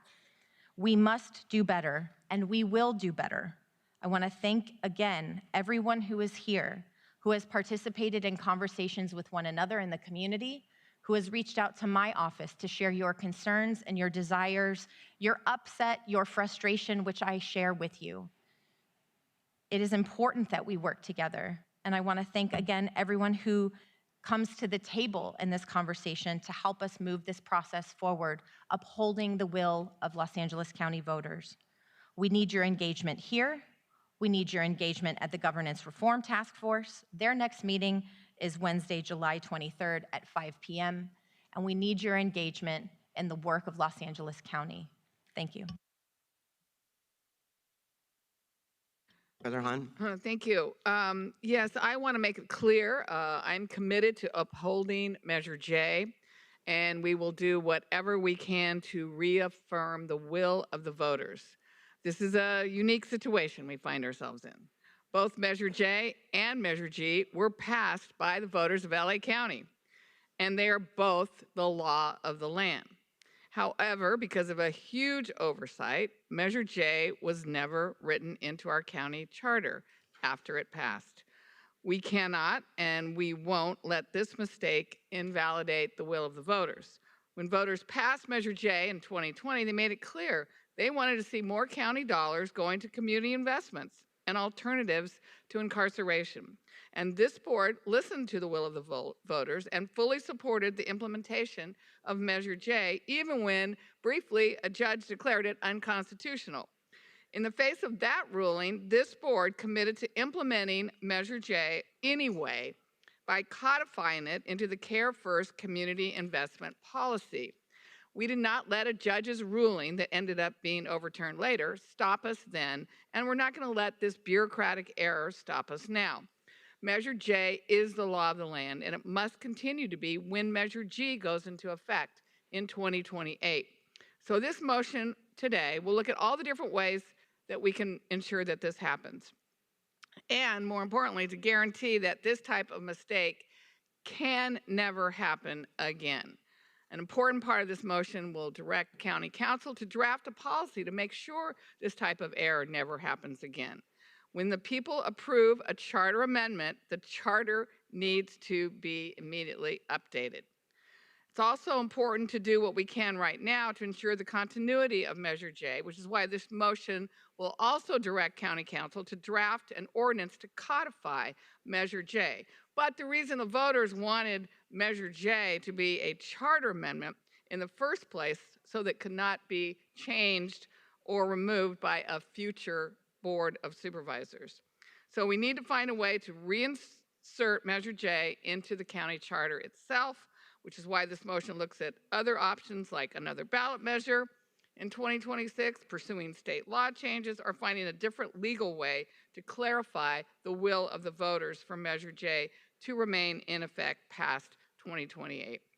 We do whatever it can to make sure that Measure J stays a permanent part of the LA County Charter. Thank you. Can I just ask County Council a question? Supervisor Horvath, you mentioned, Measure G and Measure J were rooted in transparency and government accountability, and I'd like to know if we can have this report back in public. So I'd like to ask County Council if the report back can be made public in the interest of transparency and community input, and if not, why? Or can some portion of it be made public? Yes, Supervisor. In fact, the way I read it, it was only Directive 1 that deals with legal action that was going to be a confidential report. None of the other ones have that wording, and so I assumed that all directives— I just want to make sure, because— we're going to be public. For clarification, yes.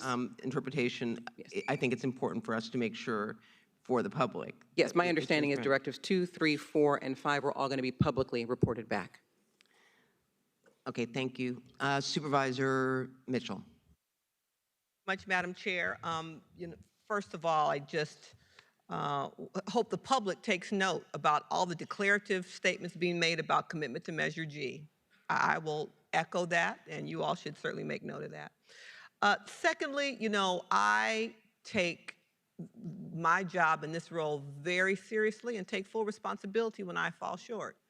I do not concur that the current structure of the board had anything to do with this administrative error. I take responsibility when I fall short. I am not going to take responsibility when I don't. And so whatever the structure of the board, whether it's an elected CEO, whether it's 9 members, 25 members, that had nothing to do with what happened. It was an administrative error that we indeed must correct for. And so I would further say that the motion before us— the last point I wanted to make in terms of the county being broken. When I think of something broken, it's like broken, no connection, nothing happens. Is there room for improvement? Absolutely, every day. But I also don't subscribe to the notion that the county's broken. We are going to pass a significant budget. We're going to figure out how to provide services to 10 million plus LA County residents, as we do every day, and are going to have to enhance those services since the federal government is trying to abandon us. So are we broken? I don't subscribe to that. Is there room for improvement? Always. Case in point, the improvements that this motion is suggesting, given the administrative error that occurred. So the motion before us, again, reaffirms our county's values, that our budgets must reflect our belief in equity, dignity, and repairing harm. And while other states are rolling back equity efforts, leading with racism and attacking diversity, LA County must be the counterweight, standing firm in our commitment to justice. We all know that nothing this board does is as permanent as a voter-passed initiative. So at a minimum, we as a board need to ensure that Measure J is placed in the Muni Code now to begin to correct this error and to, alleviate any notion of shenanigans, to use the vocabulary word of the day, that any public may have in terms of their perception of how this happened, why it happened, and certainly guarantee you that it won't ever happen again. Again, my commitment to Measure J has never wavered, and I'll continue to fight to ensure that this work doesn't just survive legal missteps, but grow stronger from them. For those reasons, I want to offer a couple of amendments as we talk about transparency and co-governance. These aren't necessarily amendment language that I thunk up, but came to me from community, who I think want to be a partner with us in solving for this administrative mishap. And I think it's the least we could do to engage them in a meaningful way and hear their requests. So my read-in directives, I hope that the authors of the motions will support, would be to add a Directive 6, that we also move that the Board of Supervisors instruct County Council in consultation with the Executive Office of the Board to update the publicly available County Municipal Code to include Measure J as passed by the voters of LA County on November 3rd, 2020. Directive 7 to instruct the Governance Reform Task Force as part of their effort to make recommendations to implement the November 2024 Measure G Charter Amendment to A, identify any obstacles with or changes to the continued implementation of Measure J as intended by the voters, and sub B, conduct stakeholder and community engagement on this issue, and C, report their findings and recommendations to the board. I think it's important that we immediately enshrine Measure J in our Muni Code and ensure as we proceed that the implementation of Measure G is not currently in conflict with Measure A. The Measure G Task Force allows for community input, and it's important that we use this body to seek the appropriate feedback. I'm glad to see Directive 4 in this motion looking at how we ensure continued implementation of Measure J. I think it's critical that County Council include in its research and report back a close look at anything else in Measure G that would inhibit or change the implementation of Measure J, or to look at any of our measures that may not currently be enshrined in Muni Code, so that we in the community can avoid any other unwelcome surprises down the road. Supervisor. Thank you, Supervisor Solis. Oh, I'm sorry, wait a minute. I'm sorry, just Supervisor Mitchell, on Directive 6, where it says publicly available county muni code, it'd be the county charter. Instead of county municipal code, it would be the county charter.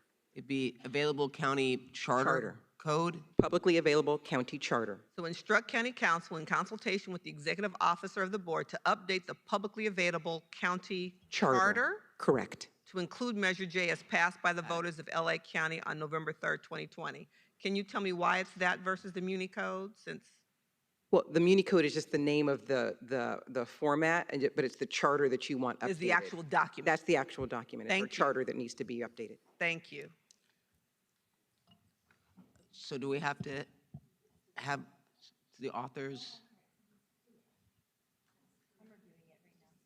Oh, okay. Why don't we let Supervisor Solis speak while they review it? Thank you, Madam Chair, and thank you to Supervisor Horvath and Hahn. In November, voters sent a clear message about their desire to see real governance reform with the passage of Measure G, which I strongly supported. Since then, I have worked to deliver upon that vision, including co-authoring the motion to implement the goals of Measure G. The measure delivers greater transparency and accountability on local government while providing opportunity for real diversity on the Board of Supervisors, including opening the door for hopefully a first Asian American or Asian Pacific Islander supervisor and hopefully more increased Latino representation. I'm also a strong supporter of Measure J and co-authored the motion that originally put the historic reform on the ballot. I was surprised also and concerned to learn that Measure G may have impacted Measure J with this motion. Hopefully, we can get to the bottom of how this happened to ensure that it never happens again. Regardless of the error, the Board of Supervisors has adopted the Care First Community Investment CFCI policy that implements the objectives set out by Measure J as an effort, which I know many of us supported. Since it passed in 2020, there have been a lot of lessons learned regarding how to implement the vision and spirit of Measure J, and I continue to firmly believe that the funding must prioritize the needs of the most vulnerable communities that we serve, including our immigrant neighbors. And it's most important than ever, given the ongoing ICE raids and the mass detention of immigrants by the federal government. And that is why, for me, it's paramount that we secure CFCI funding for Represent LA in direct response to community input. However, I do have concerns about this administrative error which occurred in the first place and what are the next steps. And to that end, I'd like to ask questions of our county council and our executive officer. So first, I'd like to ask our executive officer, Eddie, if, I recognize that this error occurred under a prior executive office administration, not yours. Can you talk about policies and procedures that you are implementing to prevent this type of mistake from happening again? Thank you, Supervisor. Since I arrived as executive officer, we have conducted a comprehensive review of all of our policies and procedures. This includes areas in our board services and commission services. And what we found is we had limited, if lacking of written policies and procedures. And so what we've been doing for the last 4 or 5 months is we've been compiling everything that we have when it comes to legal procedures, desk procedures, to create and develop develop processes and procedures, new ones. We are developing what we're calling guidebooks or encyclopedia of information for every single division. And we have been working on this. This is one of those areas that eventually I would have hoped we would find this, but this failure of this magnitude is the reason why we are doing what we're doing, which is to review everything that we have to ensure that everything that we're doing is based on law, that people ask the question why we're doing it, so to ensure that we have processes and procedures so things like this do not happen. I know there's going to be more discussion about this in the future, and I hope that we can come up with a transparent plan so that all of us can see it for what it is and make those corrections. I also have a question for our county council, because there's so much misinformation out there right now, and I hope that our communities will understand that we're trying to rectify this. But I wanted to ask you, Don, will this administrative error regarding Measure J have any impact on the work being done to implement Measure G? No, Supervisor, it will not have any impact on the current work that's being done. I think that's really important to clarify, because I think we have two paths here that we're going down, and clearly it's important for us as a board to understand that. So I appreciate that. With that, members, I support the original motion presented by Horvath and Hahn. Thank you. Okay. Any other questions? I'm going to take over now. Yeah. So, seeing no other questions from the board, we'll go to public comment right now, and then we'll come back to vote and see the support on these amendments.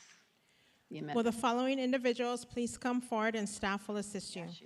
Andy Yam, Baba Akili, Byron Jose, Claudia Jerez, Daniel Jefferson, Danielle Lee, Devontae Green, Derek Steele, Fernando, Francisco Portillo, Karen Garcia, L.A. Byron, Leah Perez, Maria Gonzalez, Megan Castillo, and Sean Cannon. Moderator, may we have the first remote speaker, please? Your line is open. You may begin. Janet Asante, your line is open. You may begin. Janet Asante, please begin. Can we have the next speaker, please? Mia Hendricks, your line is open. You may begin. Hi, good afternoon, supervisors. My name is Maya Hendricks, and I am a resident of District 3 and a member of the Reimagine LA Coalition. And this recent revelation that Measure G inadvertently repealed Measure J, a voter-approved initiative dedicated to allocating 10% of LA County's unrestricted funds to anti-incarceration programs, is a grave oversight. This error has not only undermined the will of the voters, but has also jeopardized the essential community-based services that prioritize care over incarceration. While the motion acknowledges the need to restore Measure J, it fails to address the root cause, the passage of Measure G, which has led to the unintended repeal of Measure J and misled voters. We cannot merely restore Measure J without rectifying the structural flaw introduced by Measure G. Therefore, we demand that the motion be amended to include looking into the repeal of Measure G and ensure that Measure J is reinstated effectively and that the integrity of voter-approved initiatives is upheld. Thank you. This is Next not speaker, just a please. technical correction. It is a matter Next of speaker, justice, please. accountability, and respect for the Laura Wolchok, your line is open. You may begin.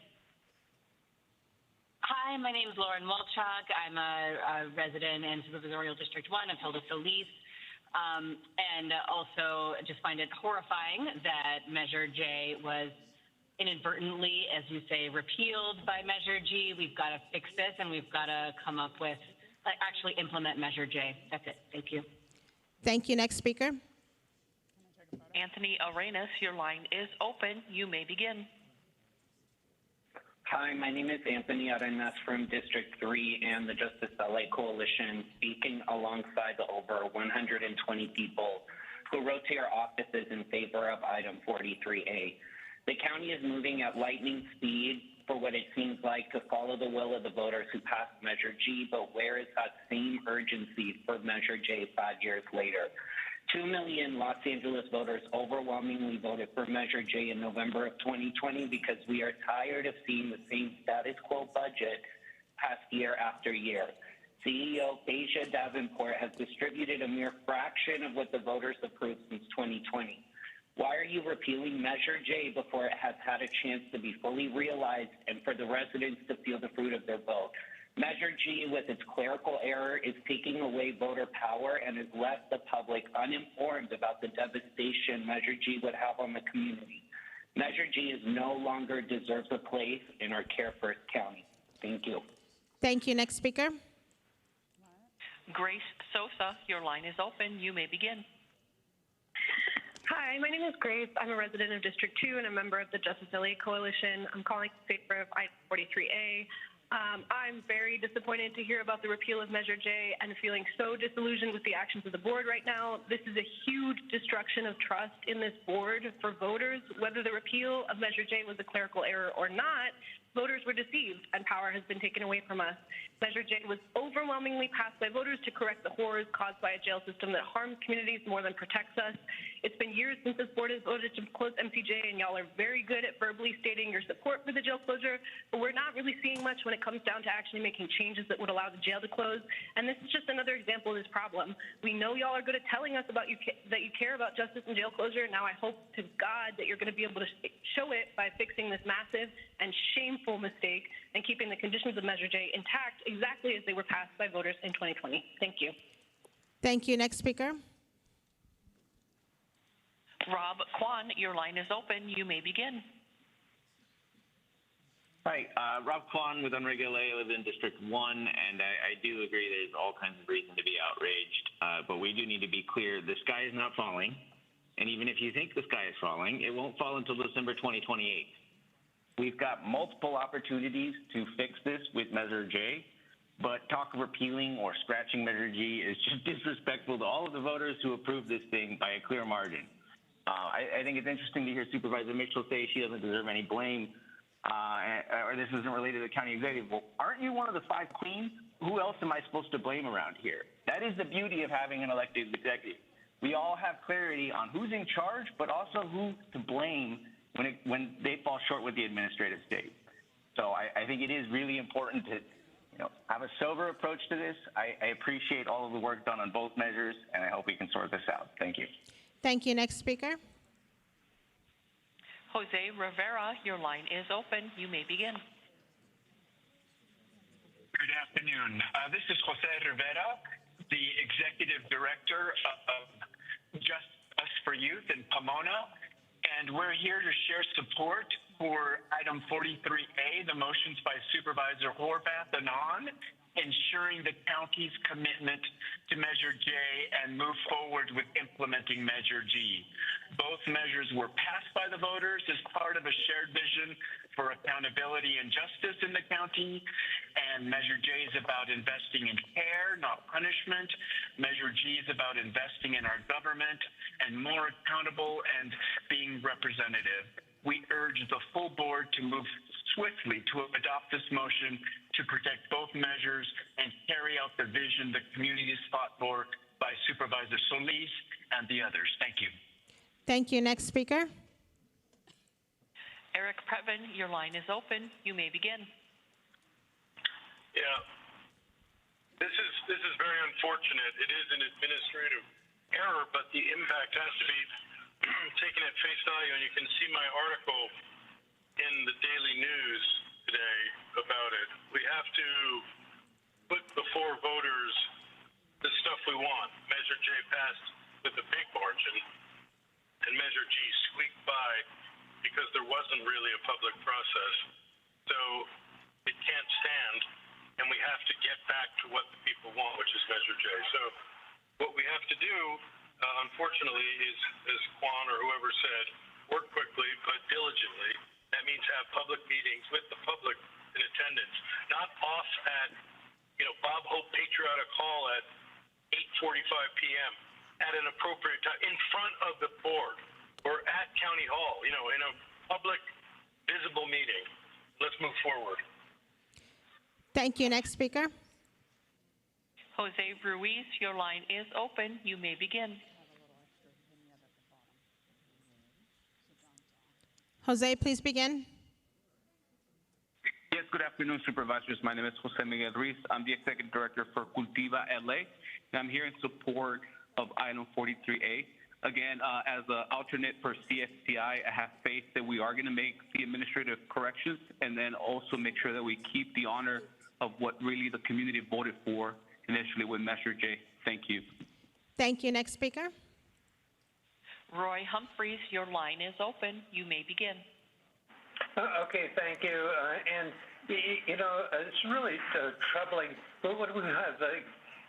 Supervisor Solis and Mitchell and so forth, if you keep talking about equity, you get this idea of equity. You can just look at the test scores on the academic levels between everybody. And this idea, we have 9 supervisors, we finally get an Asian on the board. That is so inane. It's incredible. An Asian, anybody can run for any of the offices in any of your districts. The way you treat the public is disgusting. And you're race baiting in this equity. It's garbage en français. Thank you. Thank you. Next speaker. Maya Daniels, your line is open. You may begin. Hello, this is Maya Daniels speaking for the Transitina Coalition. While the intent of this motion to reaffirm Measure J is appreciated, it must be stated that this is an egregious legislative and concerned constituents will not be rest assured until it's amended in the best way possible. That being said, to place Measure J on a new ballot would undermine the work of organizations who have worked to make care the priority in this county, not cages.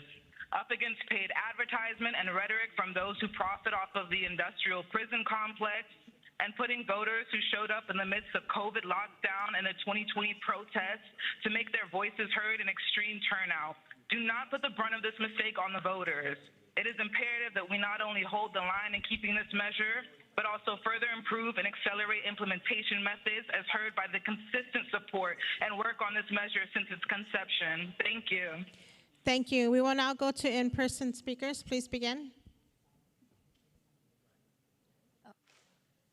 Good afternoon, board members. My name is Baba Akili. I'm with Black Lives Matters Grassroots and Black Lives Matters LA.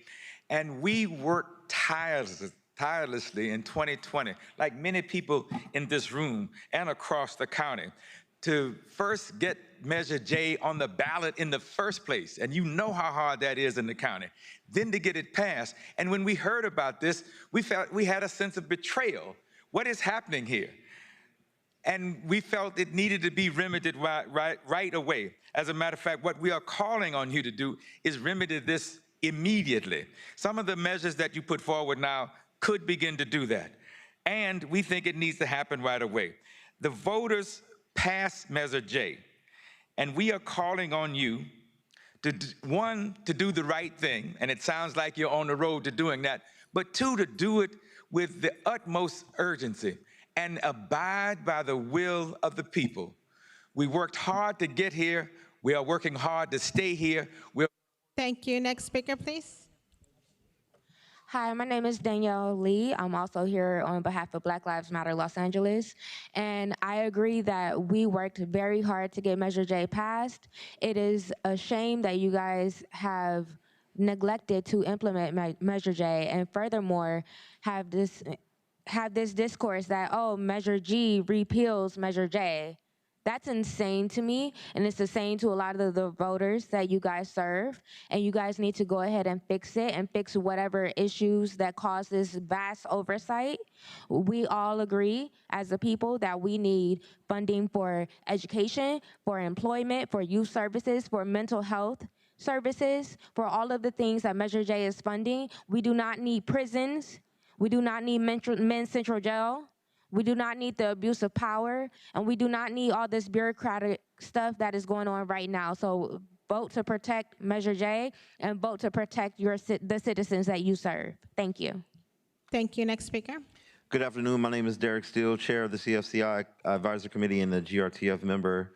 Measure J was a response to a moment of mass grief and collective clarity. It was born out of the decades of community organizing that culminated during the uprisings in 2020. So when I saw that this was happening, I could not sit quietly because someone didn't do their job.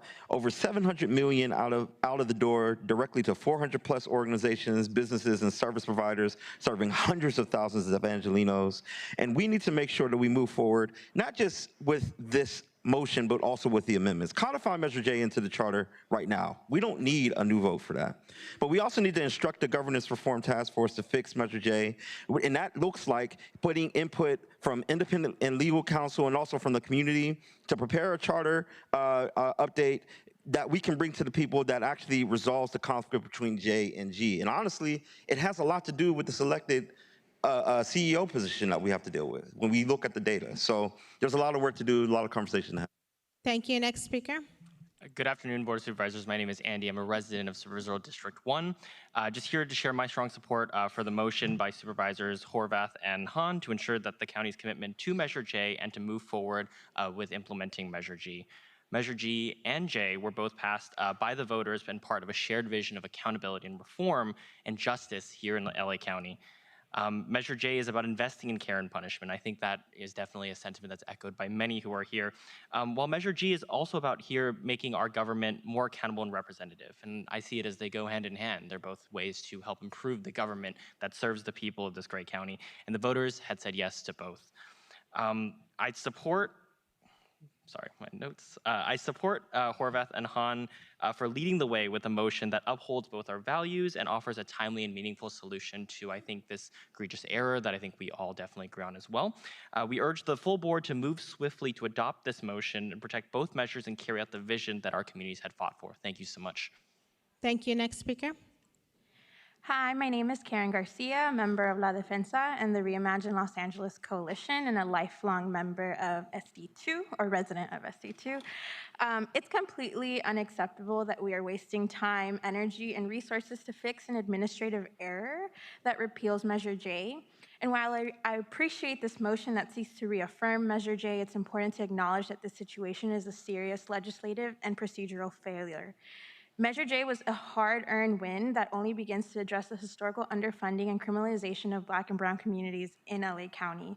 And I appreciate the mentions of wanting community at the table, but it's disheartening and frustrating having to continue to defend Measure J again and again and again, from yearly funding allocations, unspent funding at the county level, and now this. It shouldn't be a full-time job to hold this body accountable to implement Measure J. Today, for example, community members and advocates have been here all day trying to participate in this conversation, and we're being heard at the 11th hour. If the board is serious about upholding the— Thank you. Next speaker. Byron Jose with the Trans-Latina Coalition and Reimagine LA. Let's litigate Measure G. Measure J has been upheld by the voters by a wider margin and by the courts. And then let's seek private counsel. Let's not forget the CEO and county council colluded with ALATs and his sheriff deputies and the Parisian labor private interest to repeal Measure J. We have not forgotten, so we need that money that you spent colluding with private interests to put it in the ongoing balance that you owe us for Measure J. Again, we need all the money, let's see, this is why I don't like writing things. And at that growing balance, unlike the federal government, let's actually fire someone. The CEO, whose head will you be offering up for this mistake? And while we understand that the chair had to leave, we definitely look forward for the entire board to move forward in codifying Measure J now. We do not need to set it back to the referendum. If this is your mistake, let's own it and let's put it on the books now. Thank you. Thank you. Next speaker. Hello, my name is Daniel Jefferson. I'm here on behalf of the Filipino Workers Center and the many caregivers and other workers we organize across the county. Also, proud member of District 1. We at PWC strongly support the motion by Supervisors Horvath and Hahn to restore Measure J and move forward with implementing Measure G. Both measures are voter-approved laws that take important steps forward. We should not see them as one or the other. A government can be both caring and accountable. I support Supervisor Horvath and Hahn for leading the way with this motion. And we urge the full board to adopt this motion, protect both measures. Thank you. Thank you. Thank you. Next speaker. Good evening, Board of Supervisors. My name is Megan Castillo. I'm with the Reimagine LA Coalition. I'm also on the CFCI advisory body and also help to champion Get Measure J passed. It is deeply concerning that we're even having this discussion, and even more so concerning to hear that this is all due to an error, right? A public error that the county has made. We are talking about decades of organizing that has gone forth around a Care First, Jails Last, LA County. We shouldn't even be discussing this. So I urge you all with deep commitment to really move forward by any means necessary to correct and to protect Measure J. Thank you. Thank you. Next speaker. Good afternoon. My name is Devontae Green. I'm in District 2. I think everything that's been shared sounds great. So I had to like throw my notes away because I realized y'all were saying the things that made sense.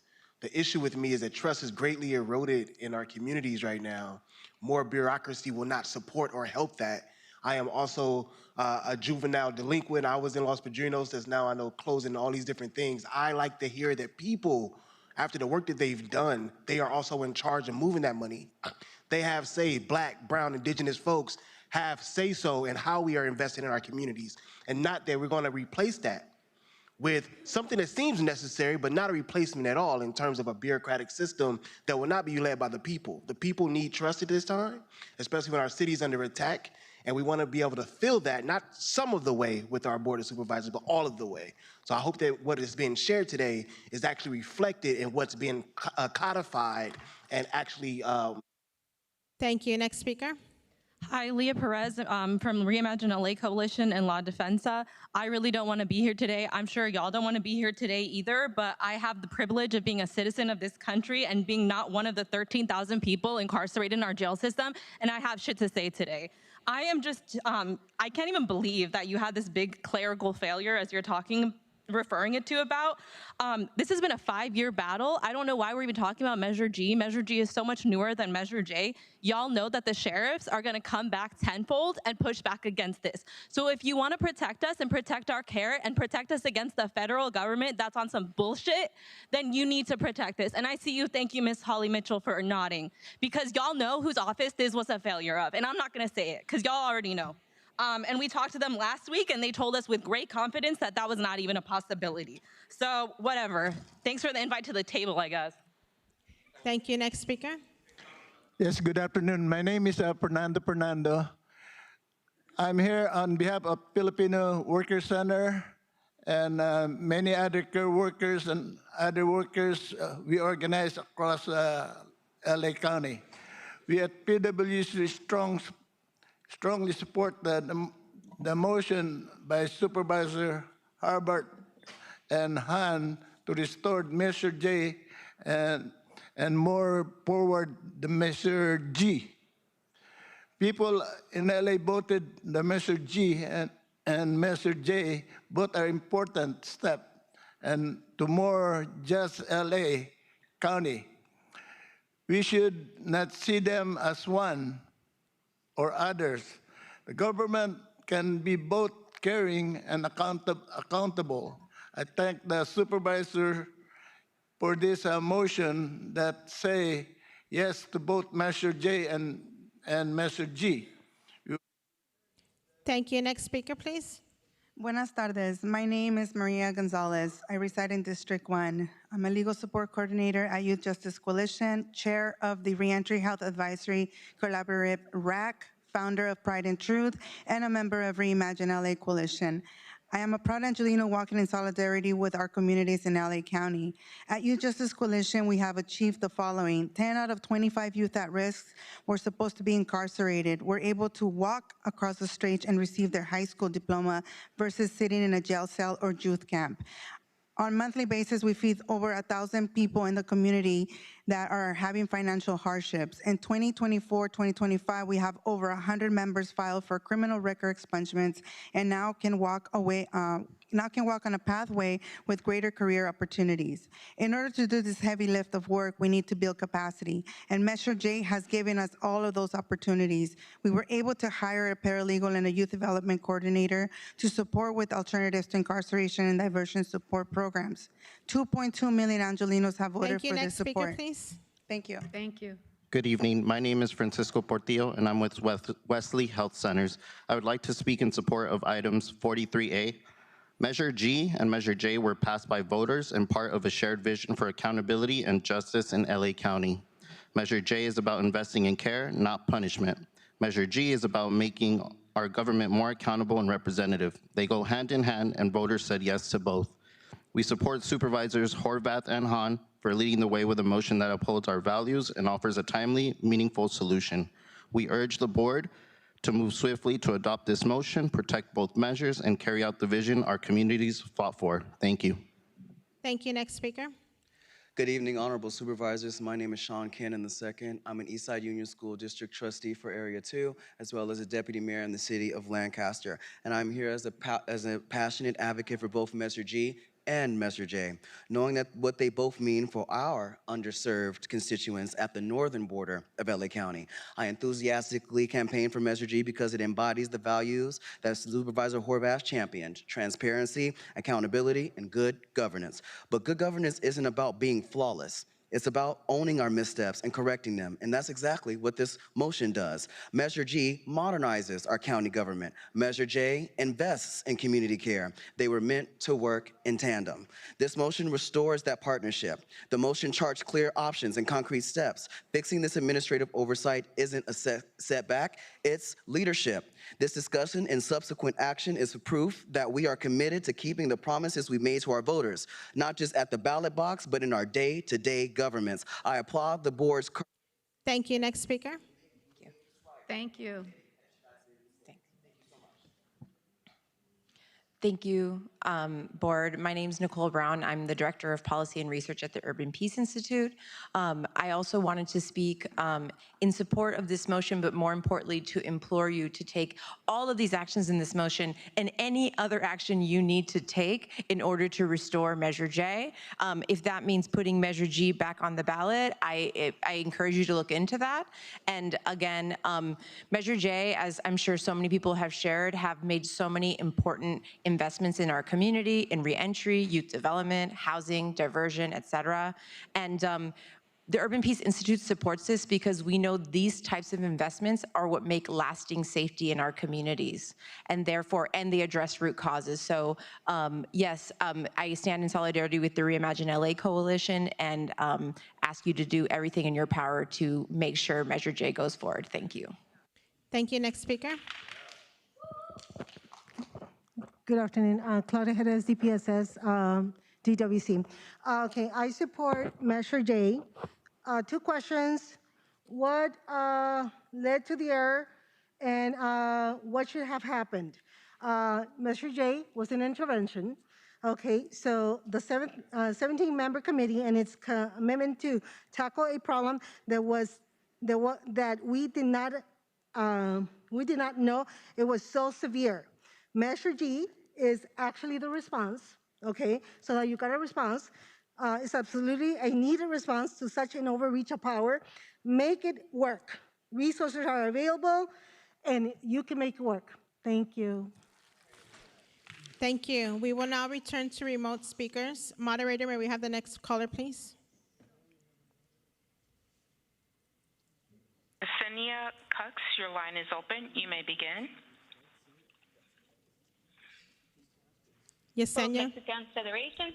I appreciate the intent of this motion to reaffirm Measure J, but we must be honest. This situation is the result of serious legislative and procedural failure.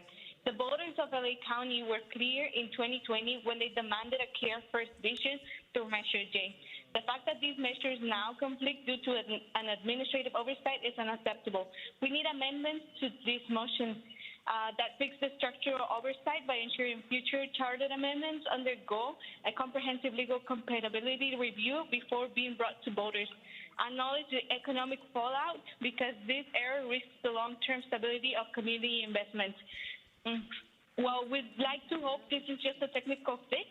We know that we have to restore public trust and honor our collective vision for a Care First LA. Thank you. Thank you. Next speaker. Lupita Martinez, your line is open. You may begin. Good afternoon, Board of Supervisors. My name is Lupita Martinez, and I'm representing the Trilla Action Fund, a 501c4 organization. So we are calling in support on item 43A. We stand alongside our partners in support of Measure J and advocate for the implementation errors to be rectified immediately. Measure J has prioritized care rather than punishment, and we should continue to protect Measure J.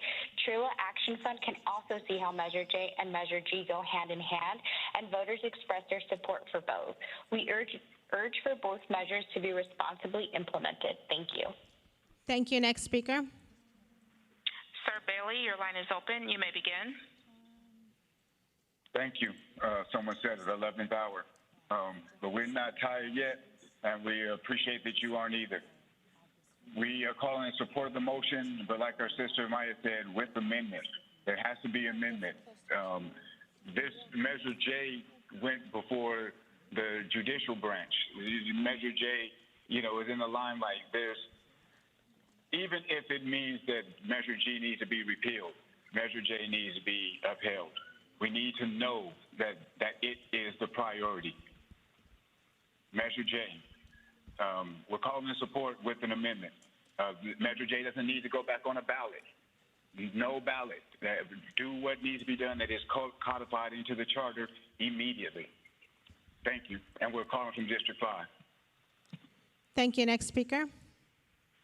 Manuel Garza, your line is open. You may begin.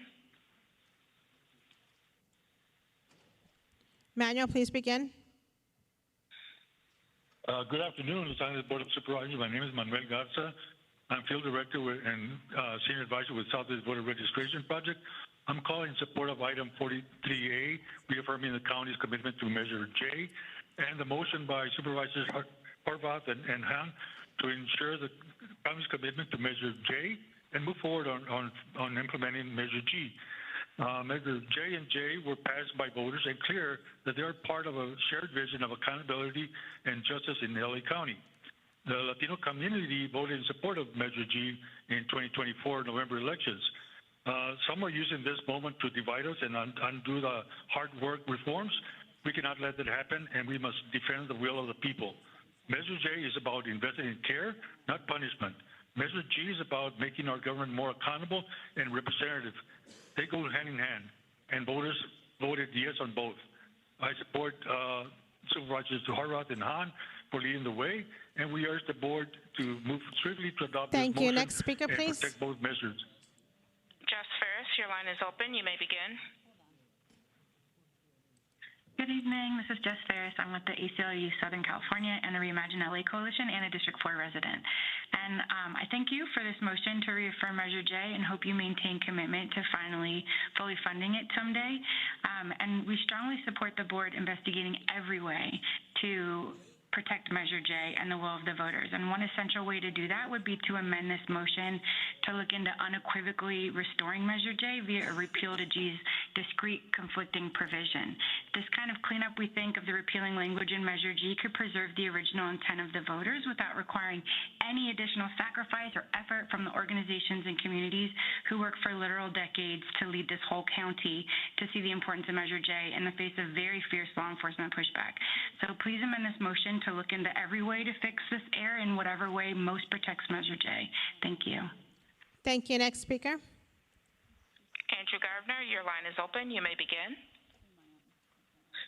Close. Okay, so it's at least good that that you seem to be concerned about what happened here, and that you seem to be working to try to come up with some kind of solution. And you really need to look into your team. I mean, it doesn't sound like it was your fault specifically, but I mean, it is your responsibility to fix this. And the thing is, we need both. We need both care, systems of care and such, and we need the governance reform too. So we need both, and it's ridiculous that the measure to reform the governance reformed Measure J. So we need to make sure that Measure J is protected, and you need to make further advancements as well so that we can move even more in the direction of what Measure J Thank is you. intending Next to speaker, do. please. Well, Crystal Jones, your line is open. You may begin. Crystal, go ahead. Oh, can you hear me? I think, can you hear me? Yes, go ahead. Measure J passed in LA County voters and requires that at least 20% of the local generated unrestricted county funds be permanently dedicated to community investments and alternatives to incarceration instead of more spending on jails and law enforcement.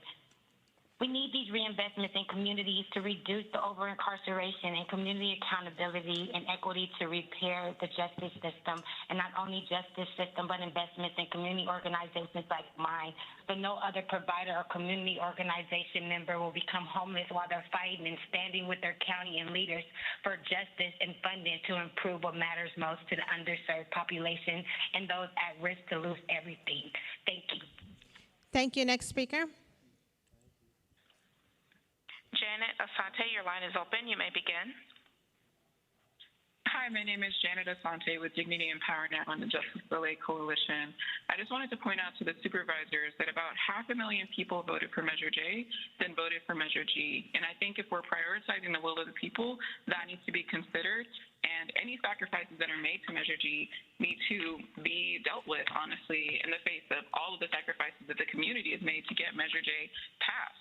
And on top of that, the same failures that you see happening with the MLK Hospital are directly tied to the lack of accountability and lack of implementation of Measure J and CFCI. If you want to talk about overhauling the system that would actually care for people and prevent the same issue from the item right before this one, then we need to be implementing Measure J and actually giving funds to care. We know that Luna's talking about building a new jail right now, and it's very curious to me how this could happen right before he's making those proposals around LA County. So we're watching, and I think it's going to show how much you actually prioritize what the voters want and what the community has asked for. Thank you. Thank you. Next speaker. Guillermo Mendoza, your line is open. You may begin. Good evening, supervisors. My name is Guillermo Mendoza Lujan. I'm a registered nurse and a proud member of SAE 121RN. And I also reside in Supervisor Solis's district. I'm speaking today in strong support of a motion from Supervisor Horvath and Hahn to restore Measure J and move forward with the implementation of Measure G. Both Measure J and Measure G were approved by voters. They represent a clear mandate for justice, accountability, meaningful reform in Los Angeles County. Right now, there are efforts to divide our communities and roll back the progress we've made. We must stand together to protect the will of the people and the hard-fought victories they secure at the ballot box. Measure J is about shifting our resources towards care, not punishment. Measure G ensures our government is more transparent and representative of the people it serves. These measures are not in conflict. They complement each other and reflect the values of our country. I commend Supervisor Horvath and Hahn for their leadership. Their motion reflects a responsible, timely step forward that honors the voice of the voters and the needs for our communities. We urge the full board to act without delay, adopt this motion, and uphold both measures and advance the vision of justice and accountability that Angelina's voted for. Thank you. Thank you. Next speaker. Jose Ruiz, your line is open. You may begin. Jose, please begin. Comment has already been provided for this item. Thank you. Thank you. Next speaker. Laura Wolchuk, your line is open. You may begin. Hi, I already spoke. Thank you. Thank you. Next speaker. I'm with the Arc-Jewish Action. No. Megan Rich, your line is open. You may begin. Good evening, supervisors. I'm Megan Rich, and I'm with La Defensa, speaking on Agenda Item 43A. In 2020, voters demanded a Care First vision through Measure J. A clerical error in Measure G has now undermined that clear mandate. This oversight jeopardizes hundreds of millions in community investments, jobs for justice-impacted residents, and vital programs for youth, mental health, reentry, and housing. We urge you to direct County Council to repeal the conflicting provision in Measure G rather than repull Measure J. Let's honor the voters' vision, restore public trust, and uphold Measure J. Thank you. Thank you. Next speaker. Reba Stevens, your line is open. You may begin. Good afternoon, Honorable Board of Supervisors, and thank you so much for this motion. My name is Reba Stevens. I'm a member of CFCI representing lived experience, and it's traumatizing that Measure J is, so vulnerable right now.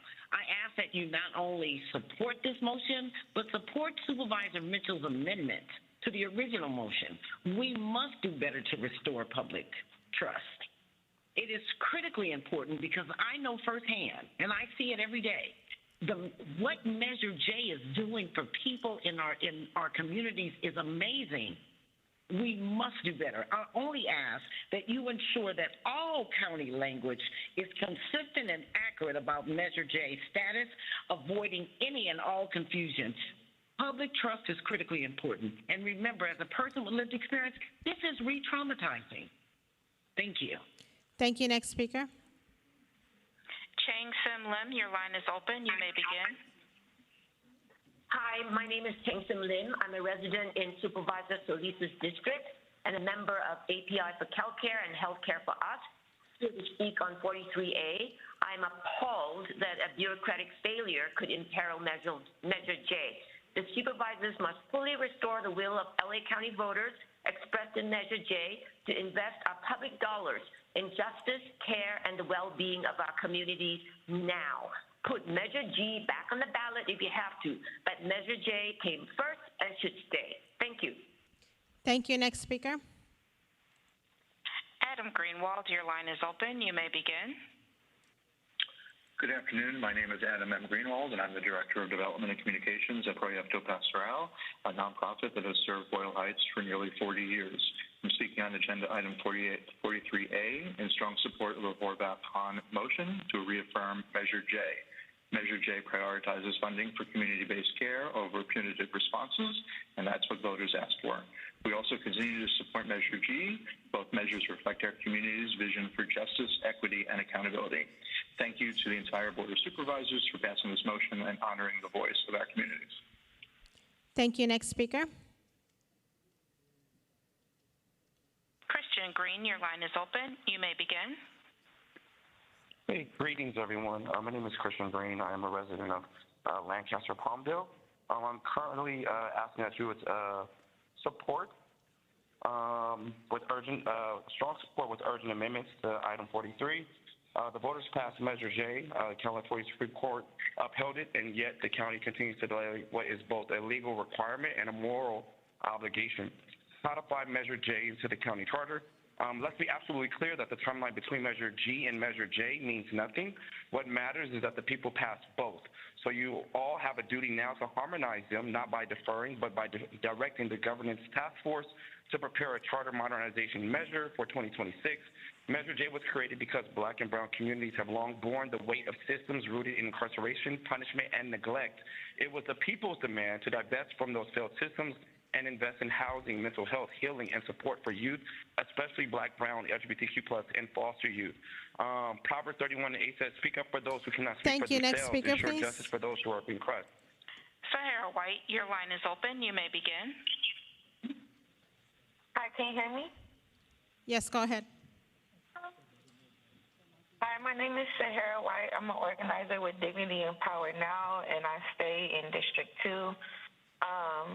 I'm calling to vote to pass the measure for Measure J and for the charter amendment.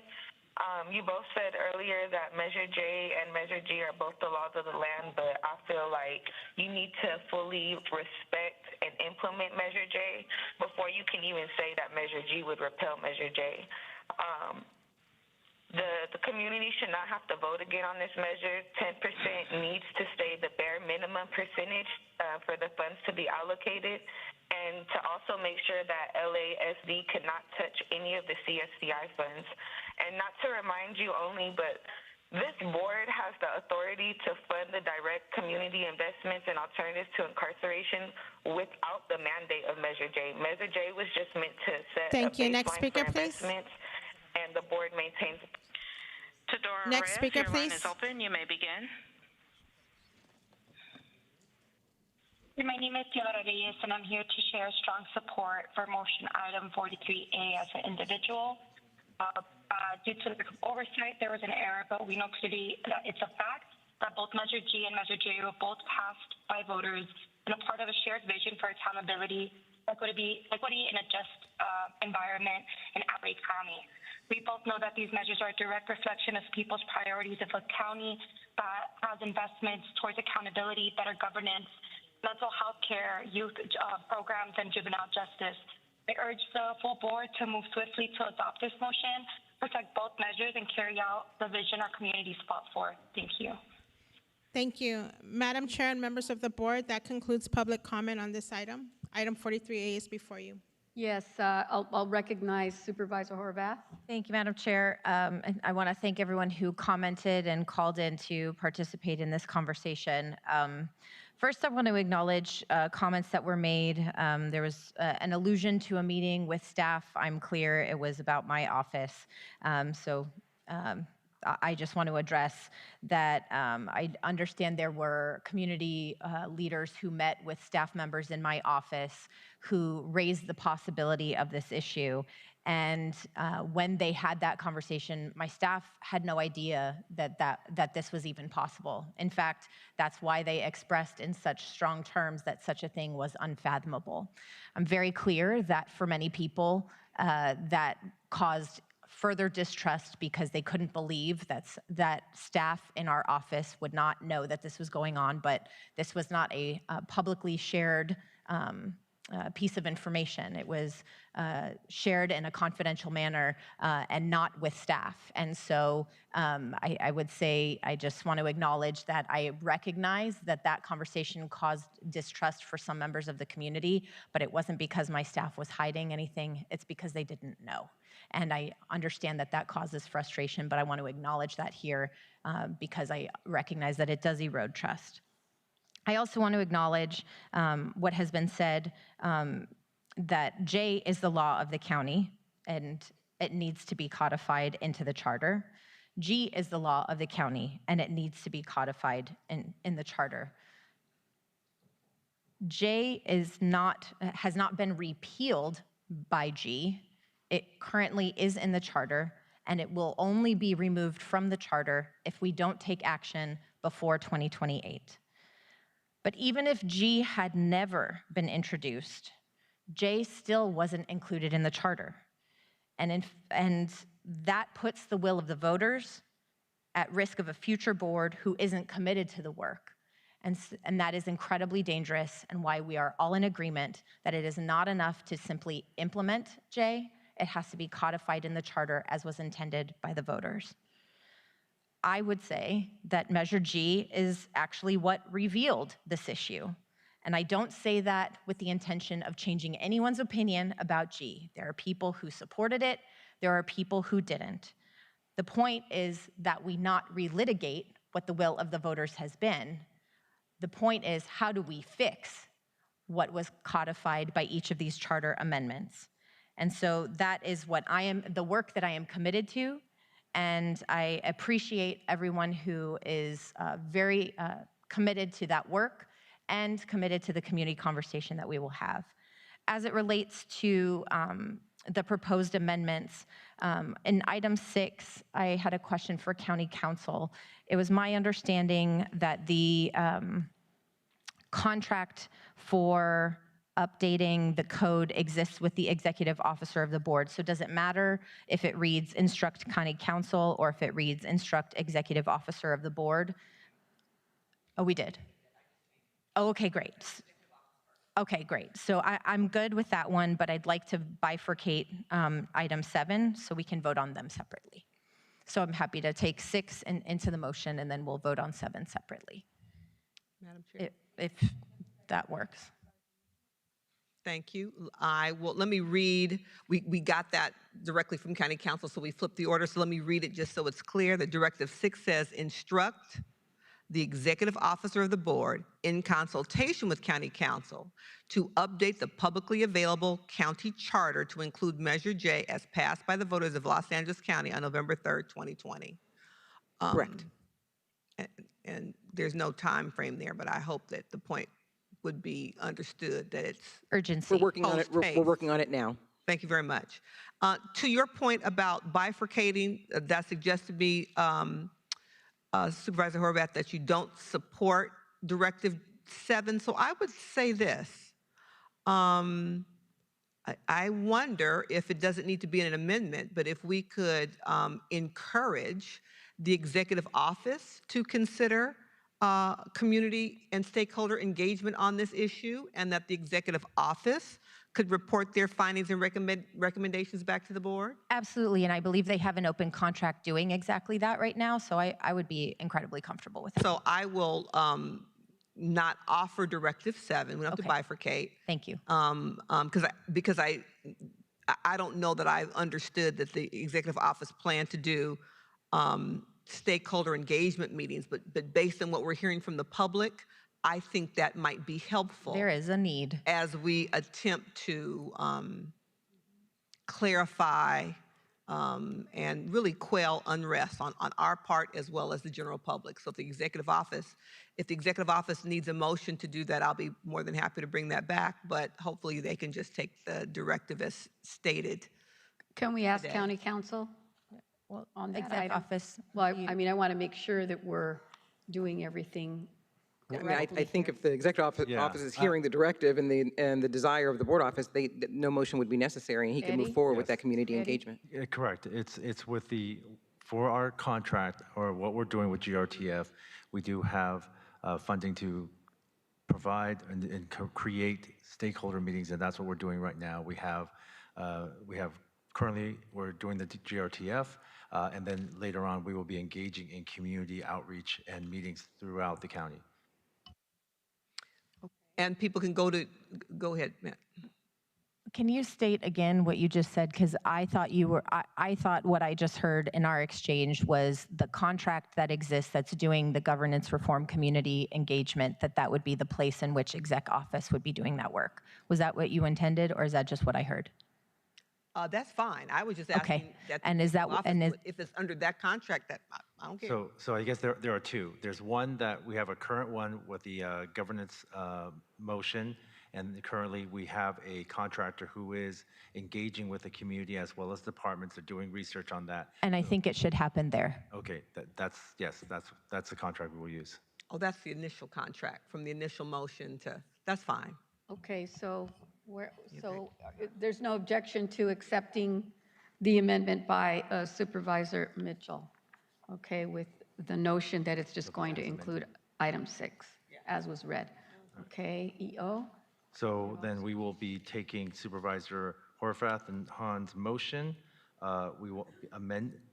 As amended. As amended with the item 6 from Supervisor Mitchell. And roll call? Roll call. Supervisor Mitchell? Aye. Supervisor Mitchell, aye. Supervisor Horvath? Aye. Supervisor Horvath, aye. Supervisor Hahn? Aye. Supervisor Hahn, aye. Supervisor Solis? Aye. Supervisor Solis, aye. Motion carries 4-0. Okay, members, great. Congratulations. So, Madam Chair, we are now moving on. I believe we have, you have some revisions on items 13, 43C, and 43D, and I believe we also have a special.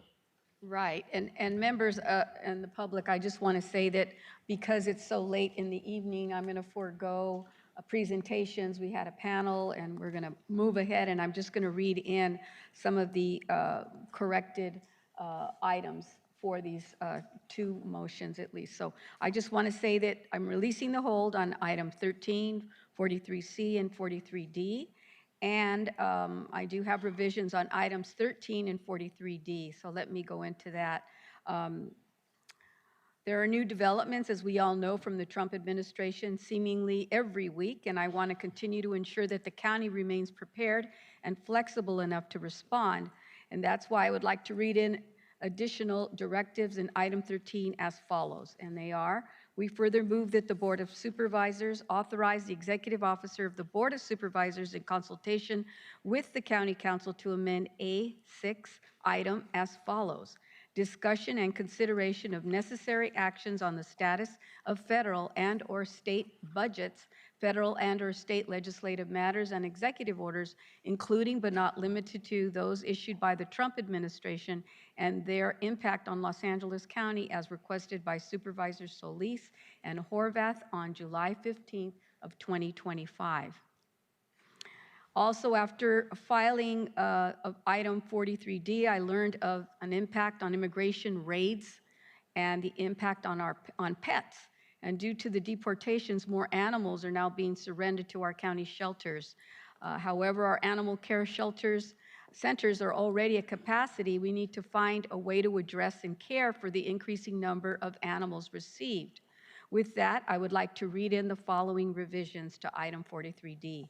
To direct the County Department of Animal Care and Control to consult with County Council and other departments as needed and community partners to review and amend existing adoption policies based on community feedback as needed to maximize the number of animals being adopted and design a more robust, expanded pet fostering program and report back in writing with the plan within 30 days.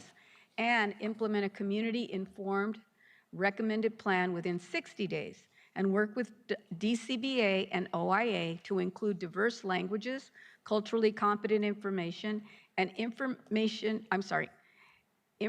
and immigration-related strategies in the revamped fostering program so it better appeals to immigrant families who may be interested in fostering or adopting pets.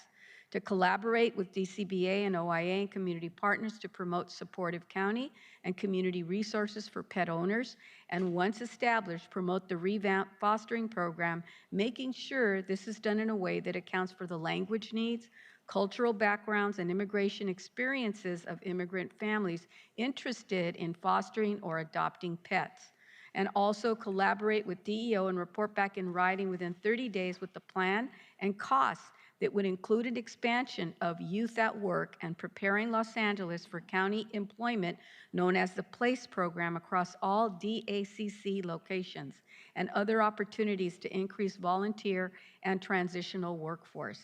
To also direct CEO and CEO Center for Strategic Partnership to identify supplemental funding, philanthropy, and any other sources necessary to support the growth of an expanded DACC foster program, youth at work, and PLACE program in each DACC location for the expeditious need to retain and grow the number of veterinarians and registered veterinary technicians on staff.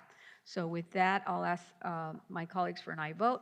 But with that, we're going to hold that, and we're going to go on and now to Supervisor Hahn for introduction of her special, because then we're going to take this all up at once for public comment and vote. Oh, I see. Okay, thank you.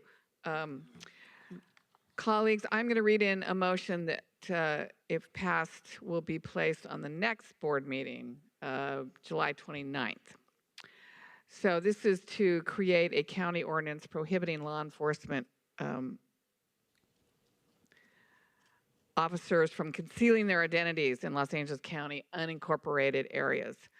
Law enforcement officers should never wear personal disguises or conceal their identities while interacting with the public in the course of their duties.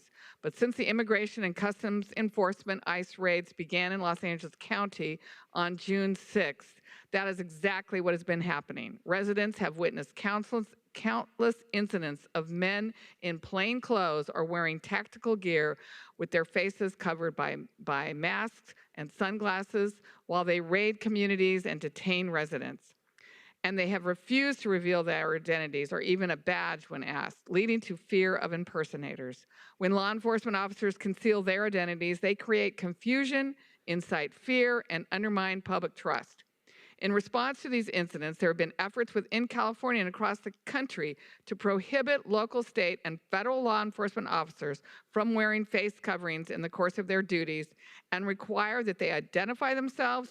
In California, for example, senators have proposed bills that would prohibit officers from wearing masks or personal disguises and require that they visibly display identification while in the course of their duties. Congress members have proposed similar legislation on the federal level that specifically applies to ICE agents. While these bills go through the state and federal process, and before they are hopefully approved and signed into law, Los Angeles County should act quickly to ensure the county code prohibits law enforcement officers from concealing their identities in all unincorporated areas of the county. I therefore move that the Board of Supervisors suspend Section 22.1 of the Rules of the Board for the limited purpose of considering this motion. I further move that the Board of Supervisors direct County Council to report back in 60 days with proposed language for a draft ordinance that would do the following. Prohibit all law enforcement officers, including federal agents operating within Los Angeles County, from wearing any mask or personal disguise while interacting with the public in the course of their duties within the unincorporated areas, with appropriate pre-approved exemptions, such as the use of gas masks, fire and/or smoke protection masks, or medical grade masks when necessary, as well as exemptions for undercover law enforcement operations. And 2, require all law enforcement officers, including federal agents operating within Los Angeles County, to wear visible identification and agency affiliations while interacting with the public in the course of their duties within unincorporated areas. Thank you, Madam Chair. Okay, Executive Officer. Madam Chair, we'll go into general public comment, but this will also be comment for items 13 as revised, 43, 43D as revised, and the special. We will now hear from members of the public wishing to address these items. This is an opportunity for the public to address the board on subject matters within the board's jurisdiction, but not on items on the meeting agenda. For members of the public on the telephone, please press 1 then 0 now. Members of the public, you will have 1 minute to address the board on general public comment. Please state your name for the record. You may only address the board. You may address the board on general public comment and the items that were referenced previously. Will the following individuals please come forward and staff will assist you? Brenda Olivas, Byron Jose, Elvia Torres, Francisco Portillo, Hector Plasencia, Erica Leslie, Rosa Soto, Elian Rodriguez. Where's Moderator, may we have the first speaker, please? In person first. In person.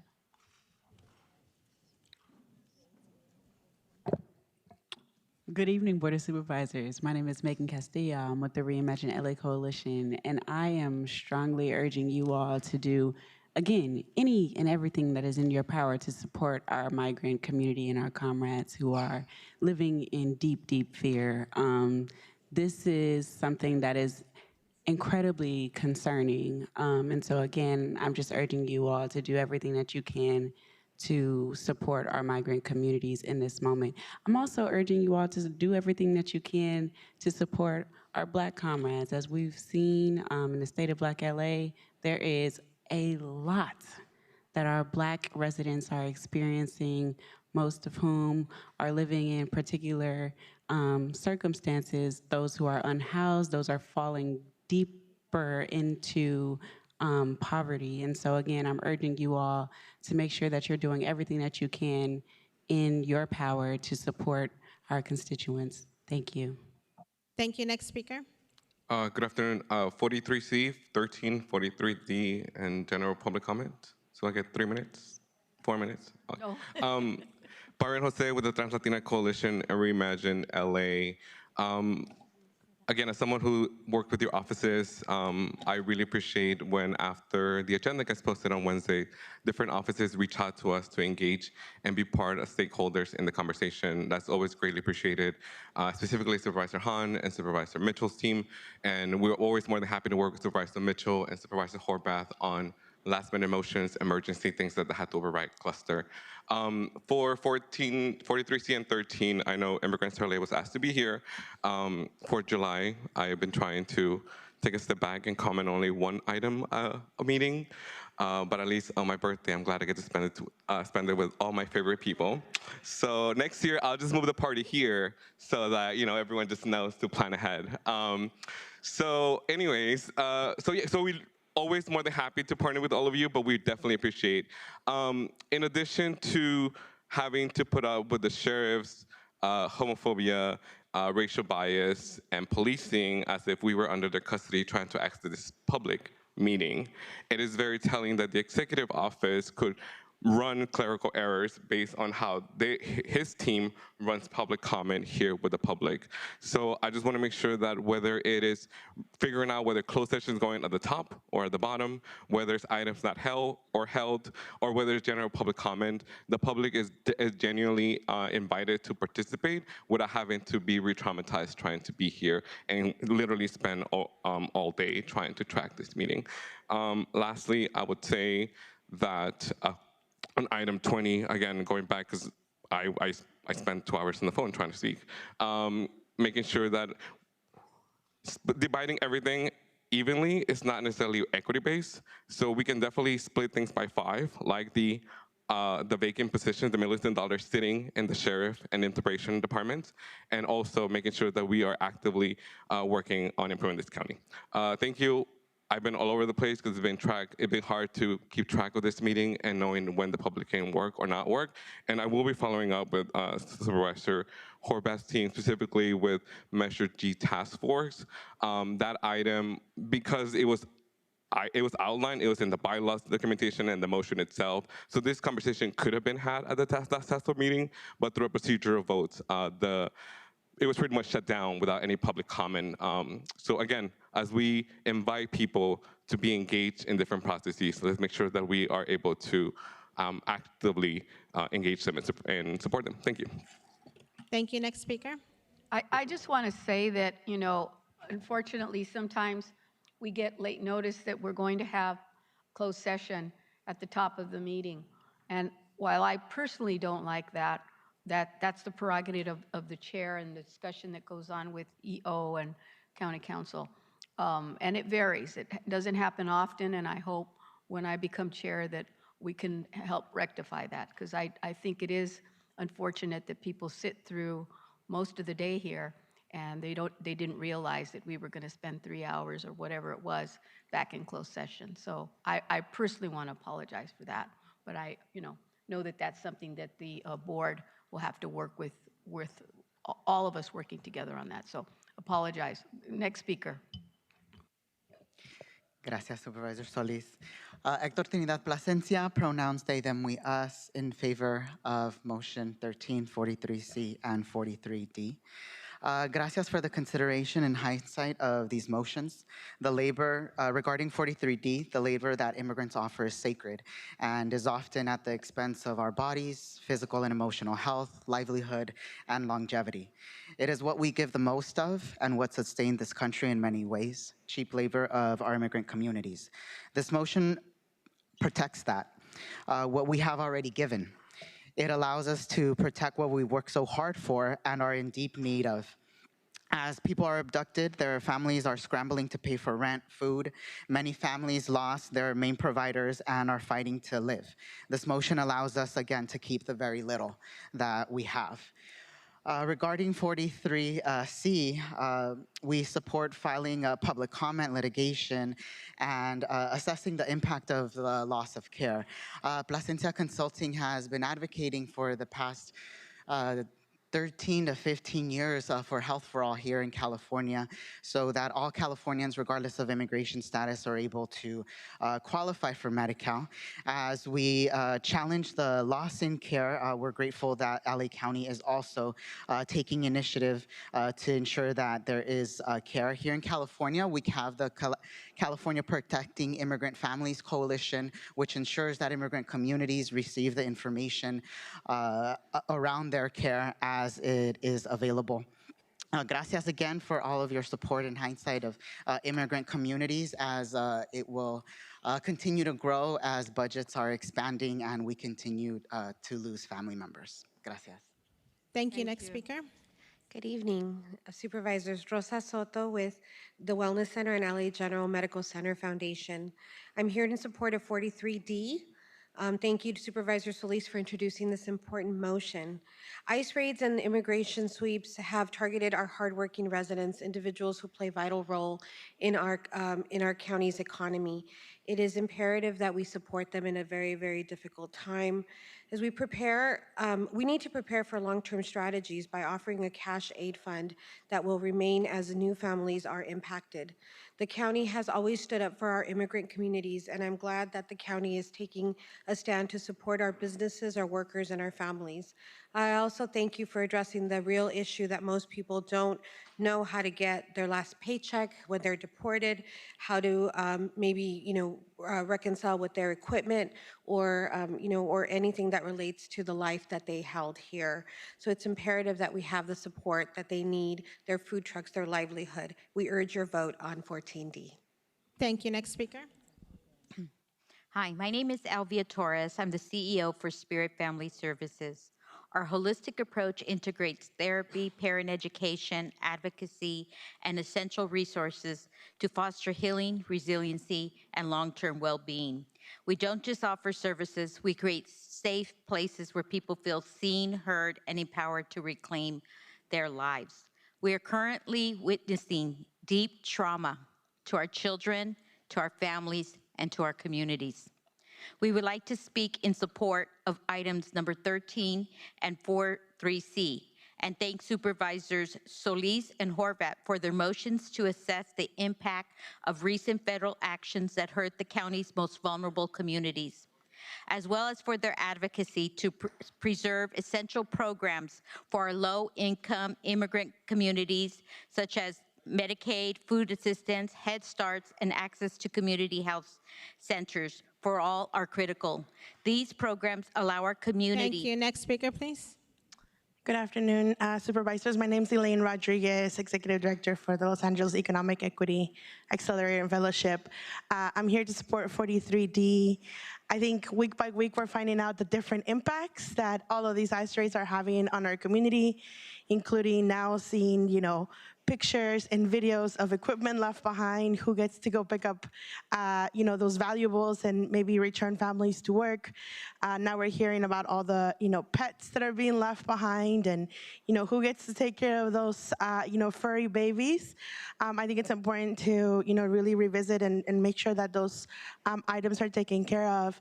And I think more importantly, it's also important to think about how we're going to continue to have a fund that is going to support the small businesses in our community, because today is ICE and January was the fires. We're going to continue to see these items, right? So let's continue to work on these items permanently. Thank you. Thank you. Next speaker. Health centers. I would like to speak in support of items 13 and 43C.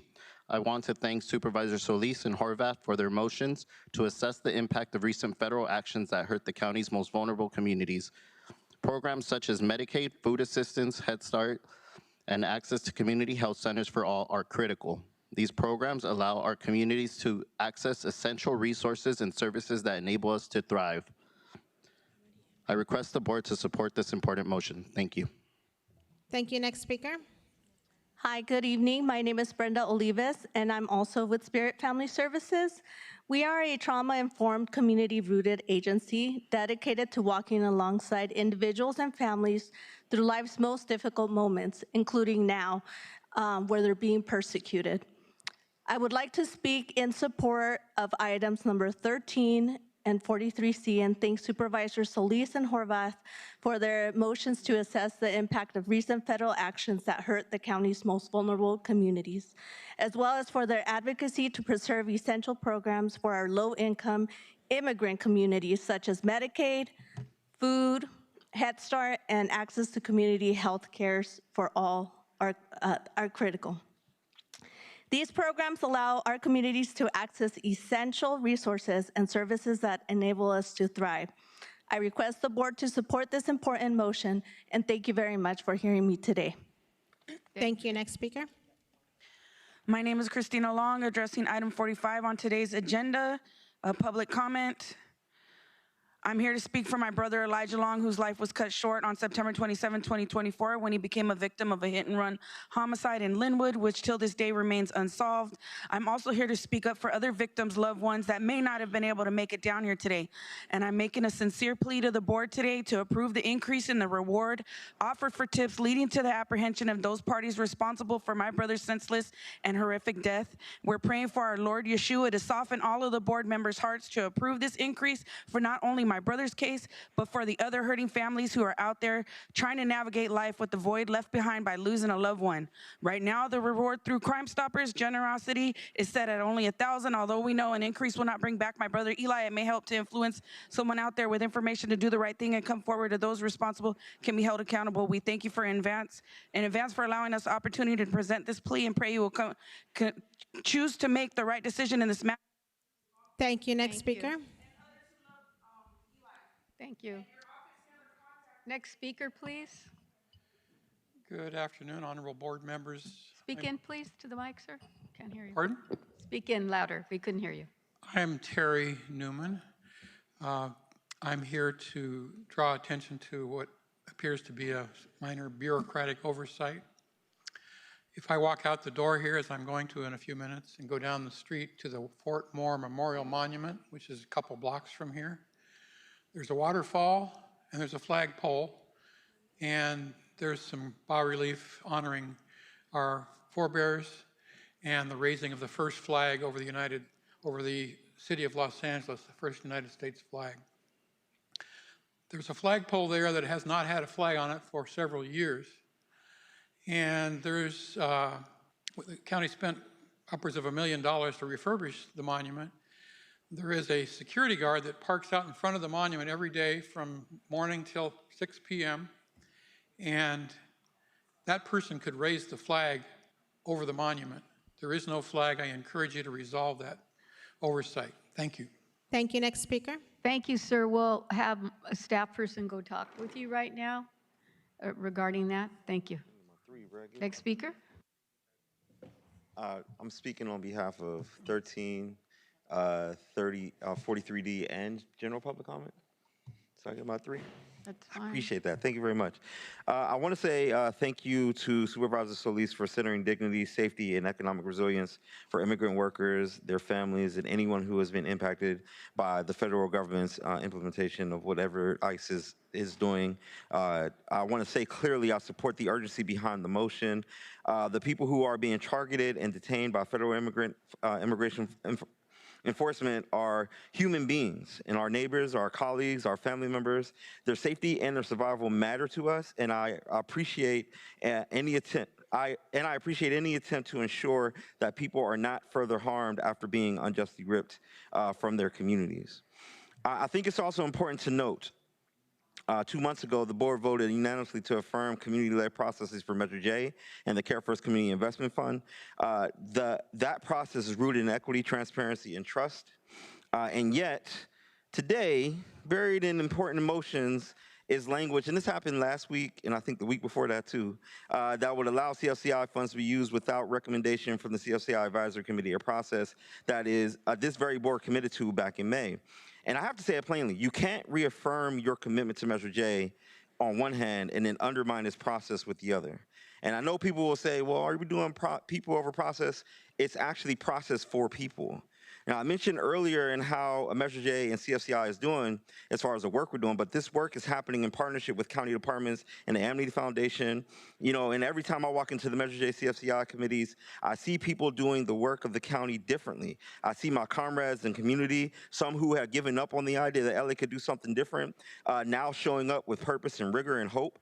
I see my friends in county departments who sometimes get taken to task in public in other spaces, sitting side by side in community, contributing insight, asking hard questions, and helping to shape decisions. People believe in the space, youth and elders, activists and analysts, nonprofit leaders and public servants, all at one table building something different.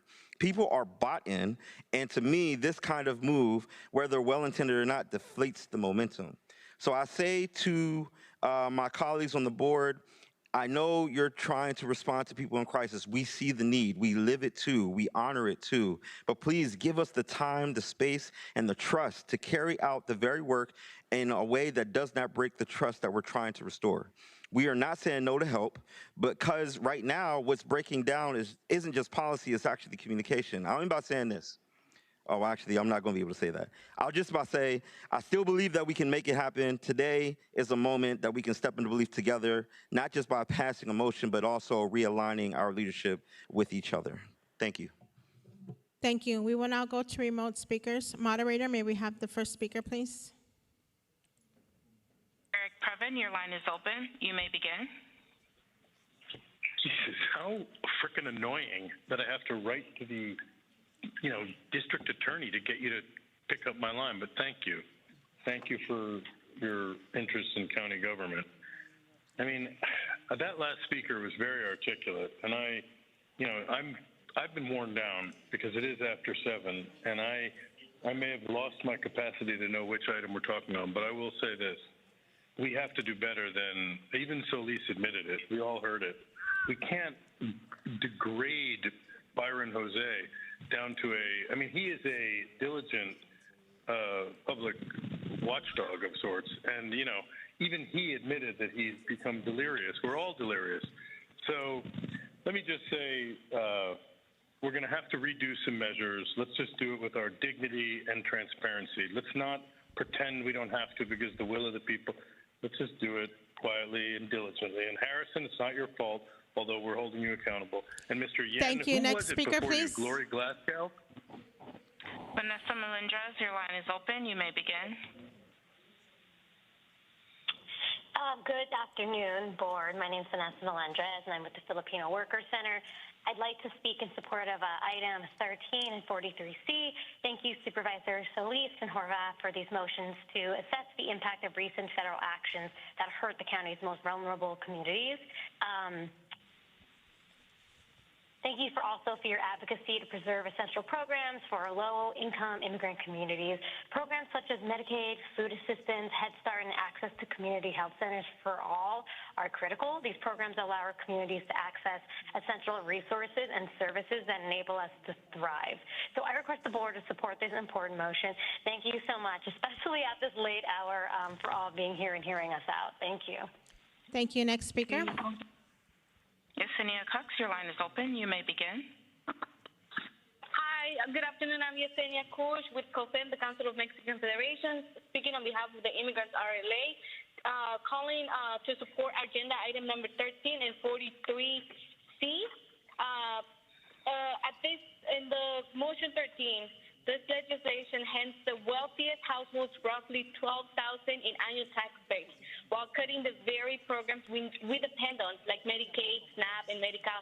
With 41% of county residents relying on Medi-Cal, this cut put nearly half of Angelinos directly at risk.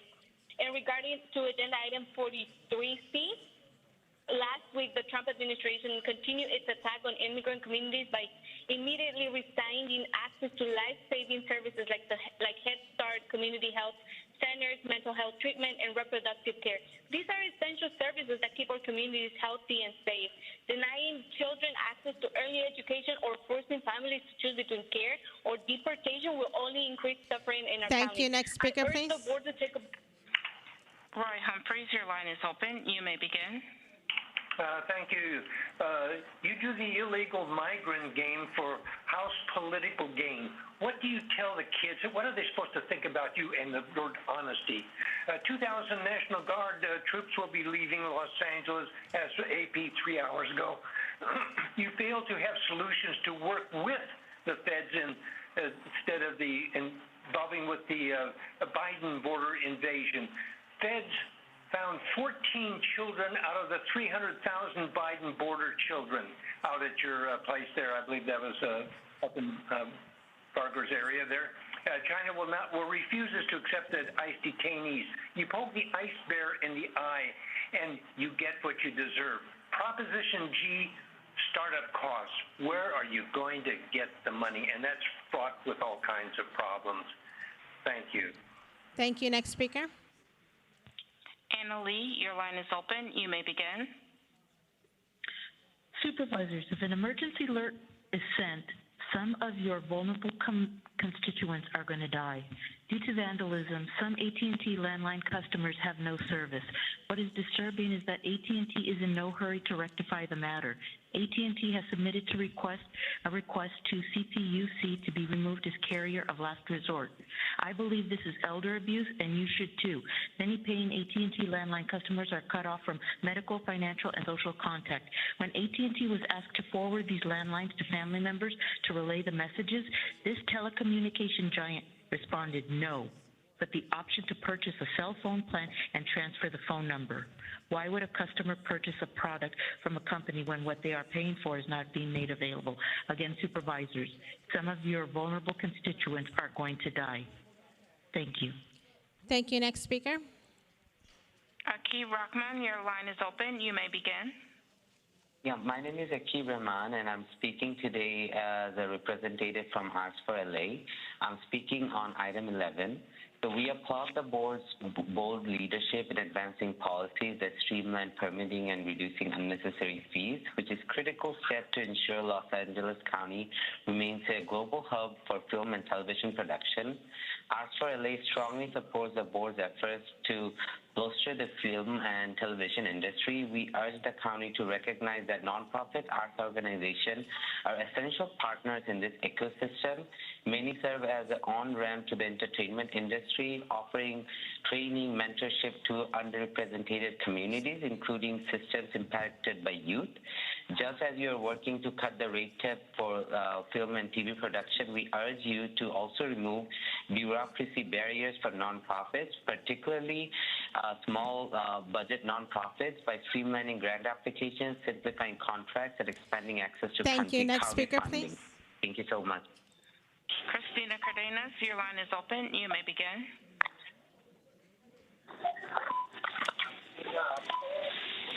Christina, please begin. Good evening. Good evening, Board of Supervisors. My name is Christina Cardenas. I'm a resident of ST3. I'm here to speak in support of 43D. I'm very proud the county has always stood up for immigrant communities, and I'm so glad the county is seeking support for business workers and their families, supporting them with replacing equipment, cash aid.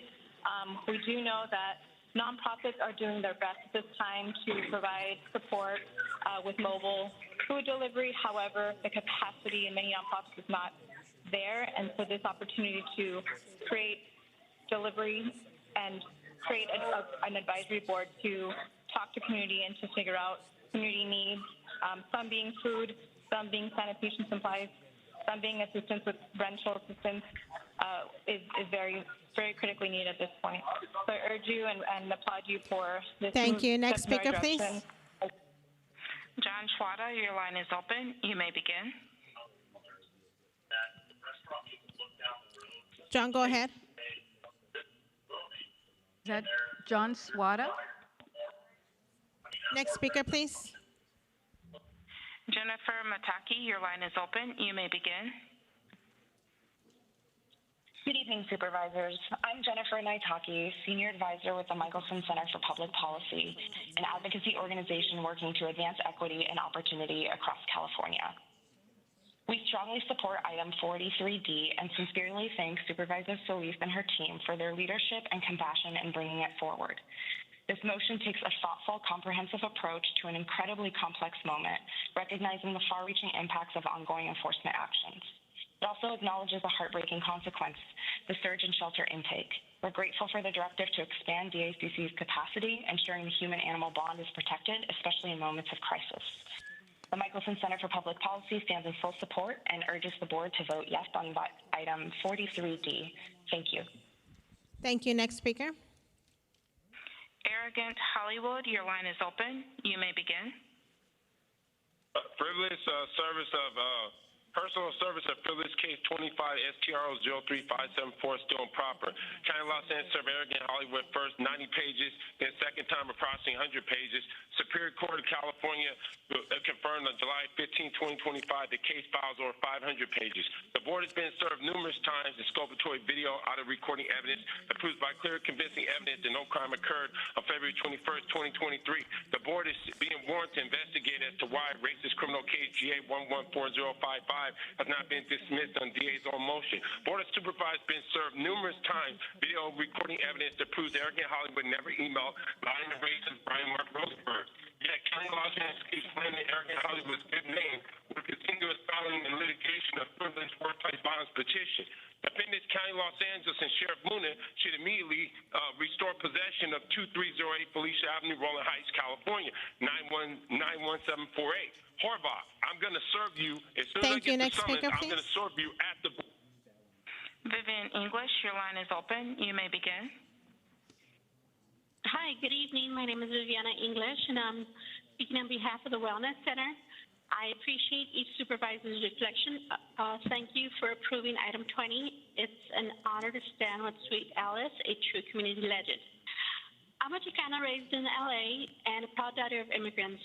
I'm calling in strong support for item 43D. Thank you, Supervisor Solis, for introducing this motion. Immigration sweeps have left families terrified, afraid to go to work, take their kids to the park, or even leave their homes. These are our neighbors, our community contributors, the people who keep LA running. I want to thank you for addressing a harsh reality that is often overlooked. When someone is deported, most families have no idea how to collect their final paycheck or what happens to the tools, equipment they left behind. Whether it's landscaping gear, food truck, ice cream carts, or handyman tools, these are their livelihoods, and replacing them is a huge burden for family and coworkers left behind. Thank you. Thank you. We will be taking the final 2 callers due to the hour of the meeting. Moderator, next speaker, please. Mary Ellen Cody, your line is open. You may begin. Good evening, Board of Supervisors. Tonight I'll be providing 2 separate comments, one on items 13 and 43D and another on 43D. My name is Mary Ellen, and I'm the proud daughter of immigrant parents. Today I'm speaking on behalf of CHIRLA, the Coalition for Humane Immigrant Rights. First, I'm calling in support of items 13 and 43C, and I'd like to thank Supervisors Solis and Horvath for bringing this motion forward. Programs like Medicaid, SNAP, Head Start, and community health centers are lifelines, not luxuries. They keep families healthy, help children grow, and allow people to live with the dignity that we all deserve. When federal policies threaten these programs, they leave people without access to medical care, without early education for their children, without food on the table, and in too many cases, not having access to these resources costs people's lives. We are already hearing from community members who are afraid they will lose access to basic health care or won't be able to afford groceries next month. These motions are necessary to protect the well-being of immigrant and low-income residents and to push back against policies that punish people for needing help. I urge you to vote yes on items 13 and 43C. Now I'd like to express my support for item 43D. And again, I'd like to thank Supervisor Solis for bringing this motion forward. Across the country, we hear the same stories. Folks are scared to leave for work because they're afraid they won't make it home. We are witnessing members of our communities being snatched from job sites, landscapers whose tools and trucks are left behind, food truck workers whose trucks sit parked and abandoned, and even family pets left waiting for someone who won't return. The financial and emotional impacts of these abductions have been devastating, and they're inhumane. Families don't know how to collect the paychecks of their detained family members or replace equipment left behind. It's urgent for cash aid funds to be available to ensure that the leadership in LA County will not abandon our mothers, fathers, brothers, and sisters who keep our neighborhoods running. Thank you for standing with immigrant families and voting yes on item 43D in addition to items 13 and 43C. Thank you. Can we have the last and final speaker, please? Pretty Finke, your line is open. You may begin. Good evening. My name is Pretty Thanky with LA Care Health Plan, and I'm speaking in support of items 13 and 43C. First, I want to thank Supervisors Solis and Horvath for bringing forward these critical motions to assess the impact of recent federal actions that harm our county's most vulnerable residents. LA Care is very concerned about the congressional budget bill. It includes over $1 trillion in health care cuts, the biggest in U.S. history. These cuts put the health and safety of the 2.6 million people we serve in LA County at risk. Millions of Americans will be losing coverage, and families will be forced to choose between food and health care. Since day one, LA Care has partnered with communities, coalitions, and policymakers to protect vital programs like Medi-Cal, and we're not stopping now. We're committed to using every tool, technology, partnerships, and advocacy to safeguard access to care for the most vulnerable. We urge the board's full support for these motions and your continued leadership in safeguarding our community's health and future. Thank you. Thank you. That completes public comment on these items. Madam Chair and members of the board, we have Supervisor Han's motion, then item 13 as revised, 43C, and 43D as revised that are before you. Let's call the roll. Do we need a motion? I need a motion. Move it. I will move it. Seconded by Supervisor Horvath. Call the roll. Supervisor Mitchell? Aye. Supervisor Mitchell, aye. Supervisor Horvath? Aye. Supervisor Horvath, aye. Supervisor Hahn? Aye. Supervisor Hahn, aye. Supervisor Solis? Aye. Supervisor Solis, aye. Motion carries 4-0. EO, We are now will- moving on to adjournments. Yes, let's go to adjournments. We'll start with Supervisor Mitchell. Madam Chair, thank you very much. Colleagues, when we adjourn today, I ask that we adjourn in the memory of Jewel Judy Jones. Judy was born in Los Angeles on September 12, 1939, alongside her twin brother James. She passed away peacefully on June 4th at the age of 85. Lived most of her life in San Pedro, was a proud graduate of San Pedro High School. She then went on to attend UCLA, where she graduated with a bachelor's degree in psychology. She then began her career right here for LA County as a probation officer. While working, she attended Southwestern School of Law, where she obtained her Juris Doctorate degree. And on June 18, 1974, she became a member of the California State Bar. Judy went on to practice law, ultimately opening her very own law firm. But then in 1981, she was appointed as a Superior Court Commissioner specializing in juvenile dependency. She served in that capacity until her retirement. In 1995, she married David F. Estep Jr., who she actually met years before when they both worked for the probation department. Together in their retirement, they shared a love of travel, especially cruises and sea voyages. They remained devoted to one another until David's passing in 2006. Judy is survived by and will be deeply missed by her sister Madeline, her niece Alexandra, nephew Stephen, grandnephews Jackson and Xander, stepsons Will and David III, her goddaughter, Supervisor Holly Mitchell, two very special friends, David and Dennis, and numerous cousins and friends. Thank you, Madam Chair. Thank you. It's Supervisor Horvath. My condolences for your loss, Supervisor Mitchell. I move that when we adjourn today, we adjourn in memory of Blake Ackerman. Blake tragically passed away on July 10th, 2025 at the age of 26 after being hit by a car on Fountain Avenue in West Hollywood as he bicycled home. Born in Beverly Hills, Blake was a light in his community. As student body president of Beverly Hills High School, undergraduate vice president at the University of Southern California, and as senior editor of the Law Review at Loyola Law School, Blake was an example of involvement and leadership in his entire life. In law school, Blake co-founded an advocacy group focused on prison-to-school education. His commitment to justice and public service could even be seen in his career working for the Central District Court of California and the Hawaii Intermediate Court of Appeals. In Oahu, Blake met his partner Tori, and the couple had just moved back to Los Angeles, where Blake joined Morgan Lewis as a litigation associate. He was deeply involved in pro bono work, which his colleagues will continue in his memory. This was a life taken too soon. His zeal for life was evident, cheering for the Dodgers, snowboarding, and creating community. His friends, family, and colleagues will remember him for his energy, his generosity, and his public service. He is survived by his mother, Robin, father, Bruce, sister, Annie, and partner, Tori. Thank you.